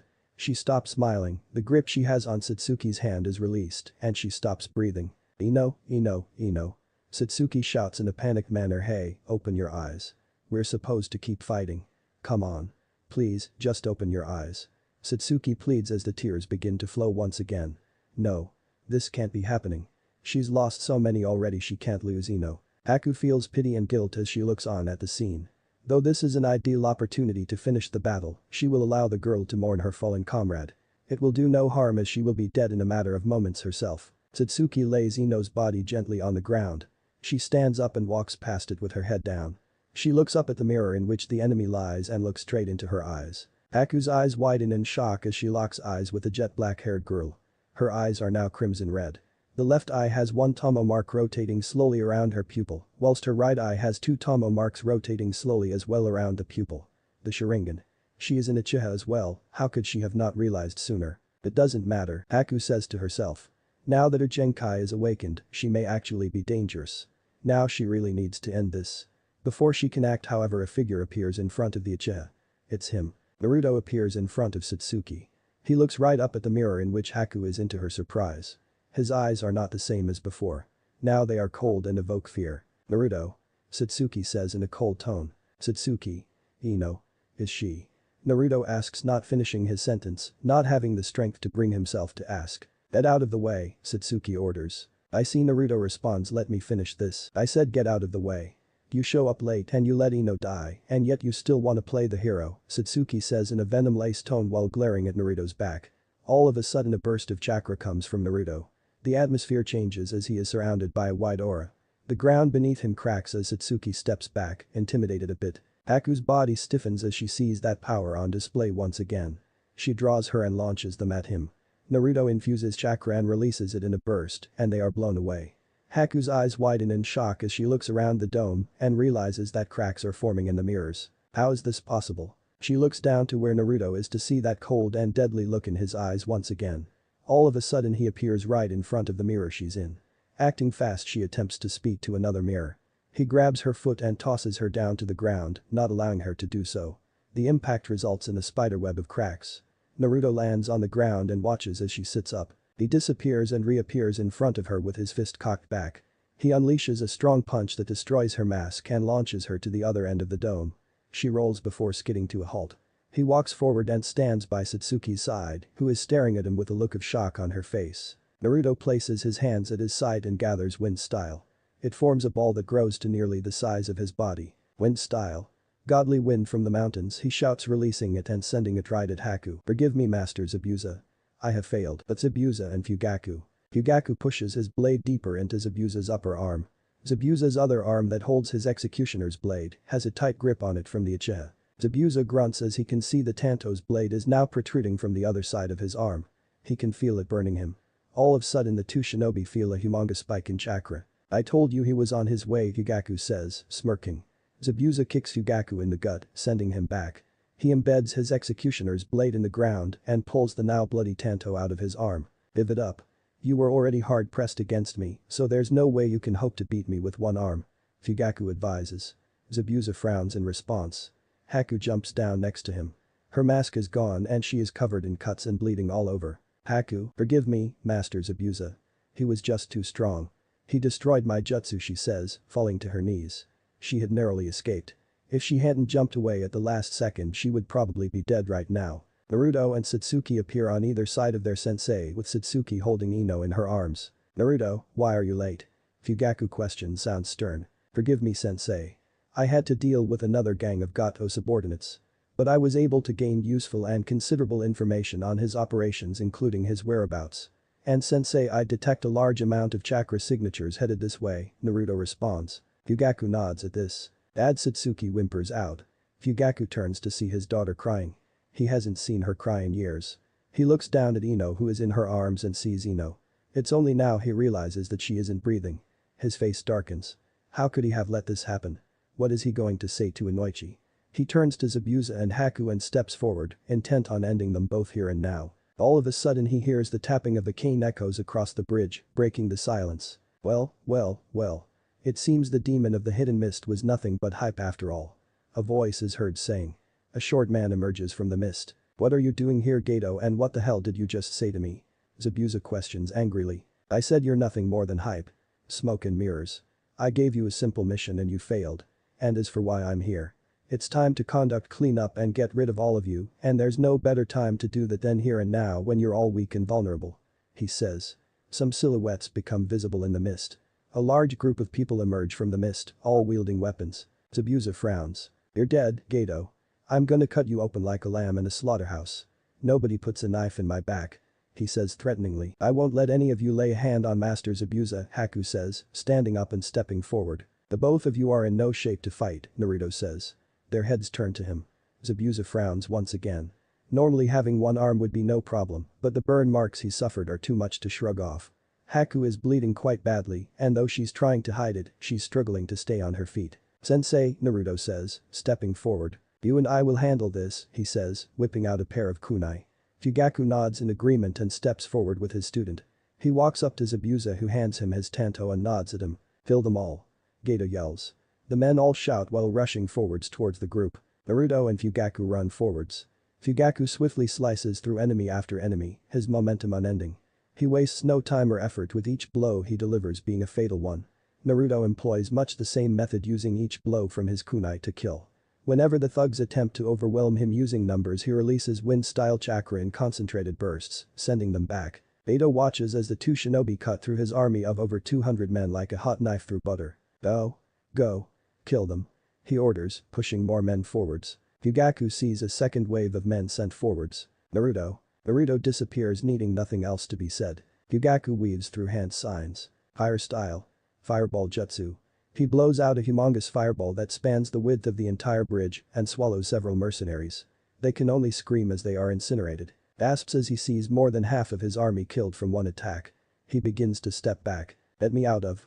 He turns to see all four of his bodyguards laying on the ground with their throats slit open. Before he can say or do anything, Naruto kicks him square in the face, sending him onto his backside. Ahhhh, he cries, clutching his now broken nose. Despite the tears in his eyes, he can clearly see Naruto walking towards him. The boy stands above him. Gato shakes in fear as he sees a humongous creature with white glinting teeth and golden eyes standing behind the boy. It's a lion. Please. I'll give you anything, just don't kill me. Sorry, but I won't go back on my word, Naruto says coldly. Before Gato can even scream, his head rolls off of his shoulders onto the floor. Hours later, after Gato's death, many of the mercenaries he hired attempted to escape, seeing no reason to continue fighting. Needless to say, none were allowed to escape. Naruto had handed over the scroll containing the intel on all Gato's operations to Tazuna. Satsuki had wanted to kill Haku despite all that had happened, but Fugaku had talked her down. Haku then revealed that she hadn't killed Ino, but simply put her in a deep sleep. Zabuza had shaken his head at this and told Haku she was far too soft before telling her he was glad Naruto hadn't killed her and that she meant a lot to him. She teared up upon hearing this. When Ino woke up, Satsuki had hugged her tight before hitting her over the head for scaring her. Fugaku had expressed his concern, joking that if she had died, he would have followed her into the afterlife when her father found out. Naruto had said he was happy she was okay and smiled at her, to which she replied with a simple smile and light blush. Satsuki then profusely apologized to Naruto for her words to him. He accepted it, saying he understood her emotional state at the time. Now the time has come for Team 12 to leave the Land of Waves. They are now standing on the bridge alongside Haku and Zabuza across from all the villagers, including Tazuna and his family. Are you sure you have to leave so soon? Tsunami pleads. I'm afraid so, Fugaku responds. Tazuna steps forward. Words can't express my gratitude. He falls to his knees. Thank you so much. Fugaku smiles awkwardly, not knowing how to respond to the display, and narrows his eyes when he realizes his two female students are laughing at him. He turns his head to see his third student speaking to Inari. Inari sniffles and wipes the tears from his cheeks. Hey. Chin up. You're supposed to be a hero now, right? Naruto says, smiling. Inari nods. Right, he says, smiling. I'm a hero. So what are we going to do now? Haku asks. Zabuza, who has his arm in a sling, raises his eyebrow, a bit taken aback by the question. He sighs. This whole thing with Gato has really forced me to think about some things. We're going back to the Land of Water to fight for our home, he says with his eyes narrowed. Haku nods at this. Well, we'll be leaving now. Fugaku says. Goodbye. All the villagers shout as the group walks away. So? What should we name the bridge? Tazuna shouts. There is excited chatter and many shouts and suggestions are heard. Inari tugs on Tazuna's shirt. He bends down and Inari whispers in his ear. Tazuna smiles and stands up. How about the Great Naruto Bridge? Tazuna suggests. Shouts of approval erupt and it is decided. The bridge is named after the hero who saved the Land of Waves. Aftermath. The sound of the leaves rustling in the wind accompanies that of footsteps on the dirt path. The large green gates of the Hidden Leaf, wide open, are clearly in sight for the returning Team 12. Fugaku watches, taking in his surroundings as his squad walks ahead of him towards the Leaf Village, the scene bringing back old memories. He resists the urge to sigh as he thinks about how he's going to explain all the events that transpired concerning his team's mission. He's not worried about Minato, he can handle the Hokage. It's his wife he's concerned about. When she hears he pursued a mission above his team's assignment grade and potentially put their daughter in danger. The wave ordeal hopefully had done some work in opening his team's eyes to the realities of the shinobi world. It had certainly opened his up a bit to a reality of his own. I can't believe it took me so much trouble to take down Zabuza, the Uchiha patriarch says, inwardly scoffing to himself. Minato was right. I am rusty. Unacceptable, he shakes his head. In contrast to the contemplative frown on her, Sensei's face has a smile on her face as she lays eyes on the entrance to her birthplace, elated to be back home. Wait till the others hear the Team 12 successfully completed an A-rank mission. They're gonna be so jealous, she says, looking to her left at her fellow female teammate. Satsuki gives no response, clearly not even having heard Ino's words, her eyes glued to one thing. Yamanaka raises her eyebrow and looks ahead to Satsuki's current focus. Her eyes narrow in thought as she looks back to see Satsuki still staring at Naruto. Did something happen while I was knocked out? Ino asks herself. Satsuki doesn't spare the village a glance as her eyes stay on her blonde male teammate, her mind on what she had witnessed from him. An enemy ninja, no doubt high Chunin level at least, had overwhelmed both her and Ino to the point of toying with them, and he had shown up and in a matter of seconds, defeated Haku and nearly killed her. She wasn't sure before, but she is now. Naruto is surely the strongest ninja in his graduating class. He must be. No one her age in the village is capable of such things. It baffles her how he was able to hide such strength for so long, known widely as a hopeless dunce who lacked the talent all others in his family had. That was yet another thing that confused her. Her immediate assumption was that if Naruto is this strong, it's surely because of training he received from his parents, but upon closer inspection, it seems less likely that's the case. Naruto doesn't fight like Menma, Mito or Yaoi at all. He doesn't use the same taijutsu style as the three and doesn't have the same jutsu in his arsenal they do. It looks as though he was trained entirely differently. Just where is all this strength coming from, and why do you seem so desperate to keep it hidden, she asks, watching as the blonde walks ahead of his teammates, opening up a water bottle. I will find out just who you are, Naruto Uzumaki Namikaze. Naruto takes a sip from his water bottle, well aware of the two pairs of eyes on him. He wipes his mouth with the back of his hand. One pair has only just begun staring, but the other has been on him for what seems like ages now. He can't be sure why Satsuki is staring at him. He can only guess. She had seen him unleash his power, take down and try to kill Haku and kill all those mercenaries on the bridge during the mission. Is she scared of me now? He asks himself. He hopes not. What a pain that would be. He'll have to try to read her body language later when face to face with her. Dirt path becomes stone as Team 12 steps back into the village hidden in the leaves. Team 12 reporting back from. The team's leader doesn't finish his sentence as he is met with an unpleasant sight. The two gatekeepers of the village fast asleep. You guys pick up the pace and make your way to the tower, I just need a few moments, Fugaku says to his students. The three gain and comply, taking to the rooftops. Fugaku steps forward to stand right in front of the sleeping Chunin, one of them clearly snoring. He slams his fist onto the wooden desk their heads rest on. Itetsu jumps in a startled panic from the sudden awakening, falling off of his chair onto the floor. Izumo wakes up in a fright to come face to face with a frowning Fugaku Ichiha. Hello Lord Fugaku. I see you've returned from your mission. What took so long? Izumo nervously chuckles. The Jonin doesn't respond, simply frowning at him for what seems to be ages. Fugaku looks down at the chair Izumo is sitting on and back at the Chunin. The boy takes the hint and jumps to his feet. Katetsu moans as he gets up. What the hell, man? What's the big idea? He finishes slowly, finally seeing who gave him his rude awakening. Lord Fugaku. Welcome back. He says, gulping, standing upright and to attention like his partner. Fugaku looks both of the Chunin up and down as they sweat bullets.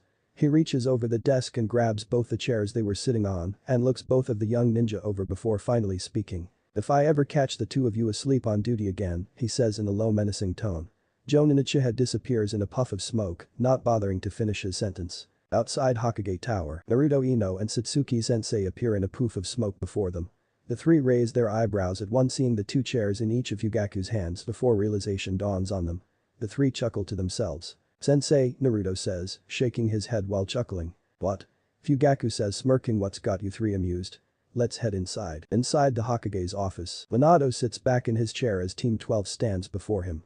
The four-man squad had been assigned an escort mission, C rank, and was scheduled to be back a while ago. Team 12 reporting back from the land of waves, Fugaku says. Welcome back Team 12, the Hokage says. He looks at the team's Jonin once again, seeing the two chairs in his hands. Fugaku, what are the chairs for? The village leader asks, confused. Consider them gifts. Your office seemed pretty bare last I was here. Figured you need more furniture, Fugaku says, placing the chairs down in front of the Hokage's desk while his genin shakes their heads. Oh well, thank you. You were scheduled to be back some time ago. I imagine some complications arose during your assignment, Minato says, leaning forward. Yes. Due to unforeseen circumstances including the involvement of Chunin and Jounin level ninja, the C-rank mission assigned to us escalated into an A-rank level assignment, Fugaku says, causing Minato's eyes to widen in shock. I see. Why is it that you were unable to return to the village sooner to blacklist the mission requester? Because I took the decision to continue with and complete the mission, Fugaku says calmly. The fourth's eyes narrow. You chose to pursue an A-rank level mission with a team of genin, newly promoted at that. How could you be so irresponsible? The village leader asks, raising his voice in his last sentence. Fugaku doesn't flinch or show any emotion. Lord Hokage, Naruto says, directing the attention of everyone in the room to himself. It wasn't Fugaku-sensei's decision alone to continue with the mission. I was. Silence Naruto, Fugaku says, interrupting the blonde. The two of you as well, he says, glancing at his daughter and Ino, who also look ready to spring to his defense. He turns back to face Minato. I'm the Jonin commander of this squad. The decision to continue with the mission was mine and mine alone. Fugaku says calmly, his eyes locked with Minato's. The two stare at each other for what seems like an age to the other three in the room. The Hokage sighs, finally breaking eye contact with Team 12's leader to look at the genin. The three of you are dismissed. Excuse us, the village leader says. The three don't move, awaiting the instruction of their teacher. Leave, he says, giving it. Go home and get some rest. The three reluctantly leave the room, the only sound in the office being that of their feet. It is only when the door shuts and footsteps down the corridor are heard that words are spoken again in the office. Explain, Minato says. With Naruto, Ino and Satsuki. Do you guys think sensei's in trouble? Ino asks, worriedly looking to her left at her teammates as they walk down the corridor. I don't know, Naruto says. There's nothing we can do about it. Elsewhere in the village, the man looks about himself nonchalantly, hands in his pockets. He is dressed in the standard attire for shinobi of the leaf. An obvious difference, however, is the navy mask on his face that hides the lower part of it. The only visible part of his face is his left eye, the right obscured by his headband titled over it, which also somewhat holds in place a shock of white spiky hair. Kakashi Haddock should be with his team of genin right now, but he isn't. A shadow clone is instead. One that no doubt took its time getting to his students. Instead here he is standing in front of the fridge in someone else's home. A few items are here including a few bowls of ramen and pasta. Unsurprising. He'd taken some time to examine the kitchen cabinets and the individual who lives here has a clear fetish for these foods. He closes the fridge and walks back into the living room. He sits down on the sofa and lounges back flipping out a bright orange book with the words "Make Out Paradise" on the cover, opening it and quietly giggling to himself. Having already given himself a tour of the place he'll make himself at home while he waits for his host to arrive. But Naruto flies forward jumping from tree to tree. He's not heading home. Not yet. He jumps down onto the ground in a clearing. His training ground. Once word had spread he was using this place, people quickly began to stay away from it. As a result, no one is ever here. He walks towards an isolated tree in the clearing, his surroundings filling him with nostalgia. He relishes the feel of the wind on this hot clear day. He stands in front of the tree which has grown to be very large. An inscription has been carved onto it. A single word. Growth. He runs his hand over the word. Every time he came here before he ever had anyone he left having grown. Grown just a little stronger, just a little more resilient. And when he found himself alone once again, this is where he came to grow once again. He'd spent many a night here. When he was younger and found himself not wanting to go home, this had been his shelter. His refuge. On warm and cold nights. On calm and stormy ones. Naruto sits down and leans back against a tree, sighing to himself and shutting his eyes. Hello old friend. It's been a few weeks. Good to yawn. See why Naruto's head turns as he falls asleep. Hokage's office. Minato sits back, Fugaku having given him his full report, trying to process all this information. One word plagues his mind. Naruto. Naruto really did all that? He asks, staring at one spot on his desk not looking up at Fugaku. He sure did, responds the Uchiha who is now sitting back casually in one of the chairs he'd brought in. He looks at his childhood friend closely, seeing him deep in thought. Minato. I think you owe me an explanation. Fugaku says, causing the Hokage to look up at him. When you first told me to watch Naruto closely and report back to you, I thought it was because you simply wanted to be kept updated on his progress. Since you already have Kushina watching over your other 3 kids. But all I've seen from him and the way you're reacting to me telling you about his strength tells me you didn't know at all what your son is truly capable of, Fugaku says. Minato frowns and looks down again in response. That boy. I thought at first that his immense ability was because of you and Kushina training him. But after seeing more of him, I'm sure it isn't the case. He doesn't fight like either of you. He moves and strikes differently. Even his ninjutsu aren't the same as yours. It's like he was taught by someone else entirely. Tell me, Minato, why was Naruto not trained by you and Kushina? How is it that despite this he's likely the best genin in the entire village? And why is it you don't know what your own son is capable of? Fugaku asks. Minato stands up from his desk, turning and walking over to the window of his office, looking over the entire village. Thank you, Fugaku. You can leave now. The Uchiha patriarch frowns at this response. He stands up and departs without another word. The Yamanaka clan compound. Ino gulps nervously as she sits in the living room of her home, watching her father sit in silence after having told him all about her mission. Inoichi stares at the ground, clenching his fist so tight his knuckles turn white. He stands up and makes his way out of the room. Tell your mother I'll be back in time for supper, he says excitedly. Wait, Daddy. Daddy, where are you going? Ino exclaims. Oh no, she says, putting her hands to her face. I should have just kept my mouth shut. Outside Naruto's apartment. Naruto walks towards the entrance to his apartment. The rays of the setting sun shining on him. He yawns, having woken up from his nap of a few hours not long ago. As he's about to open the gate, he notices fresh dirt on his welcome mat. He infuses chakra and senses it. A foreign chakra in his apartment. The blonde narrows his eyes and flips out a kunai. Uzumaki Namika's clan compound. The members of the Uzumaki Namika's family sit in silence as disbelief stuns them. Minato had arrived not long ago and informed them about Naruto being back in the village and the events that had transpired in the Land of Waves, namely Naruto going toe-to-toe with one of the 7 ninja swordsmen, defeating his closest accomplice, and killing a crime boss to free an entire nation. Fugaku had also told him about the naming of the bridge which he'd heard about from other travelers on the way back. No way. Big brother really did all that, Yaoi says in disbelief. She knew Naruto to be the weakest of his entire class, and yet here her father was telling her he faced one of the 7 ninja swordsmen and held his own. A feeling of pride swells up in her as she smiles. Big brothers are stronger than before. How? Mito shakes her head in disbelief and recognizes the burn of a little jealousy. Naruto, the dead last, had faced one of the most feared men in the shinobi world and made a hero of himself. So there is more to her brother than she first thought. Menma scoffs to himself inwardly. No way. There's no way the dead last, the loser Naruto went toe-to-toe with one of the 7 ninja swordsmen and saved a whole nation. And yet here his father is saying he heard it from Sasuke's dad himself. Menma frowns. Perhaps it must have been chance, luck.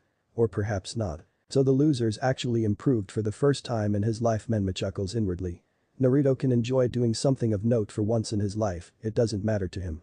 He still doesn't compare to someone like Menma, who's the best damn genin in the whole village and the best leaf shinobi of his generation. I don't care what he did.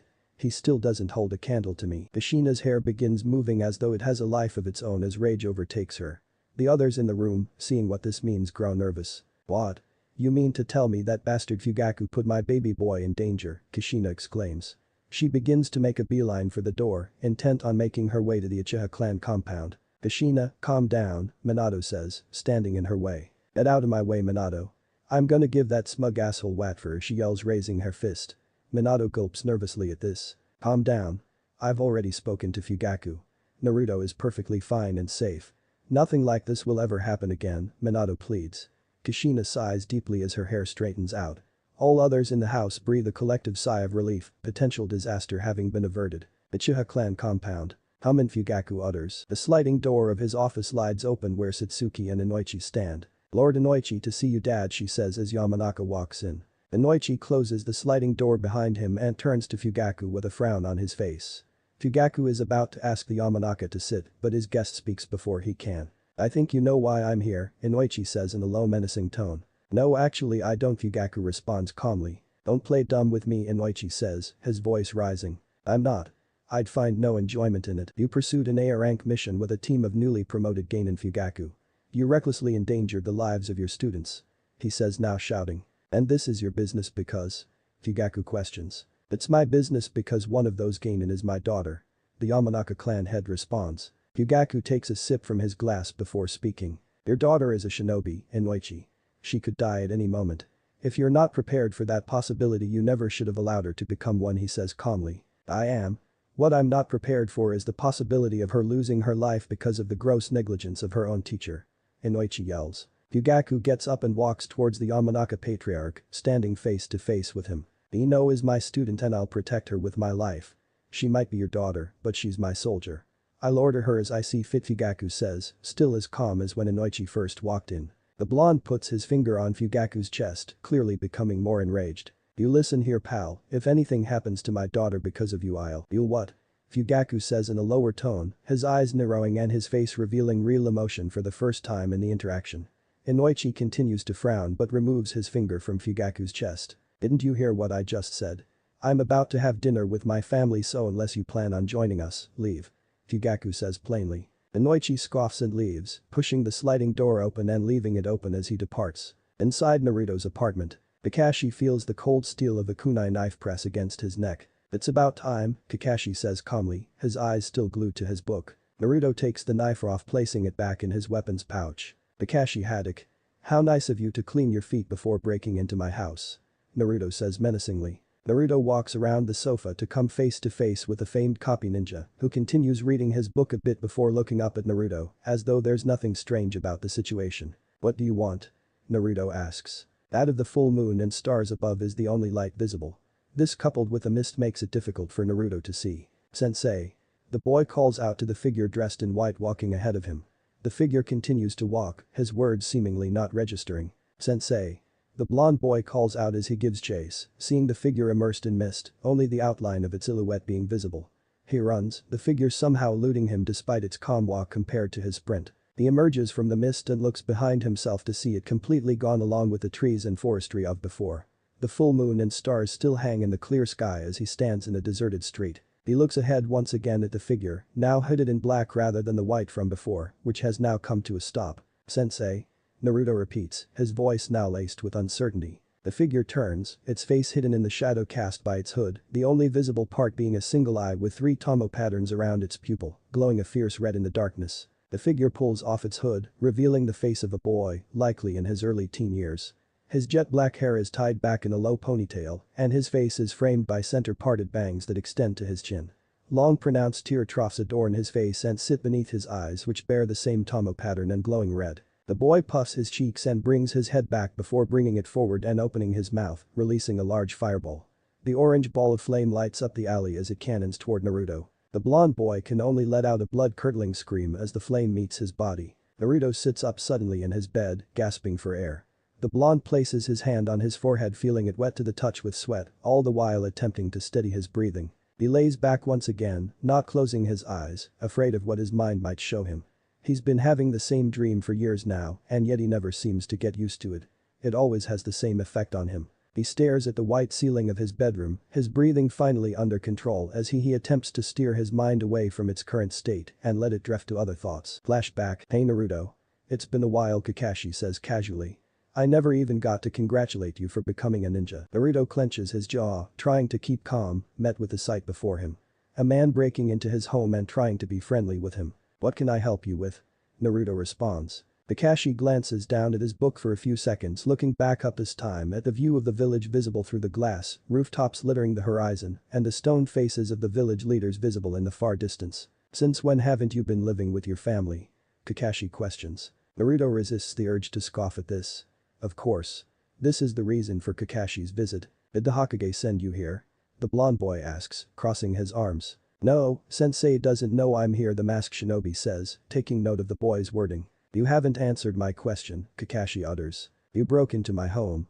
I'm not under obligation to answer anything from you, Naruto retorts. The pair of blue eyes and single black eye in the room stare into one another for a few moments of silence. If you want to speak with me, you approach me like a normal person. You knock on the door. This is disrespect I won't stand for. Get out, Naruto coldly says, pointing at the door. Kakashi's body language remains relaxed, his lone visible eye not betraying a single emotion. Alright. He says, standing up. I can tell you're in a bad mood. You've clearly had a long day.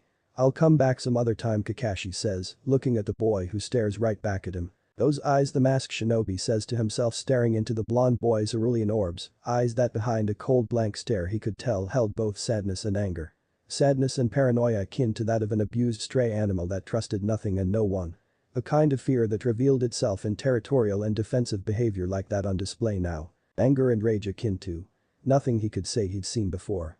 Nothing as deep as the black pits of those eyes. Have a good night now, Kakashi says, throwing up a two-fingered salute before a cloud of smoke bursts from his position, only momentarily remaining present before dissipating, revealing the Jonin to be gone. Naruto places his hands in his pockets, staring at the spot that Kakashi had been standing on for a few seconds before turning and walking to the large glass screen of his living room.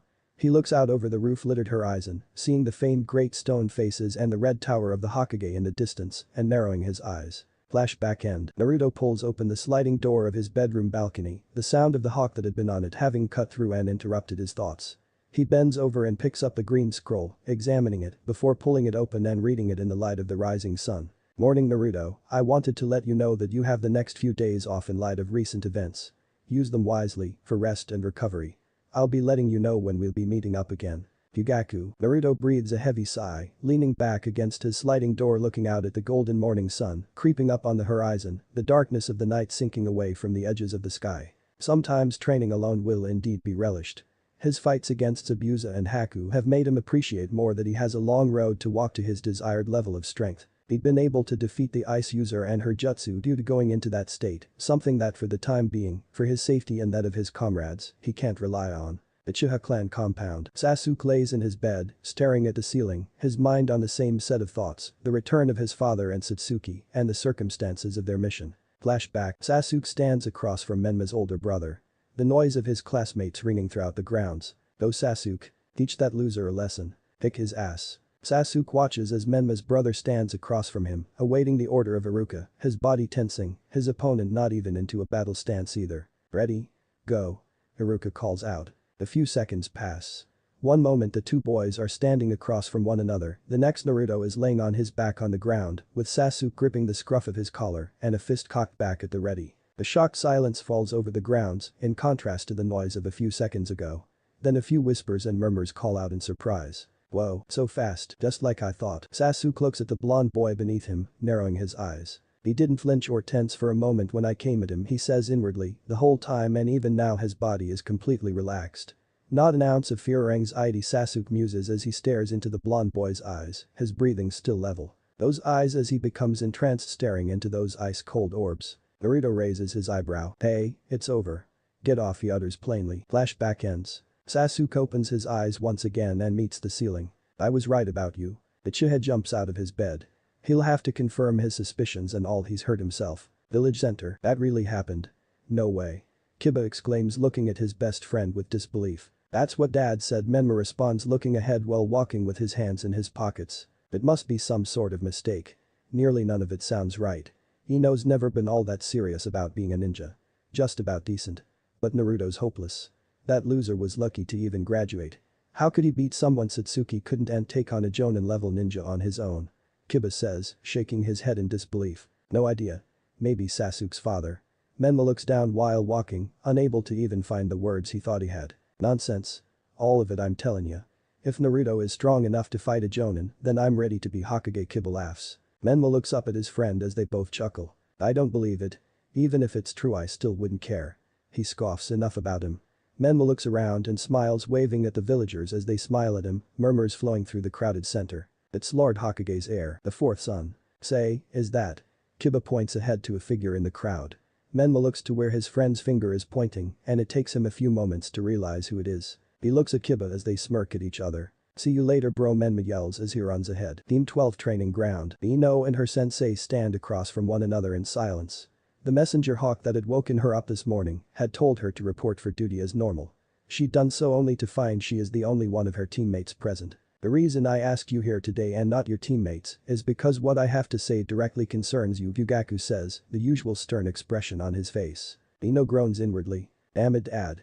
What did you do? Sensei, if this is about my Fugaku holds his hand up, silencing the Yamanaka. I called you here today to let you know I'll be training you for the next few days separately whilst your teammates rest, Fugaku says. You're well aware that you're the weakest member of your squad, I'm sure, the Uchiha continues.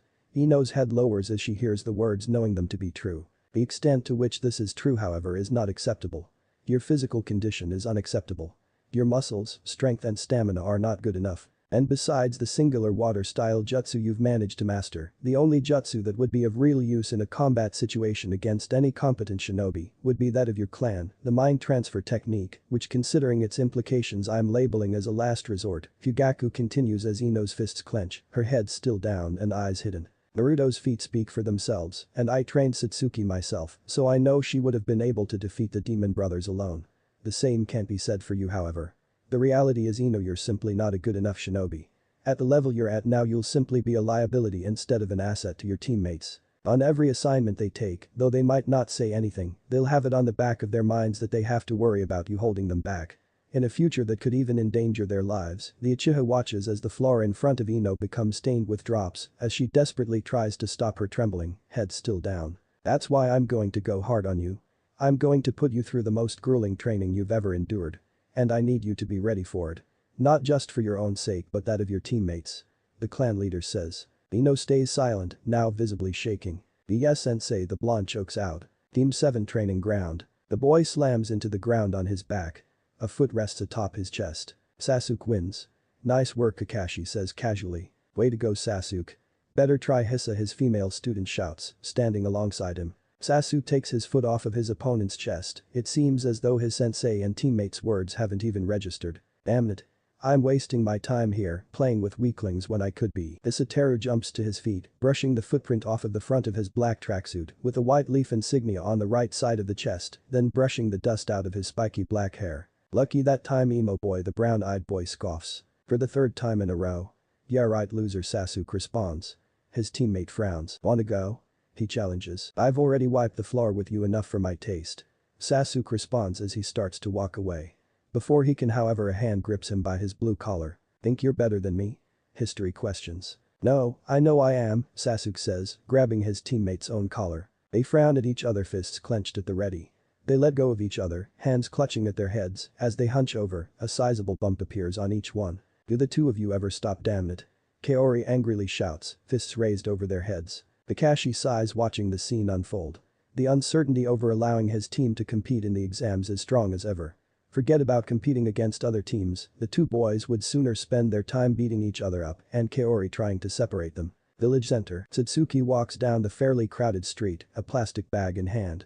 She considers taking to the rooftops to get home quicker, but opts not to. Well, if it isn't the most stunning girl on the planet, an all too familiar voice cuts through her thoughts. Satsuki turns to see Menma standing alongside her, his smiling face red with a blush. Hi Satsuki Menma says, hands behind his back so he doesn't fiddle awkwardly with them. Hello she responds plainly looking him over a bit, his heart skipping a beat as they lock eyes. Where you off to?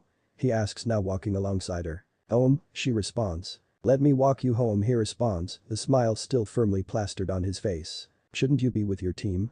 She questions raising her eyebrow. He flicks his hand in a dismissive motion. Don't worry about it. I'm right where I should be he says, raising his eyebrows looking at the Uchiha.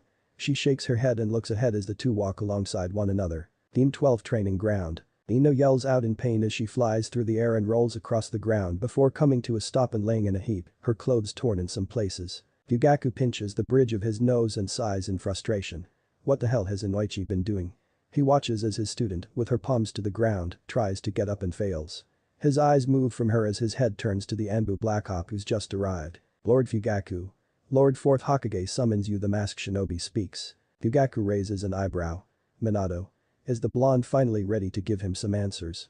He turns to see Ino with her head raised, still not off the ground, a bruise on her left cheek. If I'm not back in an hour, feel free to head home. Until then, work on some training of your own he says before disappearing in a puff of smoke, the Anbu shinobi following suit. The Yamanaka heiress looks around for a bit to make sure her Jonin instructor is really gone before letting her head fall and rest against the ground, gasping for air. Hokage Tower, Hokage's office. He actually looked me in the eye and said that to me. Inoichi exclaims looking around the room at Minato who sits at his desk, Shikaku who sits across from the village leader in one of two seats, and Choza who is leaning against the wall to the right with his arms crossed. The room is silent for a few moments before Shikaku chuckles a bit, shaking his head. Of course he did. It's Fugaku. What did you expect? The Nara head asks. Anyway what are you gonna do? Fight him? Choza asks looking at his friend with a smirk on his face. Flashback, ready? The Chunin Academy instructor stands with his hand raised in the air as the two boys stand across from each other. Go! He shouts. Seconds pass before Inoichi is on his back, his head turned to the side, having received a hard right hook. Cheers erupt from a number of the other academy students. Winner. Fugaku Uchiha the instructor announces. XXXXXXXXX. Go! The instructor shouts. Inoichi runs forward intent on not letting his opponent get the first in this time. He throws a punch only for Fugaku to sidestep it with ease, spinning his body and sweeping his opponent's legs out from underneath him with one of his own. Inoichi lands on his back, his opponent grabbing one of his feet still in the air. Fugaku flips the blonde boy onto his stomach using his leg and begins to twist his ankle. Aya the Yamanaka wails in pain, slapping the ground with his palm in surrender. Winner. Fugaku Uchiha. The instructor announces. XXXXXXXX. The two boys stand across from one another with the instructor watching, hand raised in the air at the ready. Not today you're not Inoichi muses, his hands behind his back. Fugaku narrows his eyes in suspicion at this. Go. The instructor orders. Inoichi removes his hands from behind him, holding them in a triangle formation out in front of him. Mind transfer jutsu. He shouts. His subconscious leaves his body, making a beeline for the Uchiha. That's. Fugaku muses, recognizing the technique from his hours of studying. The boy jumps to the side, successfully averting the jutsu, his opponent's subconscious missing him. He runs forward, his opponent's eyes having rolled into the back of his head as his body slumps and falls onto its knees. Hey wait.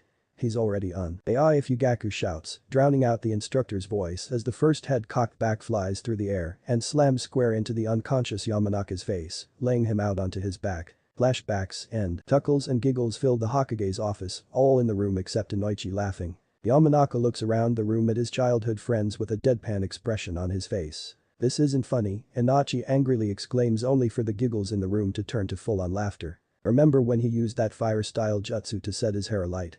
Ahahaha Choza guffaws, Shikaku and Minato join him. This is serious. Inoichi once again yells, he's a loose cannon.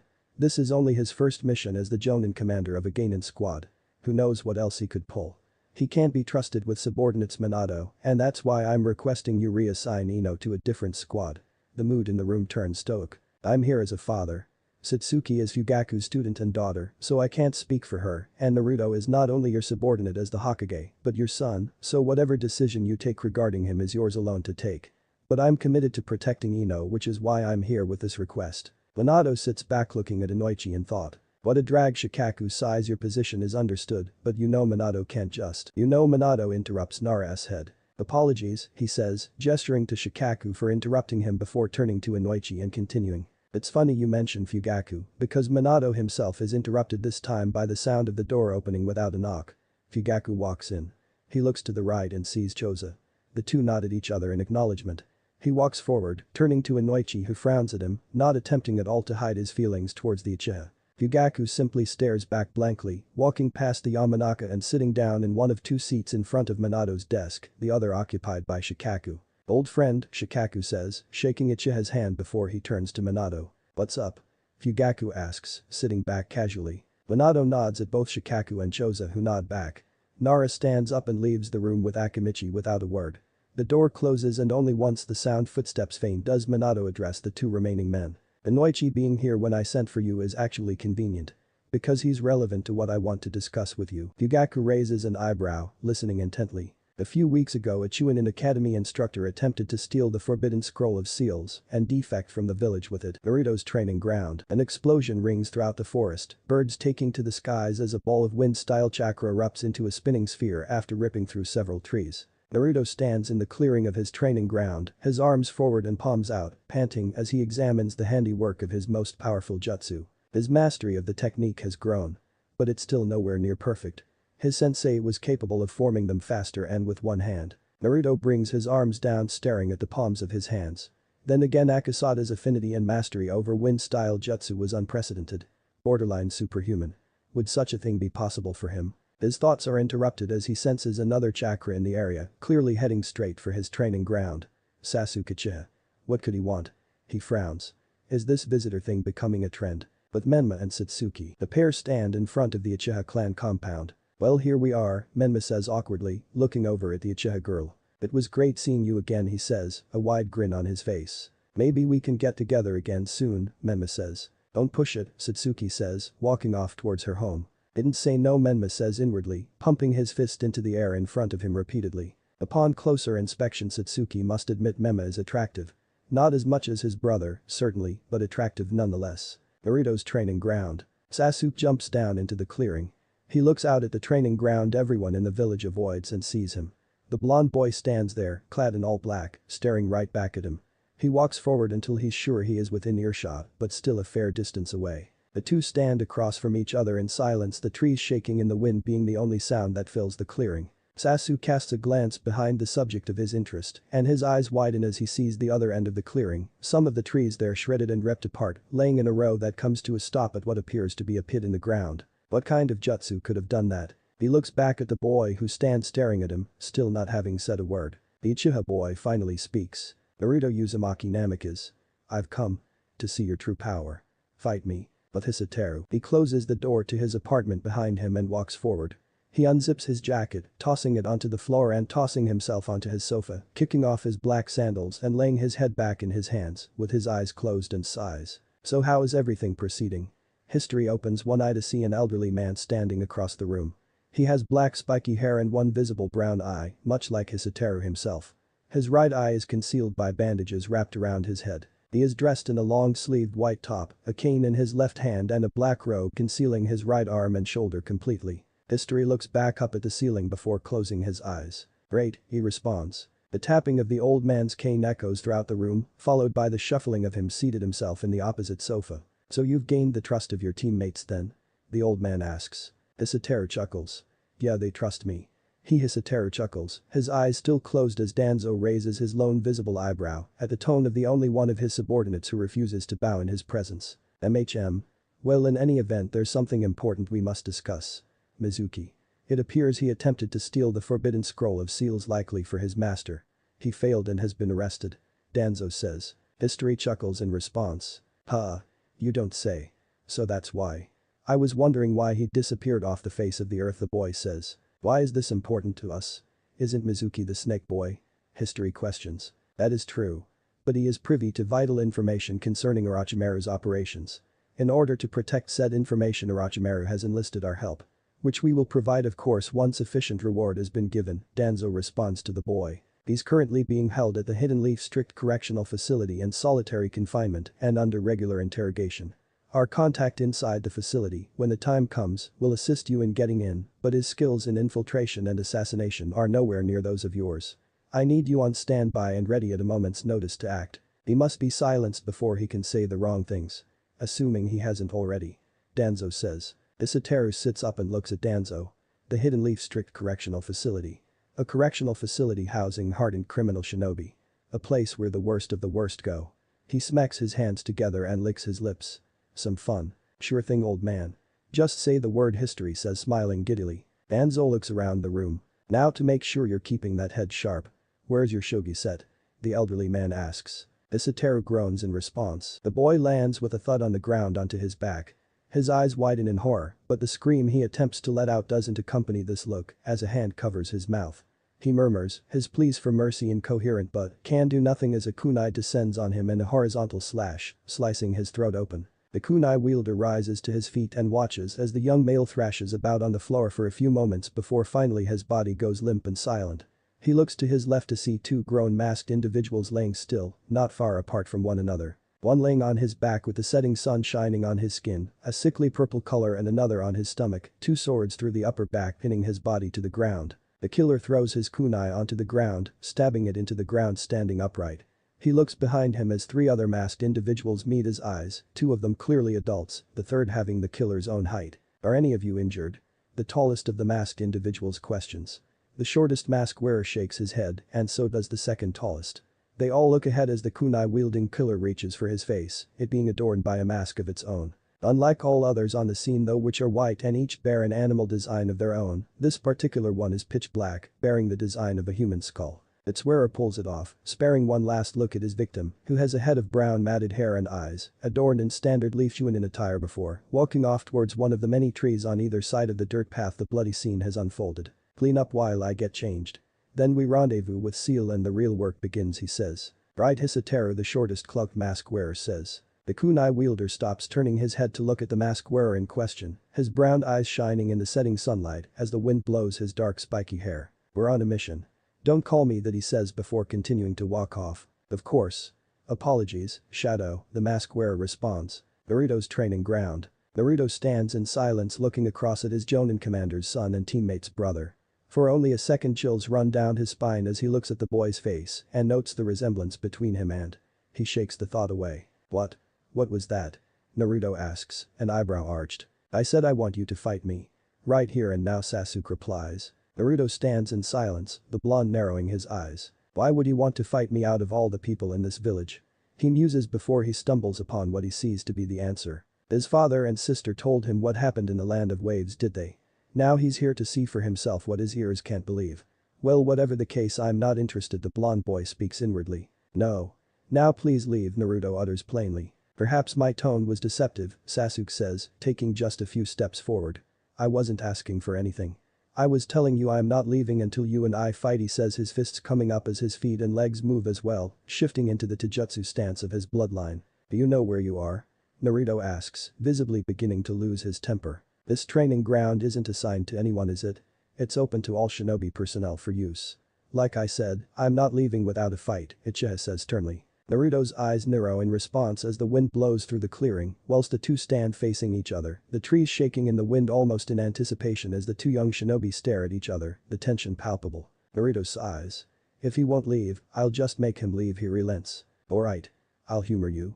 But once I've beaten you, the whiskered boy clad in black says, leave and don't come back. And what exactly makes you think a dead last loser like yourself could beat someone like me, Sasuke taunts, trying to frustrate his opponent early on. Naruto, not even having shifted into a battle stance, smirks for a second, chuckling inwardly, before his face goes stern. He brings his open hand up and moves his fingers in an inviting gesture. Come and find out. Hidden Leaf Strict Correctional Facility, Interrogation Wing. Yugaku stands in front of the glass screen looking at the scene on the other side. A young man with white shoulder-length hair clad in the standard gray uniform of the facility he finds himself in, tied to a chair, his head down, blood dripping onto the ground from his face. A man dressed in a black trench coat with a bandana tied onto his head stands over him, his gloved hands wet with blood. You're my only visible hope at this point, Fugaku, a voice from his left cutting through his thoughts. He turns his head in this direction to be met with Minato's blue eyes. Are you sure you can do it? The blonde asks. What's the point of Minato? If I can't get anything, then he can't either, Inoichi says, earning the two men's attention, their heads turning to look at him. Fugaku smirks at the Yamanaka who stands with his arms crossed looking away. The Uchiha looks back at the village leader. Don't worry. I've got this. "Let me in," he says, turning and walking to his right towards a steel door sporting a complex ceiling array, an Anbu shinobi standing next to it. Minato nods at the masked shinobi who weaves through a series of hand signs before yelling, "Release." The ceiling array disappears. Fugaku places his hand on the door, opening it with a simple push.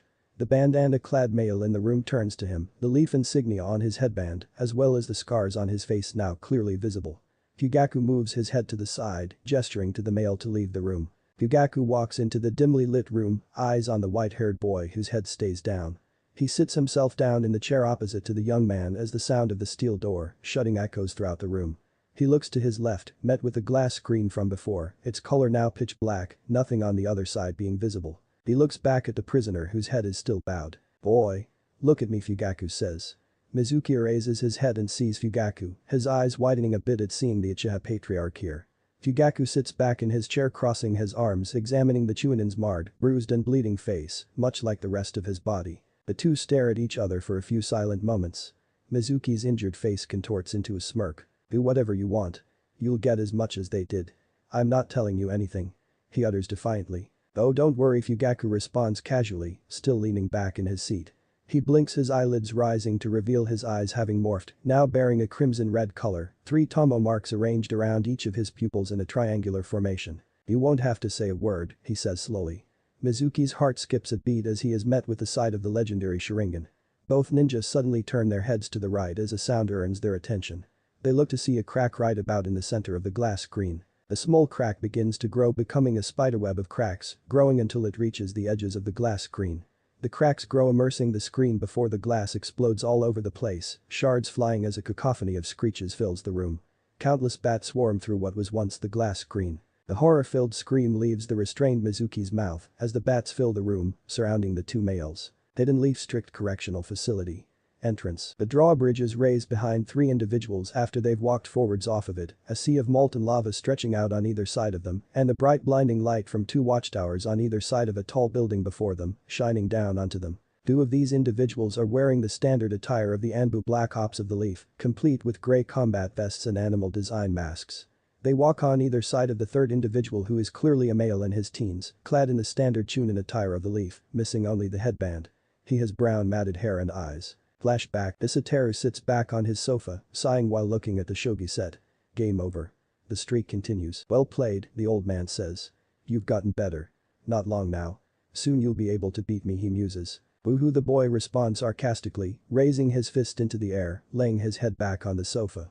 He squeaks in pain as the feel of the old man's cane reaching across the coffee table and smacking his knee lightly registers. "Ouch."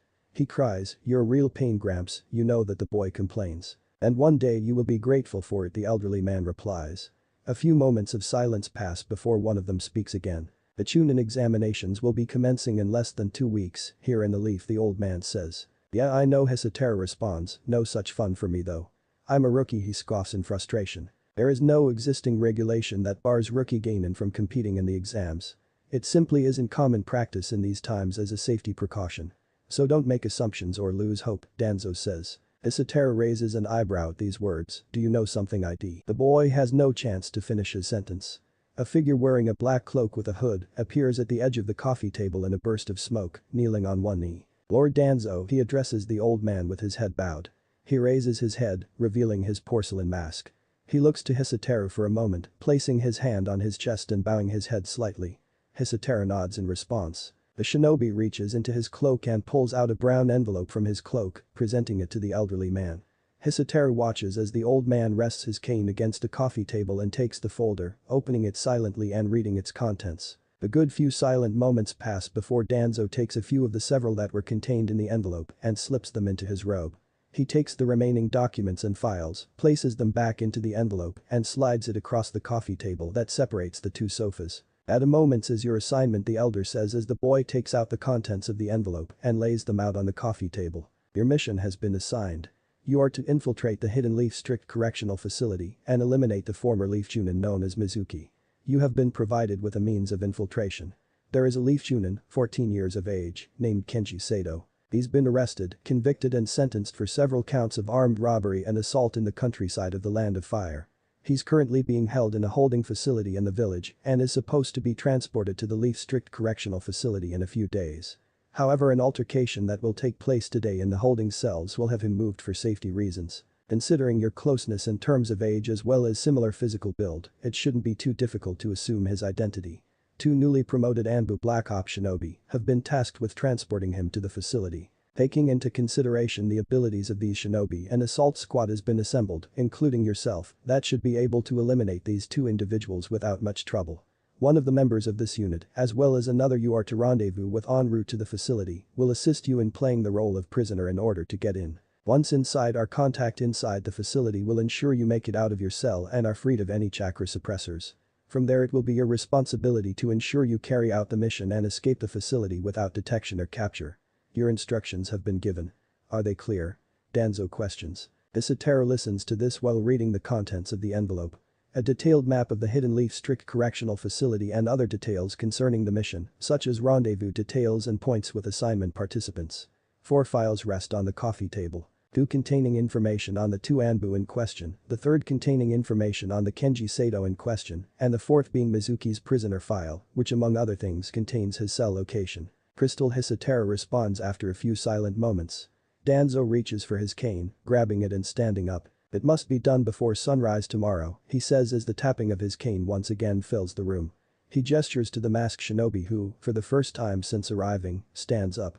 Hisateru hears the 2 bursts that signal his guest's departure and sees the smoke only out of his peripheral vision, his eyes glued to a picture amongst the documents spread out on his coffee table. A picture of a young male in his teens with brown matted hair and eyes of the same color.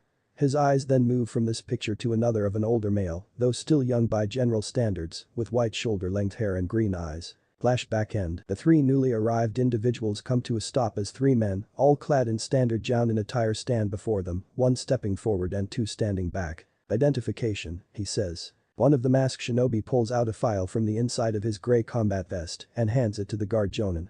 He opens it, wiping the sweat from his brow. He reads for a few moments, the only audible sound being the rumbling of the surrounding molten rock. He raises his head, laying his eyes on the newly arrived prisoner, looking him up and down and glancing back at the file in his hands. He reaches into his pocket and pulls out a pen, scribbling away on the file before closing it. He turns his head and nods at his colleagues, who step forward walking towards the 3 males, before handing the file back to the masked shinobi who had handed it to him. Kenji Sato. Welcome to your new home, the man says, turning and walking away as the other 2 Jounin grab either arm of Kenji, the masked individuals he'd arrived with, turning and walking away. Kenji hears the sound of the drawbridge being lowered behind him as he's led towards the towering building that houses the watchtowers. One of the blinding spotlights still shining down on him and the guards whilst the other shines on the masked ninja he'd arrived with. The large steel door in the center of the front of the building is visible. A ceiling area appears on it for a second before it disappears and the door opens, the 3 guards and prisoner walking in. Naruto's training ground. Sasuke rushes toward his opponent, his left fist cocked back to throw the first attack. He launches the first forward at Naruto's face. The blonde tilts his head to the right, casually evading the strike. Sasuke aims a kick at the blonde's midsection with his right leg, but Naruto stops it, grabbing it with ease. His reflexes were never anywhere near this impressive before, Sasuke says to himself as he attacks that grip. He notes as the blonde grabs his leg, stopping his kick aimed to the stomach. How strong is he? The Uchiha boy raises his left leg, aiming a kick at the blonde's head with the leg he still has. Naruto releases Sasuke's right leg, lowering and dodging the swinging kick aimed at his head. He grabs both the Uchiha's feet and tosses him through the air like a rag doll.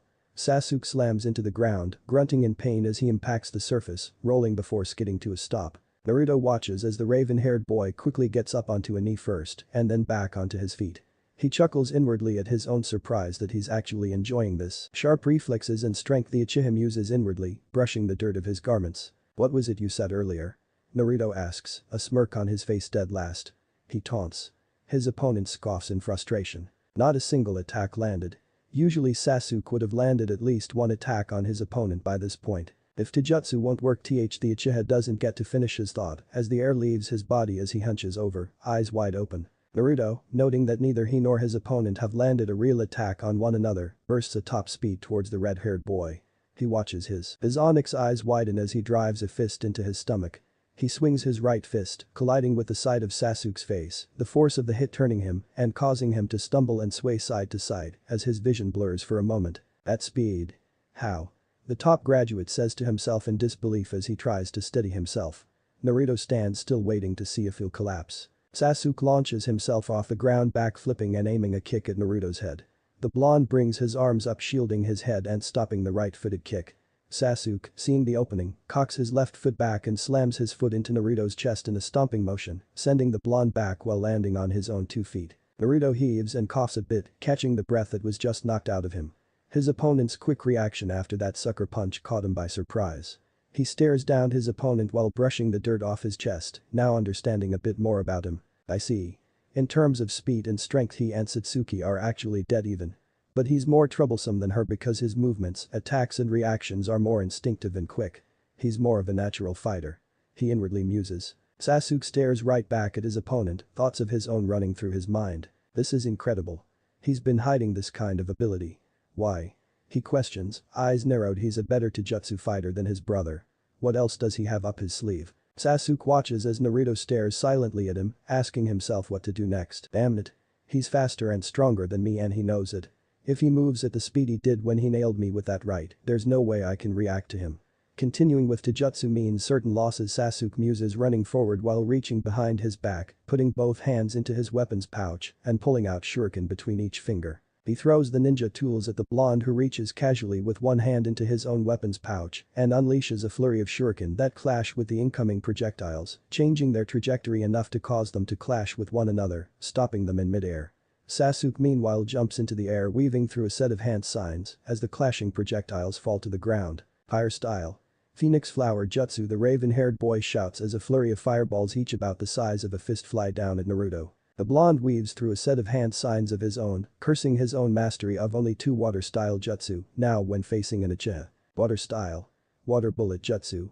He shouts before unleashing his own fist-sized projectiles, these made of water. They clash with his opponent's jutsu, cancelling one another out and creating a cloud of steam in the air. Sasuke lands on the ground flipping out a kunai from his weapons pouch and running towards his opponent. Naruto scoffs at the boy's arrogance for attempting to attack him at close range again. He speeds forward at him. Sasuke releases hold of the kunai in his hand as once again he takes a fist to the stomach, his eyes widening once again. A burst of smoke immerses the boy, a log now in his position and meeting with Naruto's fist. Of course Naruto muses as he hears a whirring sound coming from behind him. He turns to see a demon windmill shuriken flying through the air with the Uchiha standing there weaving through a set of hand signs. Naruto moves to the side dodging the incoming ninja tool with ease. His opponent follows suit, moving in the same direction. Sasuke inwardly exclaims triumphantly as his guess of which way his opponent would dodge hits the mark. His hands together in the tiger sign, he inwardly shouts, fire style. Fireball jutsu. A large ball of fire emerges from his mouth, flying at the blonde. Hidden Leaf Strict Correctional Facility Interrogation Wing. Mizuki screams in horror and confusion as the bats fill his field of vision, the sound of screeching filling the room. He hears the Uchiha clan head grunt and then yell in what sounds like pain before a loud thud against the ground hits his ear. The flying creatures all around him begin to fly away from the center of the room. They all fly towards the opening of the glass screen, filling up the room that lies on the other side and flying about and screeching in there. Mizuki, still restrained, looks ahead of him and sees Fugaku laying in a heap on the ground, out cold, bleeding from what seems like 2 needle-sized holes in his neck. Next to him stands a figure. He raises his head as he takes in the figure's appearance. Black sandals and baggy pants of the same color, tucked into combat tape tied around the legs. The long-sleeve polo top, also black, with a gray short-sleeve robe that extends just past the knees and is open on the sides on the lower half of the body, with a large purple rope belt tied around the figure's waist. No. It can't be. Mizuki says to himself in disbelief.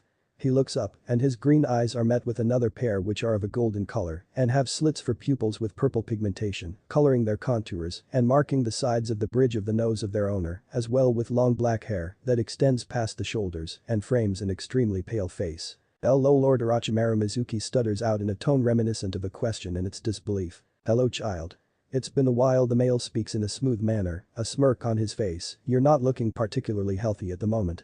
I'm very interested to know how it came to be that you found yourself in such a place, Orochimaru says, casting his gaze to the unconscious Fugaku on the ground. You see. The Mizuki continues to stutter, still not believing his eyes. No matter, Orochimaru says, raising a pale hand to silence the young man. That can come later. As long as you haven't told our good friends here anything they shouldn't know, he says. You haven't, had you? He questions, his eyes still glued to the unconscious Uchiha at his feet. No. Not at all. Mizuki replies in almost a shout, I've said nothing. I would never in my wildest nightmares dream of betraying you. The white-haired young man exclaims. The Orochimaru says, finally taking his eyes off of Fugaku and casting his gaze to the room full of screeching bats on the other side of what was once a darkened glass screen. The night is still young. Our hosts won't want to sleep for too long. I and my friends over there should get going now, he says watching the bats, a smile spreading across his face. Right, he stutters out again, looking at the bats. He looks back at his master who turns his head to him. His own green eyes meet those golden ones.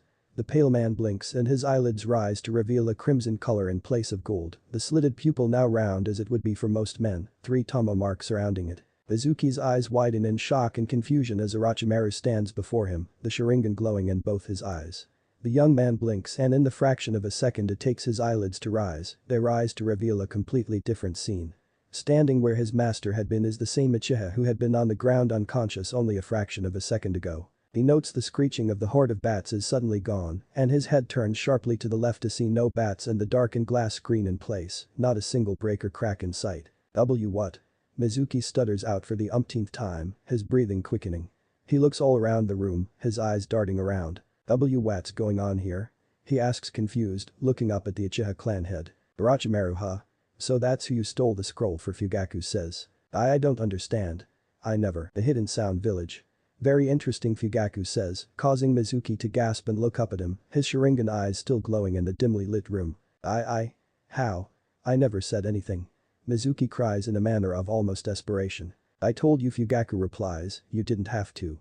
The moment you looked into my eyes it was done, he says plainly, as said eyes return to their original black color, the tomo pattern disappearing. Fugaku walks off towards the steel door he came through, leaving Mizuki staring into space, his mouth agape.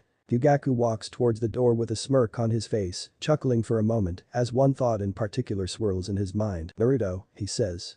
He's taking more and more of a liking to his blonde student. The other side of the screen. The steel door opens and Fugaku steps through it to see Minato, Ibiki, Inoichi and Anko, as well as a few Anbu, all part of Minato's security detail, one of them the one who opened the steel door, all staring at him in awe and shock, having been paying attention to the conversation taking place on the other side of the glass screen. The Uchiha patriarch had gone into the room, sat down and stared at Mizuki for only a few seconds before standing up and leaving. Fugaku leans against the wall with his arms crossed as the Anbu shuts the steel door behind him and looks straight at Minato. Let's head back to your office.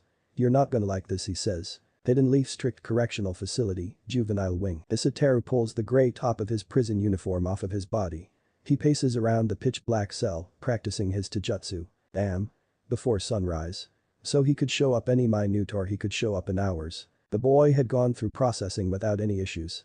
He and Kenji had the same height and weight. Same build. And so using his transformation jutsu had been made easier by said circumstances. He launches a fist through the air and just as he's about to raise a leg for a kick, hears the sound of a hand slamming against the door of his cell. Moments later, the door opens. He walks towards the now open door, knowing who awaits. Shadow, sir, a male voice says. Brad Hisateru acknowledges with the man's own codename. He holds out his hands and feels something soft fall into his hands.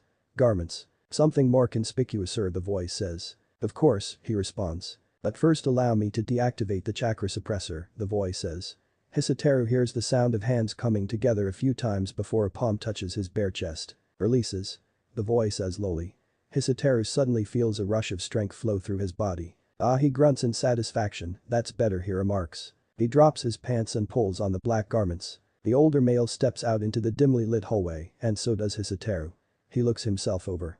Black pants, long-sleeved black top complete with a hood and mask. The cameras have malfunctioned, sir. They'll be back up and running in 45 minutes to an hour. Mizuki's cell is only a minute away from here. You have ample time. I understand you're already familiar with the facility's layout.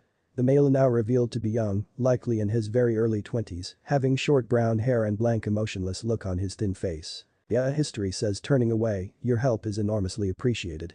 I won't forget this, he says running off down the corridor. Naruto's training ground. Sasuke watches as his clan's signature technique engulfs his opponent.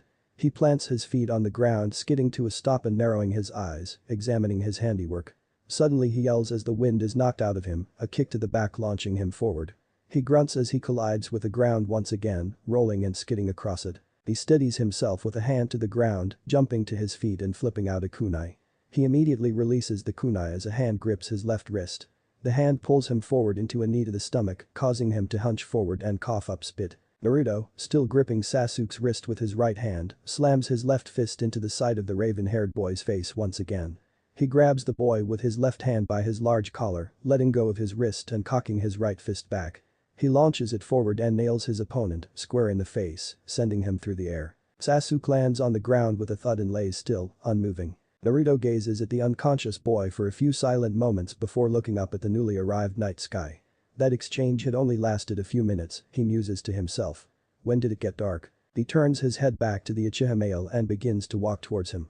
Despite holding back his strongest ninjutsu and the brief nature of the exchange, he'd actually kind of enjoyed the skirmish. He comes to a stop with Sasuke at his feet and looks down to see the trail of blood now leaking from one of the boy's nostrils. He crouches down onto his haunches, reaching out and tapping his hand lightly against the boy's face. "Hey, wake up." No response comes from the unconscious Genin. "Hey. Sasuke. Wake up. Time to go home." Repeated tapping turns into light slaps. Naruto sighs heavily, grabbing the Uchiha's form by his shoulders and shaking him violently. "Hey. Come on. Wake up. This isn't your first rodeo, is it?" Naruto pleads. "You have got to be joking." He sighs exasperatedly, releasing the boy and pinching the bridge of his nose in frustration. He sighs once again and grabs his sparring partner for the day, placing him onto his back and walking off. Tower. Hokage's office. The Hokage sits at his desk with his hand balled into a tight fist in front of his mouth, the Uchiha clan head sitting across from him. "I suppose I shouldn't be surprised. One should never put anything past Orochimaru," the village leader surmises. "True. It seems he has the daimyo lord of the land of rice firmly in his pocket," Fugaku says. The daimyo allowing Orochimaru to set up a base in his nation, conducting his operations there, providing him with taxpayer funding and even letting him perform his disgusting experiments on citizens of the nation, was all proof of the fact. Well, either he's sweet-talked and tempted him or he's threatened him. Either one is typical, Minato assesses. Or maybe the daimyo's already dead, the two men say at the same time. They look at each other and shake their heads, chuckling bitterly. "So? What happens now?" Fugaku asks, staring out of the window behind the Hokage. "You know what he did to Minato. Do we give the land of rice a chance to denounce the hidden sound? Or?" He turns his head, looking Minato in the eye as it were, "No questions asked." He asks. "No," Yellow Flash responds, "we're not going to give Orochimaru any heads up. I'll have to let the elders know, but this stays between us. Let's let him think he's off the radar for now while we observe and watch everything in the land of rice. So that when he does stick his head out of whatever hole he's hiding in, he won't be expecting anything," Minato says, staring off deep in thought. Fugaku nods, standing up. "Excuse me then, old friend. I have to head home and have dinner with my family," he says, walking away. "Wait, Fugaku," the blonde says, stopping his friend in his tracks. "Are you sure you didn't see anything that could let us know who took down Mizuki? It could lead to more intelligence," he says. Fugaku turns his head to look at Minato. "Like I said, old friend. He or she was wearing a cloak. An adult clearly, but masked. It was all Taijutsu too, a style I don't recognize either, so nothing distinguishing." "Sorry," the clan head says. His friend nods at him, clear disappointment on his face. "Don't you dare sleep here. You'll wake up tomorrow with a red-headed demon looking to claim your soul," Fugaku says, closing the door behind him, leaving a chuckling Minato. Hidden Leaf Strict Correctional Facility. Mizuki stumbles forward into his cell, the guard helping him in with a shove to the back. The slam of the steel door echoes throughout the cell, though to Mizuki it doesn't even register. The young man clutches his head in his hands, grabbing at his hair, his heavy breathing audible throughout the cell. I didn't say anything. I didn't say anything. I didn't say anything," he says to himself repeatedly, beginning to pace back and forth. The sound of screeching bats fills his head. He whips around repeatedly, trying to ensure there aren't any bats near him. "I didn't say anything," he says again, the sound of screeching bats still plaguing his mind. He claws and grabs at his ears, almost threatening to rip them off, shutting his eyes in a desperate attempt to rid himself of the sound. His eyes shoot open, the haunting image of a silhouette with a glowing pair of red eyes, with a tomo pattern around the pupils appears to him, while his eyes are closed. "I didn't say anything," he shouts at the top of his lungs. Mizuki once again darts his eyes around the cell for any flying rodents, when for the first time he makes out a silhouette seated in the corner. Shadow watches on at this display, shaking his head. "The T&I department is no joke," he says to himself. "Hey. Who's there?" The white-haired road Chunin shouts at him. "Are you another one of them? Stay back," he yells. Shadow sighs. He had planned on lying to Mizuki and telling him he was a fellow subordinate of Orochimaru, sent to rescue him to fool him into giving up any useful intel, but clearly there was no worthwhile or trustworthy information he was going to get from the road Chunin anymore. Not in this state. Mizuki tries to keep his eyes glued to the silhouette, but they occasionally dart as red pairs of eyes every so often appear in his peripheral vision, in the darkness of the cell. Aya, the white-haired male, yells, running forward at the silhouette, who calmly jumps to his feet and sidesteps a punch aimed at his face. He grabs the outstretched arm and performs a judo throw on the older male, laying him out on the ground.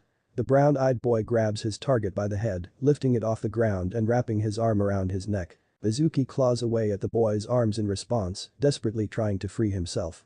He tightens his grip and twists his former academy teacher's neck. An audible snap rings out and Mizuki's body goes limp. Shadow lays him down gently and stands up. He gazes at the silent Mizuki for a few moments before turning and walking towards the steel door, weaving through a set of hand signs. Time to go. Uchiha clan compound. Humming, Satsuki shouts as she walks to the front door to respond to the knock, her mother being preoccupied in the kitchen and neither her father nor brother having come home yet. She turns the knob and pulls the door open. Oh. Hi, Satsuki stutters out, her cheeks turning pink as her eyes lock with those deep cerulean blue ones. Naruto responds, a small smile on his face. Your brother needed a ride home. Her gaze falls on Sasuke for the first time and she goes even more red at the fact that she only noticed her brother after he pointed out her twin is on his back. She welcomes, opening the door and standing to the side to allow him in. Thanks for listening. I do hope you enjoy it. If you want the next part of this video, turn on that bell notification. Like, subscribe and comment down below. And also check out the others' videos I have created and enjoyed it. See you guys in the next video. Till that, take care.